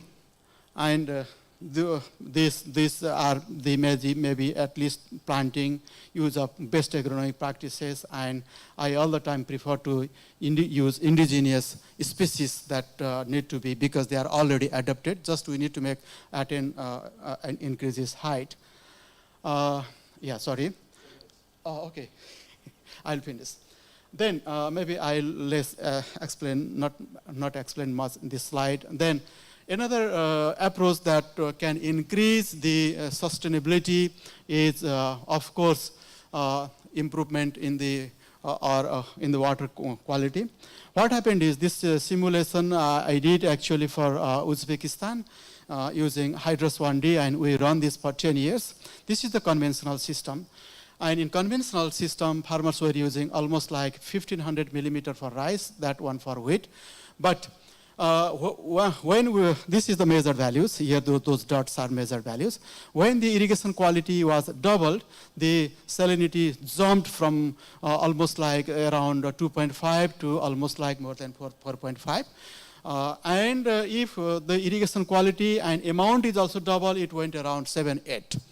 Means we really need to be careful in the irrigation system.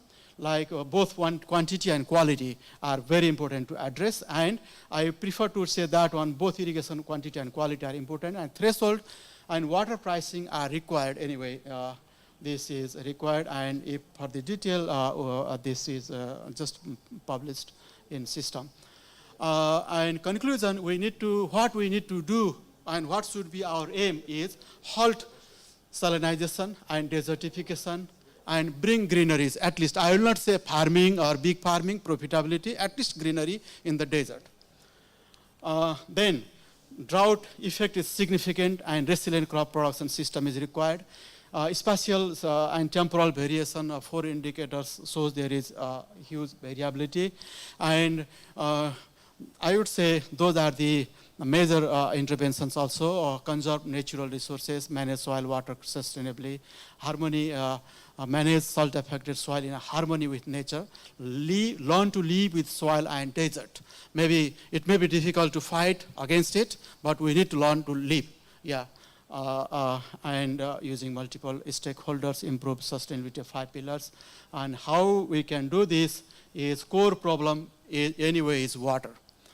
If water is here, then many things will be solved, quantity and quality. But how it can be solved in the context of Laayoune or southern region of Morocco is, for me, considering groundwater, rainfall, many other sources of water, only one source that we need to address properly, that is desalinization. Okay, thank you very much.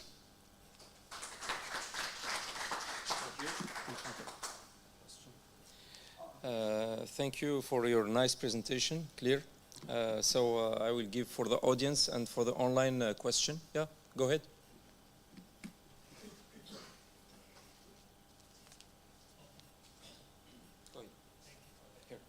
Nice presentation. My question is, if you probably did a verification on the ground to just support the NDV, the vegetative indices, and the second question is, how can the community be involved in these strategies, like based on the information you have? I think, yeah, this is a very good question, Dennis.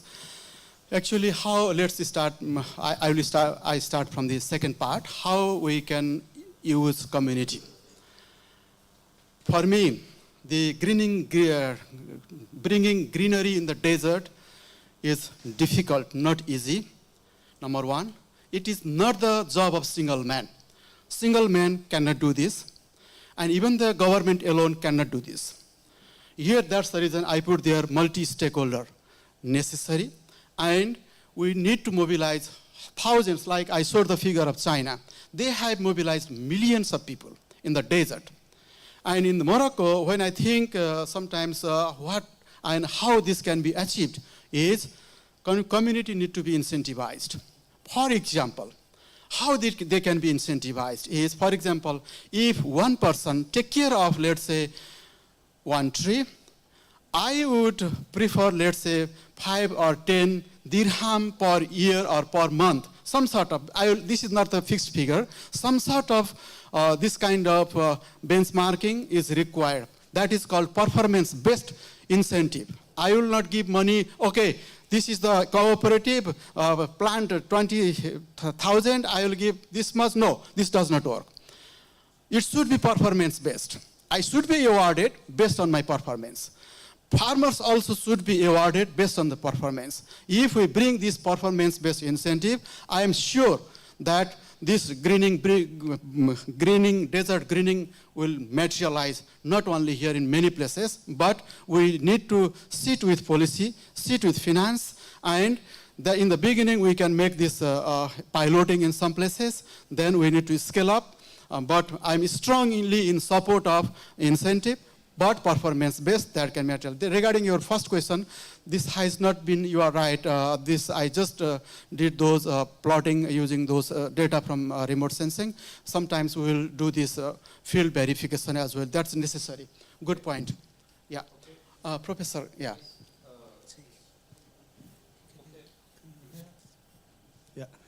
Thank you very much for the excellent presentation. Simply two very quick just comments, or rather an advice. Yeah. The first one is, I think for this type of environment, agropastoralism would be the best choice.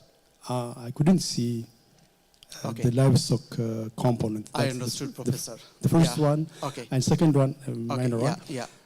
We know that around here we have the Atlantic Ocean, and really you made a point that water is a scarcity, but still desalting is possible because technology is already available to use the ocean water by reducing the salt level.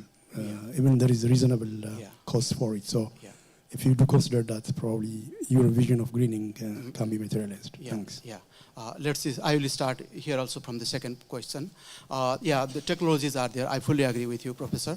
But here in Laayoune or southern region, availability is very less. Here even for the drinking water, we hardly get water, and then for farming, still not coming. And we are waiting. Farmers in the southern region are waiting, I would say. Regarding your first question, very important, we need animal in the desert. Actually, this is a very interesting question. You know, a few days ago, I was listening one video, TED Talk, maybe you can see his talk in the YouTube as well. I really like his talk. And Sahara was hide tree, farming, animals, everything, like what is there available now in Sahel 8,000 years ago. All those Sahara, which is the equal size of North America, had farming everything 8,000 years ago. And in between the year up to 4,000 and 5,000, many things disappeared. What was the reason? Was overgrazing. Before I was also not believing how overgrazing desertified, but overgrazing, I will finish, overgrazing. And now, but to rehabilitate, bring back, is also requires animal, because no one is fertilizing this our land, barren land here.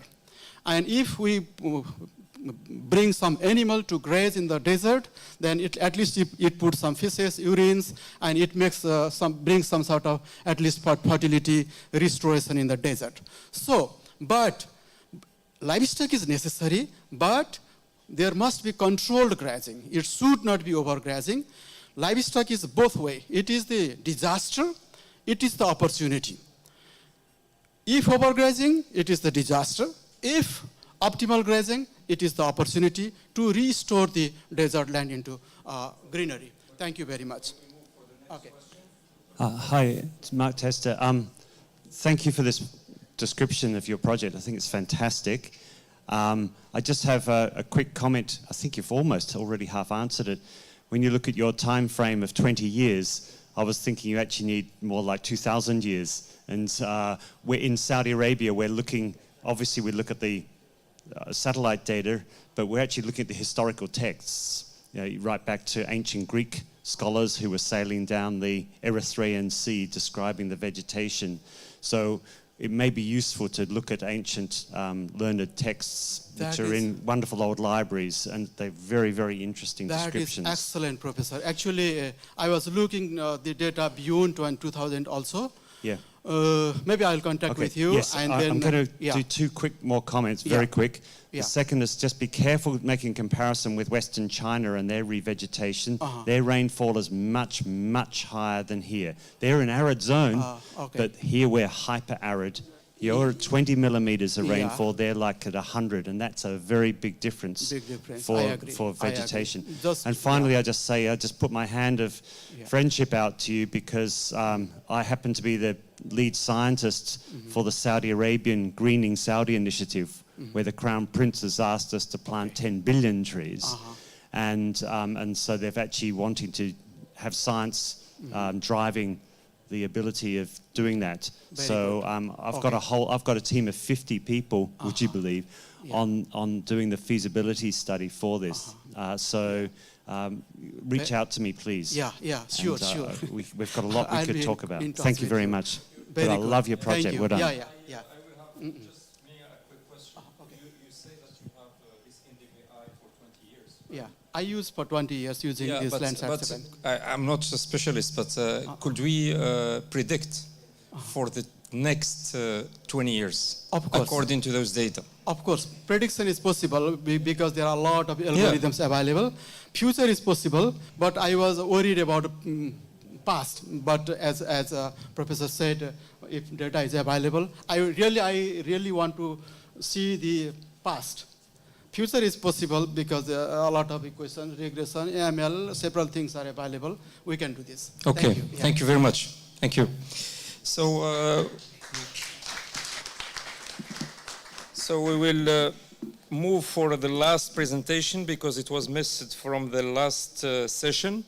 I will give her another chance, and let's see. So she's online, Sumia El-Mellahi. Are you with us? I will try last time if it We works. hope so. Yeah. Go ahead. I think you have your earphone, probably. That's why we don't. Share your screen. No, no. Okay. Share your screen, please. I Okay. don't know. Now it's great. You see my screen now? Yeah, but click on your presentation. What about now? Open your presentation. It is open for me. Do it again. Okay. What about now? No. I don't know what. It's not working with me. No, let's try. You can close and open again. Just click twice and share.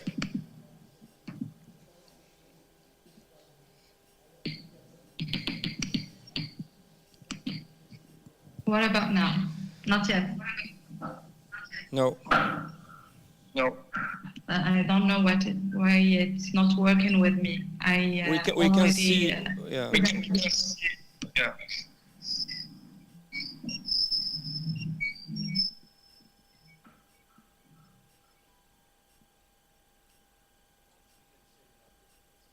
Yeah. Yeah, but it's going to take time.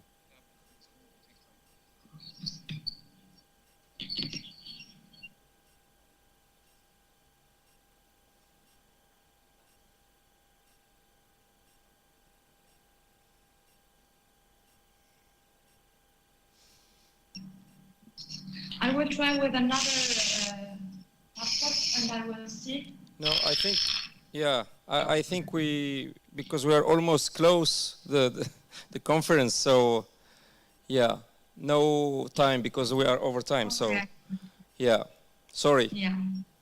Thank you very much. So thank you. Yeah. So we will end this session. I think it was the last presentation. So I think in the program you have here, it's the closing ceremony, but before we have the coffee break. So thank you very much.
You know, any feedback, maybe to improve for the next edition, anything. So please feel free and identify yourself, and then get started.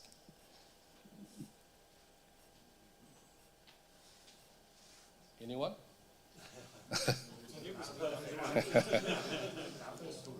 Maybe I will translate in Arabic. السادة الكرام، الحضور الكريم، نود أن أشكركم على اهتمامكم وعلى تلبيتكم الدعوة لحضور هذا المنتدى الدولي الثاني بالعيون حول الزراعة الملحية. نشكركم على اهتمامكم، ونشكر يعني تكبدكم للبعض عناء السفر والحضور معنا في هذا المؤتمر. الآن نعطي الكلمة للحضور الكريم. إذا كان عندكم أي يعني كلمة أو أي إضافة لهذا المؤتمر، فأي واحد عنده أي تدخل فليتدخل.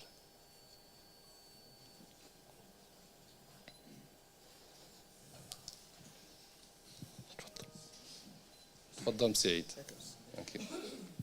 السلام عليكم ورحمة الله تعالى وبركاته. ما هي من الأدبيات اللي أنت تقول حد يتدخل ونحن كاملين ما فينا حد بغى يتدخل، لأن هذا يستاهل جميع التدخلات، لأن كان ان فورم اللي نحن هذو اللي عندنا به رغبة وعندنا فيه استفادة. كان فورم بالنسبة لنا فورم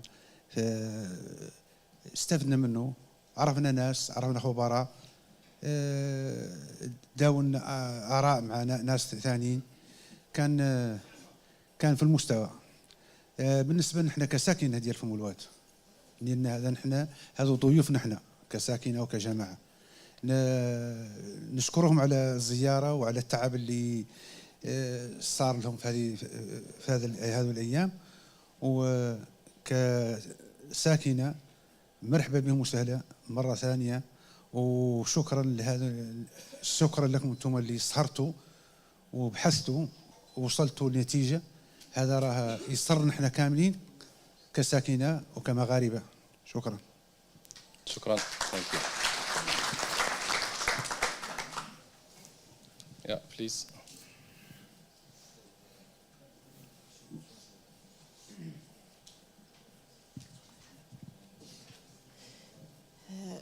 Je parle en arabe. En arabe ou anglais? سعاد عبد الرحمن، رئيسة الجمعية المغربية للمرأة الفلاحة. كنوه الجامعة والأساتذة على هذا الفورم اللي طبيعة الحال عرفنا على أن حتى حاجة ما يمكنش تكون غير ممكنة، لا في الأراضي المالحة ولا في الأراضي الجاهزة للفلاحة. وكيف كان وتعلمنا بزاف على قبال كيفاش نقدروا نزرعوا ونفكروا للغد والمستقبل، باش لا الإنسان ولا الدورة الكونية ديال الأرض ديالنا نقدروا نتعايشوا معها ونفكروا الحلول مقبلة. وشكرا للباحثين والأساتذة. شكرا.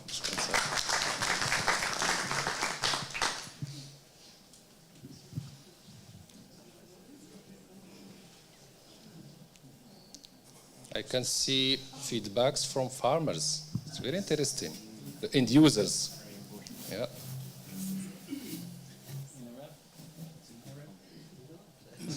بسم الله الرحمن الرحيم. مرحبا بالضيوف الكرام. هذا بالنسبة لنا احنا كنعتبره واحد الإنجاز، واحد القيمة مضافة بالنسبة للفلاحة، اللي الحمد لله اليوم الفلاح قاعد مع هذو الخبراء كيشاركهم حتى هو أفكاره ونتائج اللي شفتوا هو النامس في الضيعة، اللي شفتوا بحوثات على الأرض الواقع. إذا نحن كنا في مشاكل، ولكن الحمد لله بالجهود المتضافرة ديالكم، الله يجازيكم بخير، كنشكركم على هاو النتائج القيمة اللي درتوهم، اللي عدتوا تجيبوا الناس من مناطق ثانية يجوا باش يشوفوا فم الواد. والله في الجهة النتائج الحمد لله اللي كتبشر بالخير، وهذه الحمد لله إنجاز بالنسبة للجهة كاملة.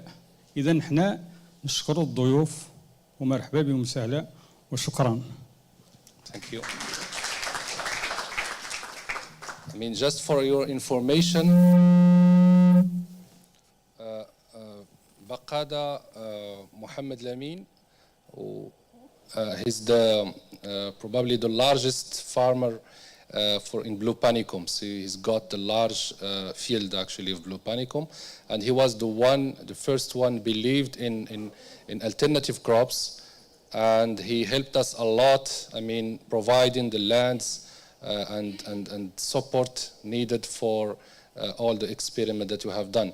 And he's showing a good example actually of champion farmers. We call them champion farmers because he's the one who's gonna influence the next farmers for further upscaling. Of course, in addition to other farmers that are working with us in different platforms, we have many farmers with us here so that they contributed with us in our research. And they can say, I mean, honestly, that without their efforts, we will not be able actually to achieve this good result, and we will not be able to upscale further the alternative crop in salt-affected lands. Yeah.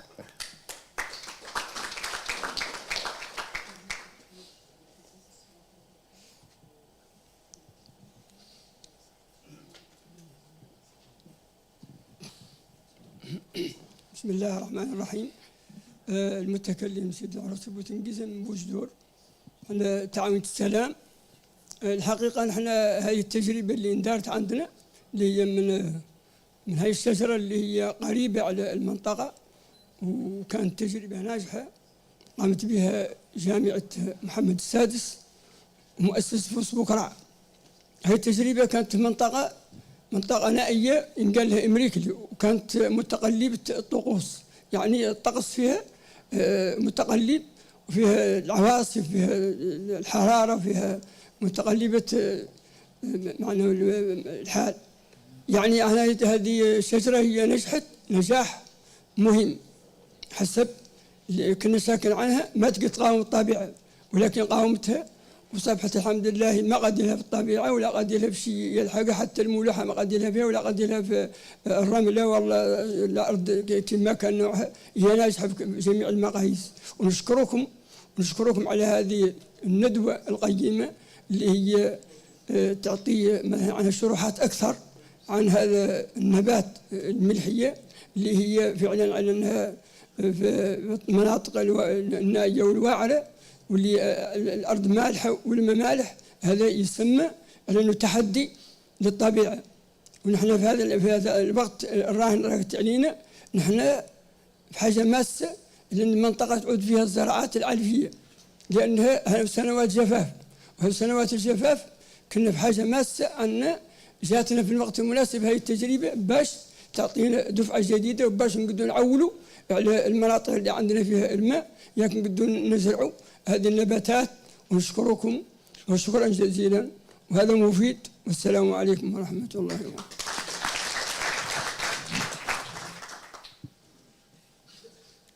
We have one lady, please.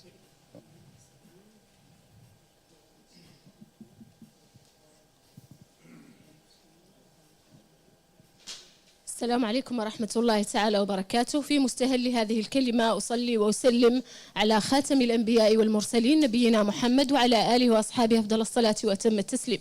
المتحدثة إليكم السعدية الغردق من قرية فم الواد، فيها النشأة، فيها المولد والنشأة فيها. بما أنني من هذه القرية لم يمر أسبوع من الشهر أو شهور من السنة إلا وكانت هناك رياح شمالية شديدة في القرية تعصف بالقرية وبأهل القرية وبكل ما يتعلق بالقرية. من هذه الندوة أطالب كل هذا المجتمع الحاضر هنا من أساتذة وبروفيسورات، وهم معنيون بالزراعة بالدرجة الأولى، وكما هم معنيون بالزراعة أيضا الزراعة لا تنفصل عن البيئة.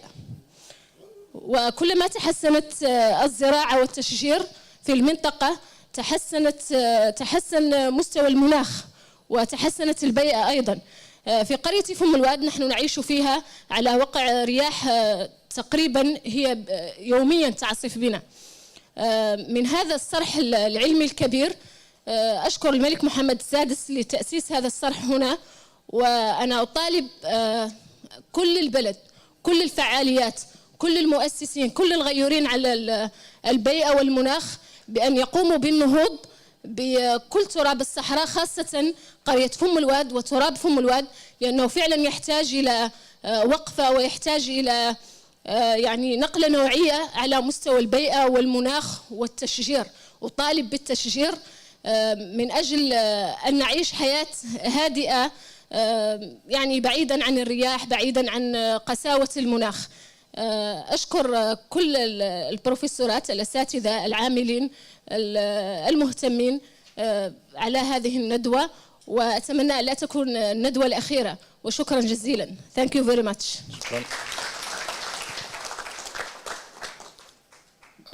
I think we move now to distribution of recognition trophies for our partners. So it will be like the best partners for Asari actually, but only for farmers and cooperative categories. Of course, we have other farmers from different categories, but in this forum we want actually to honor our farmers, our cooperatives, because they are the end users of our technology and our research outputs.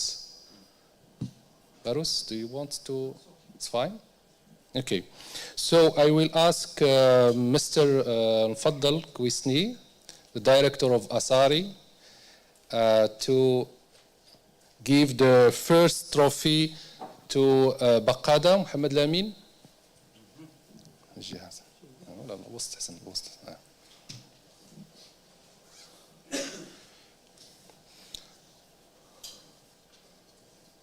لا حيدو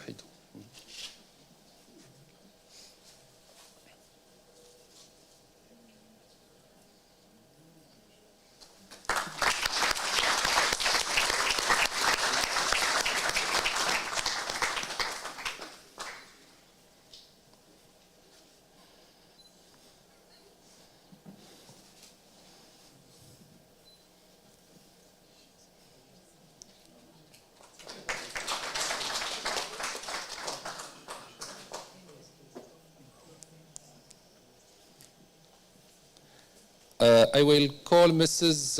Raghia Zayar from Fusbokra Foundation to give the second trophy to the cooperative Salam Bujdur, تعاونية تربية المواشي سلام في بوجدور. سي العروسي.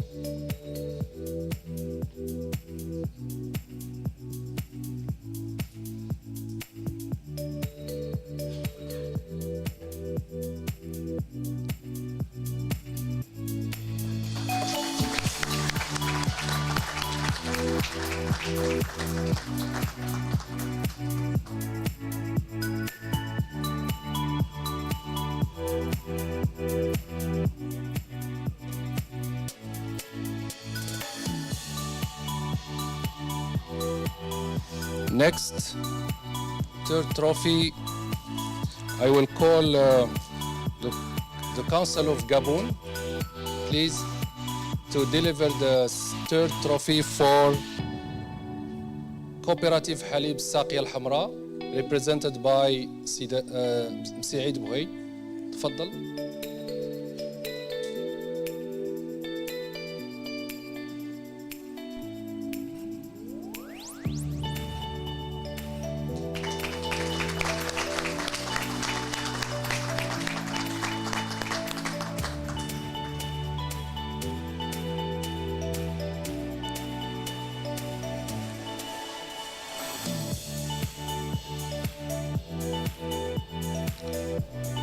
Now I will call Professor Mark Tester, please, the stage, to deliver the fourth trophy for Mr. Barhi Humiya.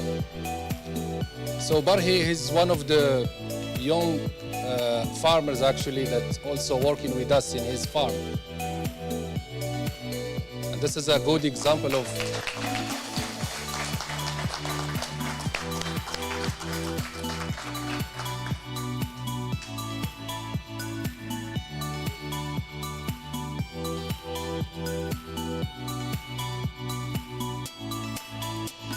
Next, I'm calling His Excellency the Council of Burundi to deliver the fifth trophy for Mr. Uthmani Sidati from Tarfaya platform. Uthmani.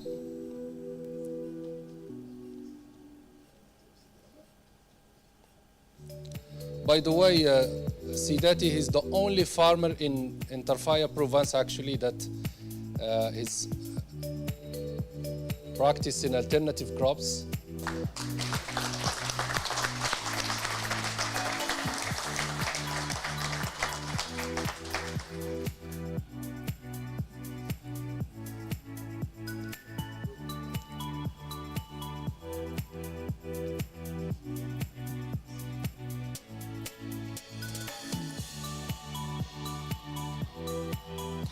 Next, I will call Dr. Mohammed Shahid from the International Center for Biosaline Agriculture. Mohammed, please, to deliver the next trophy for the National Institute for Agricultural Research, INRA. By the way, INRA is collaborating with us as well here in Laayoune, and we are using their station. I guess Jamal Hallam is here to represent INRA. Please, Jamal. Or Yunus. Yunus. Please, Yunus, come to the stage.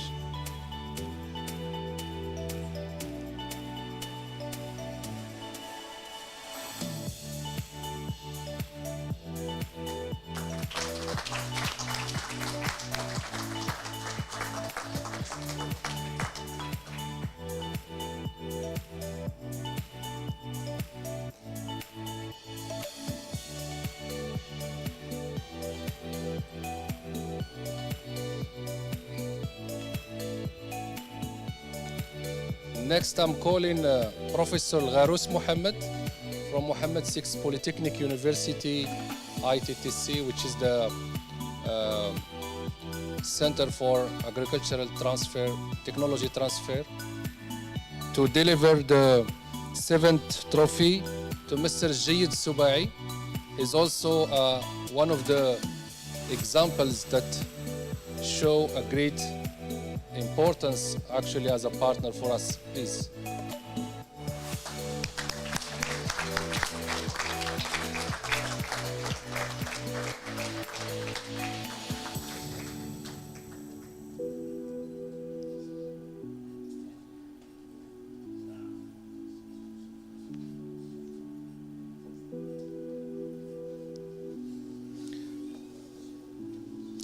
Now I'm calling His Excellency the Council of Comoros Islands to deliver the eighth trophy for Mr. Mohammed Kirkoub. He's also one of the farmers working with us in the experimental platforms.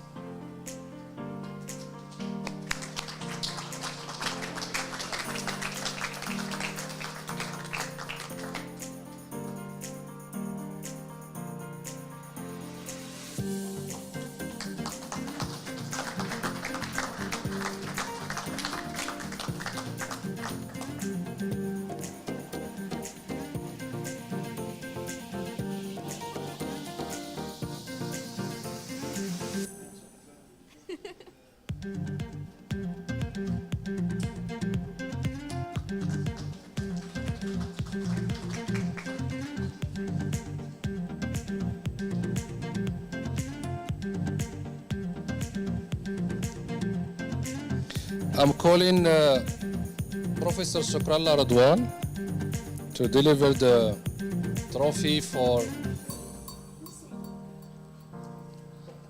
for Al-Ayafa Cooperative. Al-Ayafa Cooperative is a women cooperative actually operating in the next village, and they are producing couscous. They are specialized in couscous. Very nice.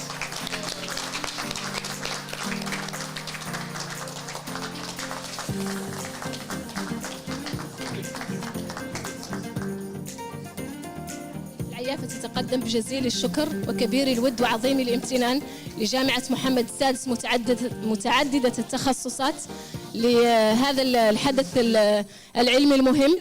وكما تتقدم أيضا تعاونية العيافة بجزيل الشكر لمؤسسة فوس بكراع التي كانت أو لطالما كانت هي الداعم الأساسي لتعاونية العيافة. شكرا جزيلا.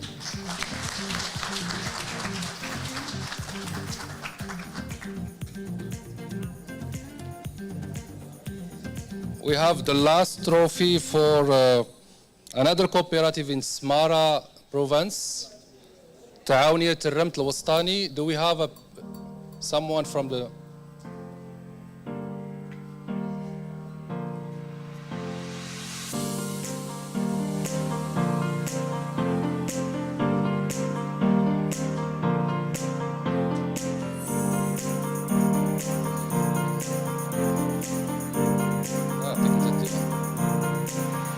Ramt Wastani, I think we don't have, he just called me he's late, so we'll give it to Ayub. He's my PhD student, as he's working a lot with in the experimental platform. He will deliver to the cooperative. Thank you.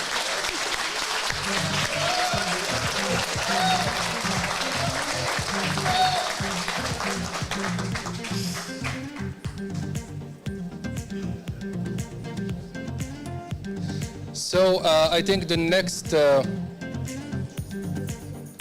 session we will move now to the concluding remarks that will be delivered by Professor Shokrallah. Please come to the stage.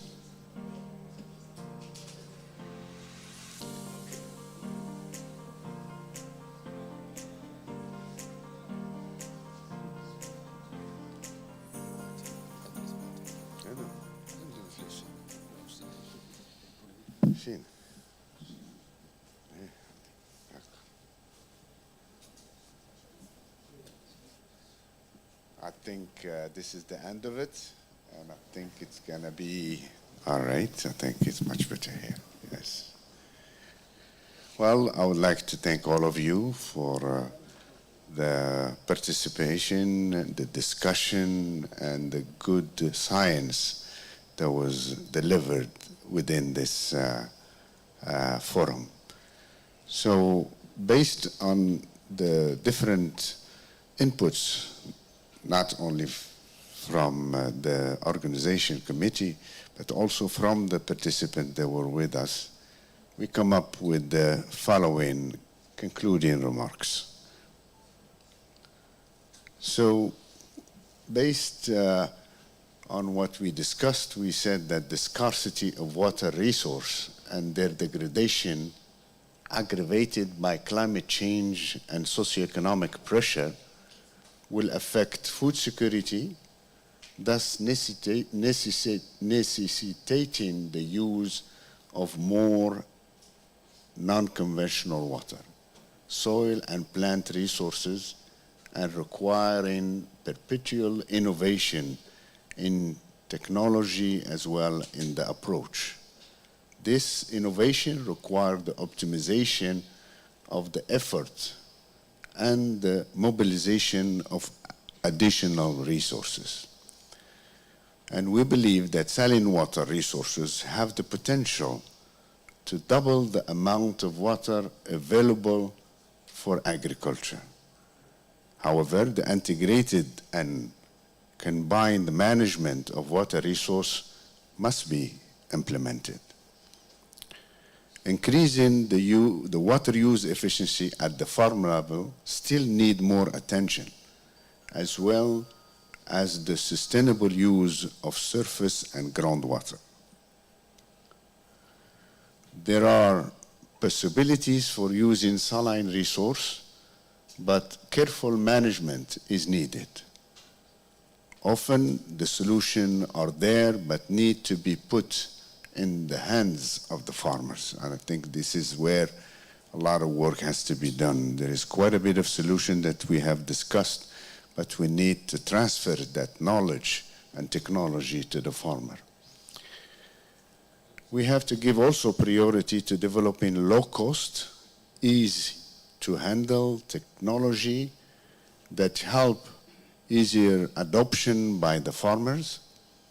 And I think participatory approach, and this is what you have seen during this last session. I mean, the farmer has been integrated from the starting point of the research in this innovation that has been implemented within the region.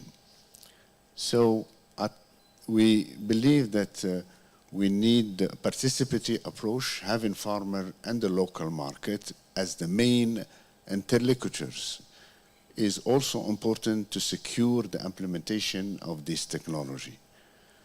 Modern technology, including artificial intelligence, IoT, must be integrated into resource management.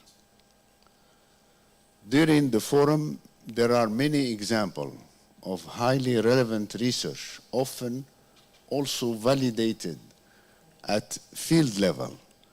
Then the next step, I think, training of the farmers, showcasing at several farms, showcasing at the market opportunity for the farmers, and an integrated policy is needed to work toward impact.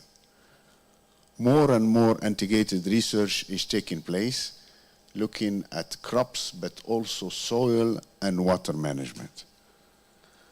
Working more with the private sector will be an important phase to turn the knowledge into products and solutions for farmers. Alternative crops present a great potential to contribute in food and nutritional security and their marginal environment.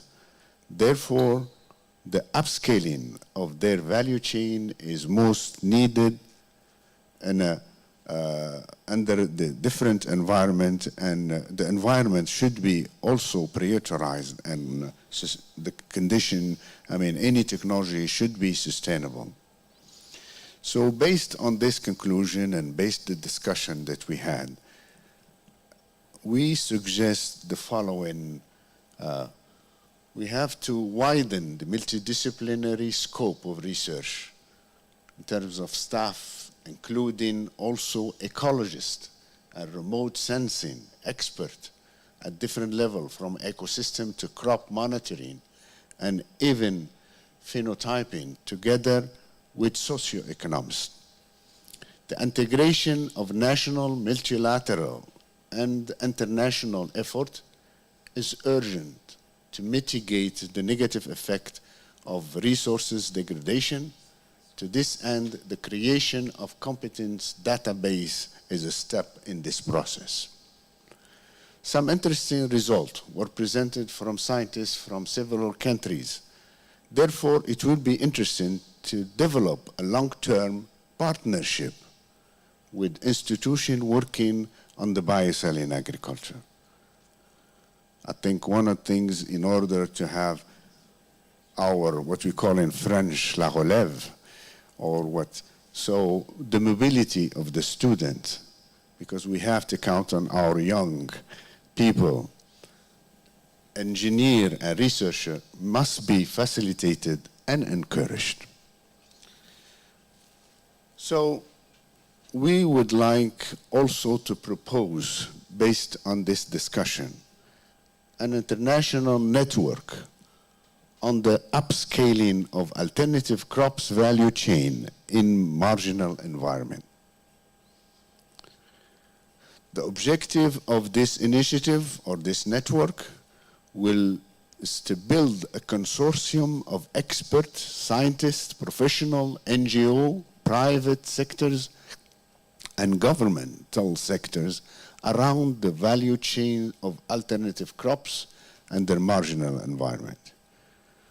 develop a joint proposal for an integrated project about upscaling alternative crop value chain in marginal environment. Raise fund. This is very important, because without fund we cannot do research and we cannot collaborate. So raise fund to enable the technology transfer for smallholders farmers.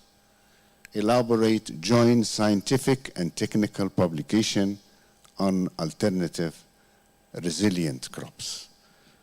So I hope this initiative or this network will be accepted by our consortium with all the participants that are with us or are within they are on online. So I would like to thank all of you, and we hope to see you, inshallah, in the next meeting, but the floor is still open. We still have time. So if you want to add something both on the conclusion remark or on this creation of this initiative or networking, we will be sending this conclusion remark to all of you. And if you have some recommendation or suggestion, that will be very feasible, and we would like to have them in order to publish them again and bring it to all the population, and maybe try to find somebody to finance this networking, which is something that maybe will help in upscaling most of the innovation that we has been talking about in this Biosaline agriculture. Thank you very much.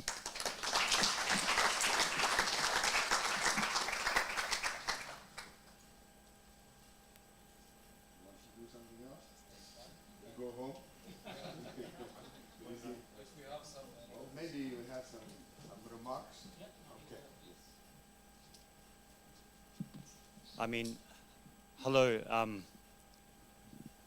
Aziz asked us to put together a couple of comments, and I might just spare you my words of wisdom, but just use this platform to just, on behalf of the participants, propose a vote of thanks for all of you for inviting us. All right, your invitations were fantastically welcome, really honored to come here. It's fantastic to see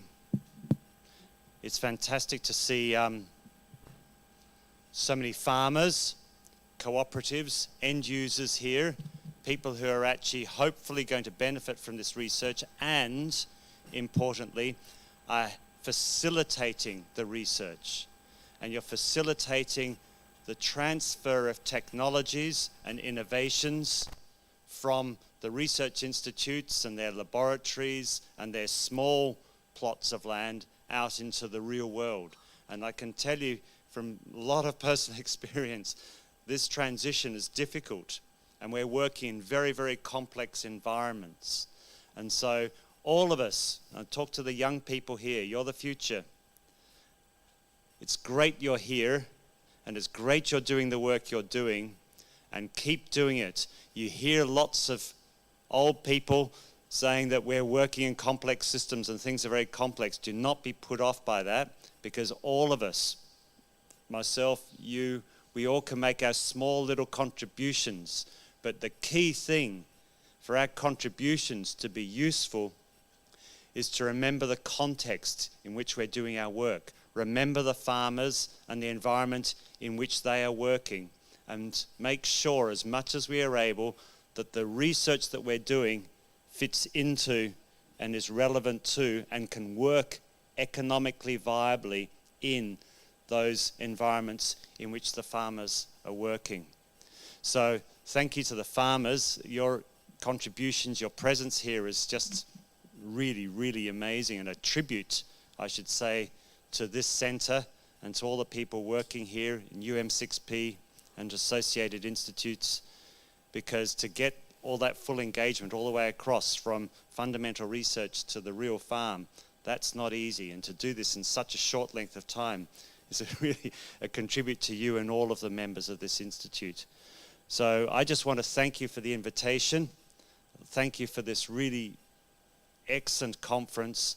And I just would like everybody to join us in thanking Aziz. Where are you, Aziz? I shouldn't point out individuals, but you've been working very hard. But I know there's a lot of people, managers, bosses, big bosses, all sorts of people are involved in all of this. But I see you as really quite central to this. But thank you very much for the invitation.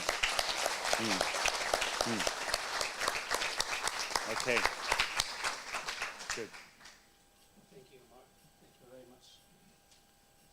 Well, I will just confirm what Mark just has said. I mean, Aziz and Erdogan, Shukrullah, have done a great job. Of course, with the help of the committee, the organizing committee members. I would like to thank also the scientific committee members that did a great job in, selecting the papers, reviewing the abstract. I would like to thank the people who contributed in these 3 days, organizing the sessions, the reporters, the chairs of the sessions. I would like to thank you all for coming. The people who joined online, many thanks to them also.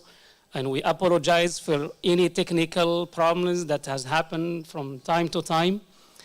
And I thank also our main partner, Fosbukra Foundation and OCP Foundation that contribute with us also in organizing this event. Thanks to MDPI and Plant Journal for their support.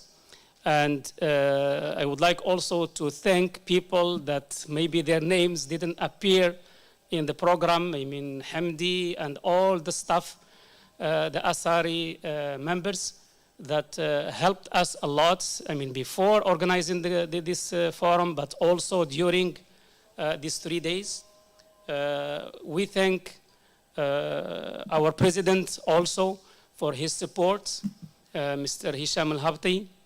I would like to thank Si Shihtan, Mohammed Shihtan, the manager, general manager of Fosbukra company for his support during the preparation of this forum, but also during these 3 days. Thank you for all the speakers, all the experts that participated with us in the first day during the panel discussions. Thank you for our students, our postdocs and engineers, technicians that support our research and make sure that our professors and researchers can deliver. So I hope I didn't forget anyone, and I apologize if I missed someone or some entities.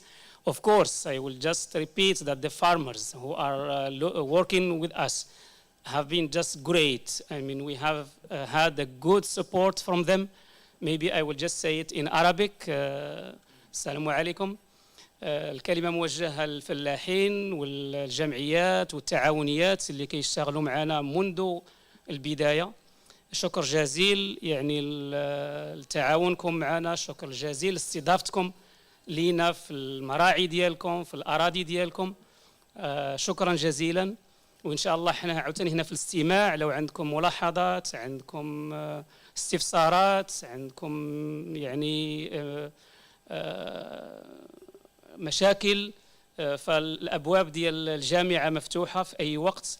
مرحبا بكم. اقتراحات نبغيو عاوتاني نسمعوا اقتراحاتكم من أجل تحسين المردودية وتحسين الأداء ونستجبوا من طبيعة الحال للمتطلبات ديالكم. احنا هنا مع فوسبوكرع فاونديشن لإيجاد حلول للمشاكل اللي كتعانيوها في هذه المنطقة واللي كتبقى مشاكل صعبة، قلة المياه، ندرة المياه، الملوحة اللي تكلمنا عليها إلى آخره من المشاكل اللي كتعيشوها هنا في المنطقة. So I guess we can just wrap up. Maybe Aziz will say a few words. Yeah. Yeah, good. Go ahead. Thank you very much.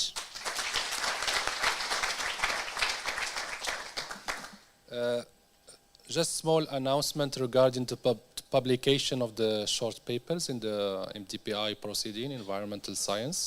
So the publication the short paper publications start today actually, and many of you or many of the online participants received, their online version of the short paper. So we had over 80 short papers that was or will be published soon, and fully supported by the organizers. Thank you again, and hope that you had a fruitful forum, and we wish also that you enjoyed your stay in Laayoune. Thanks God that actually in these 3 days we had a good weather, because exactly, because sometimes it's a little bit tough here with the wind, storms, etc.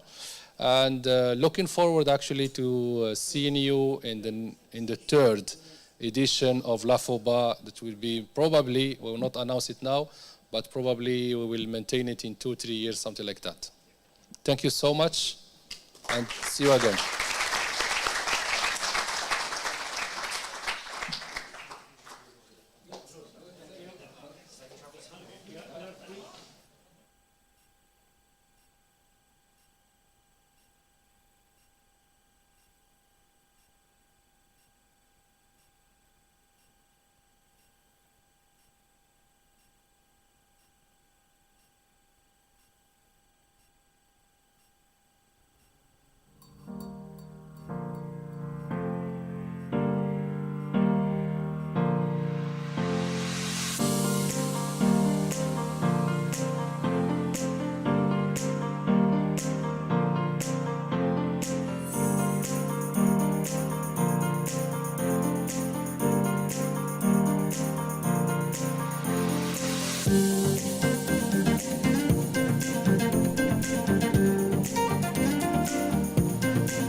Thank you.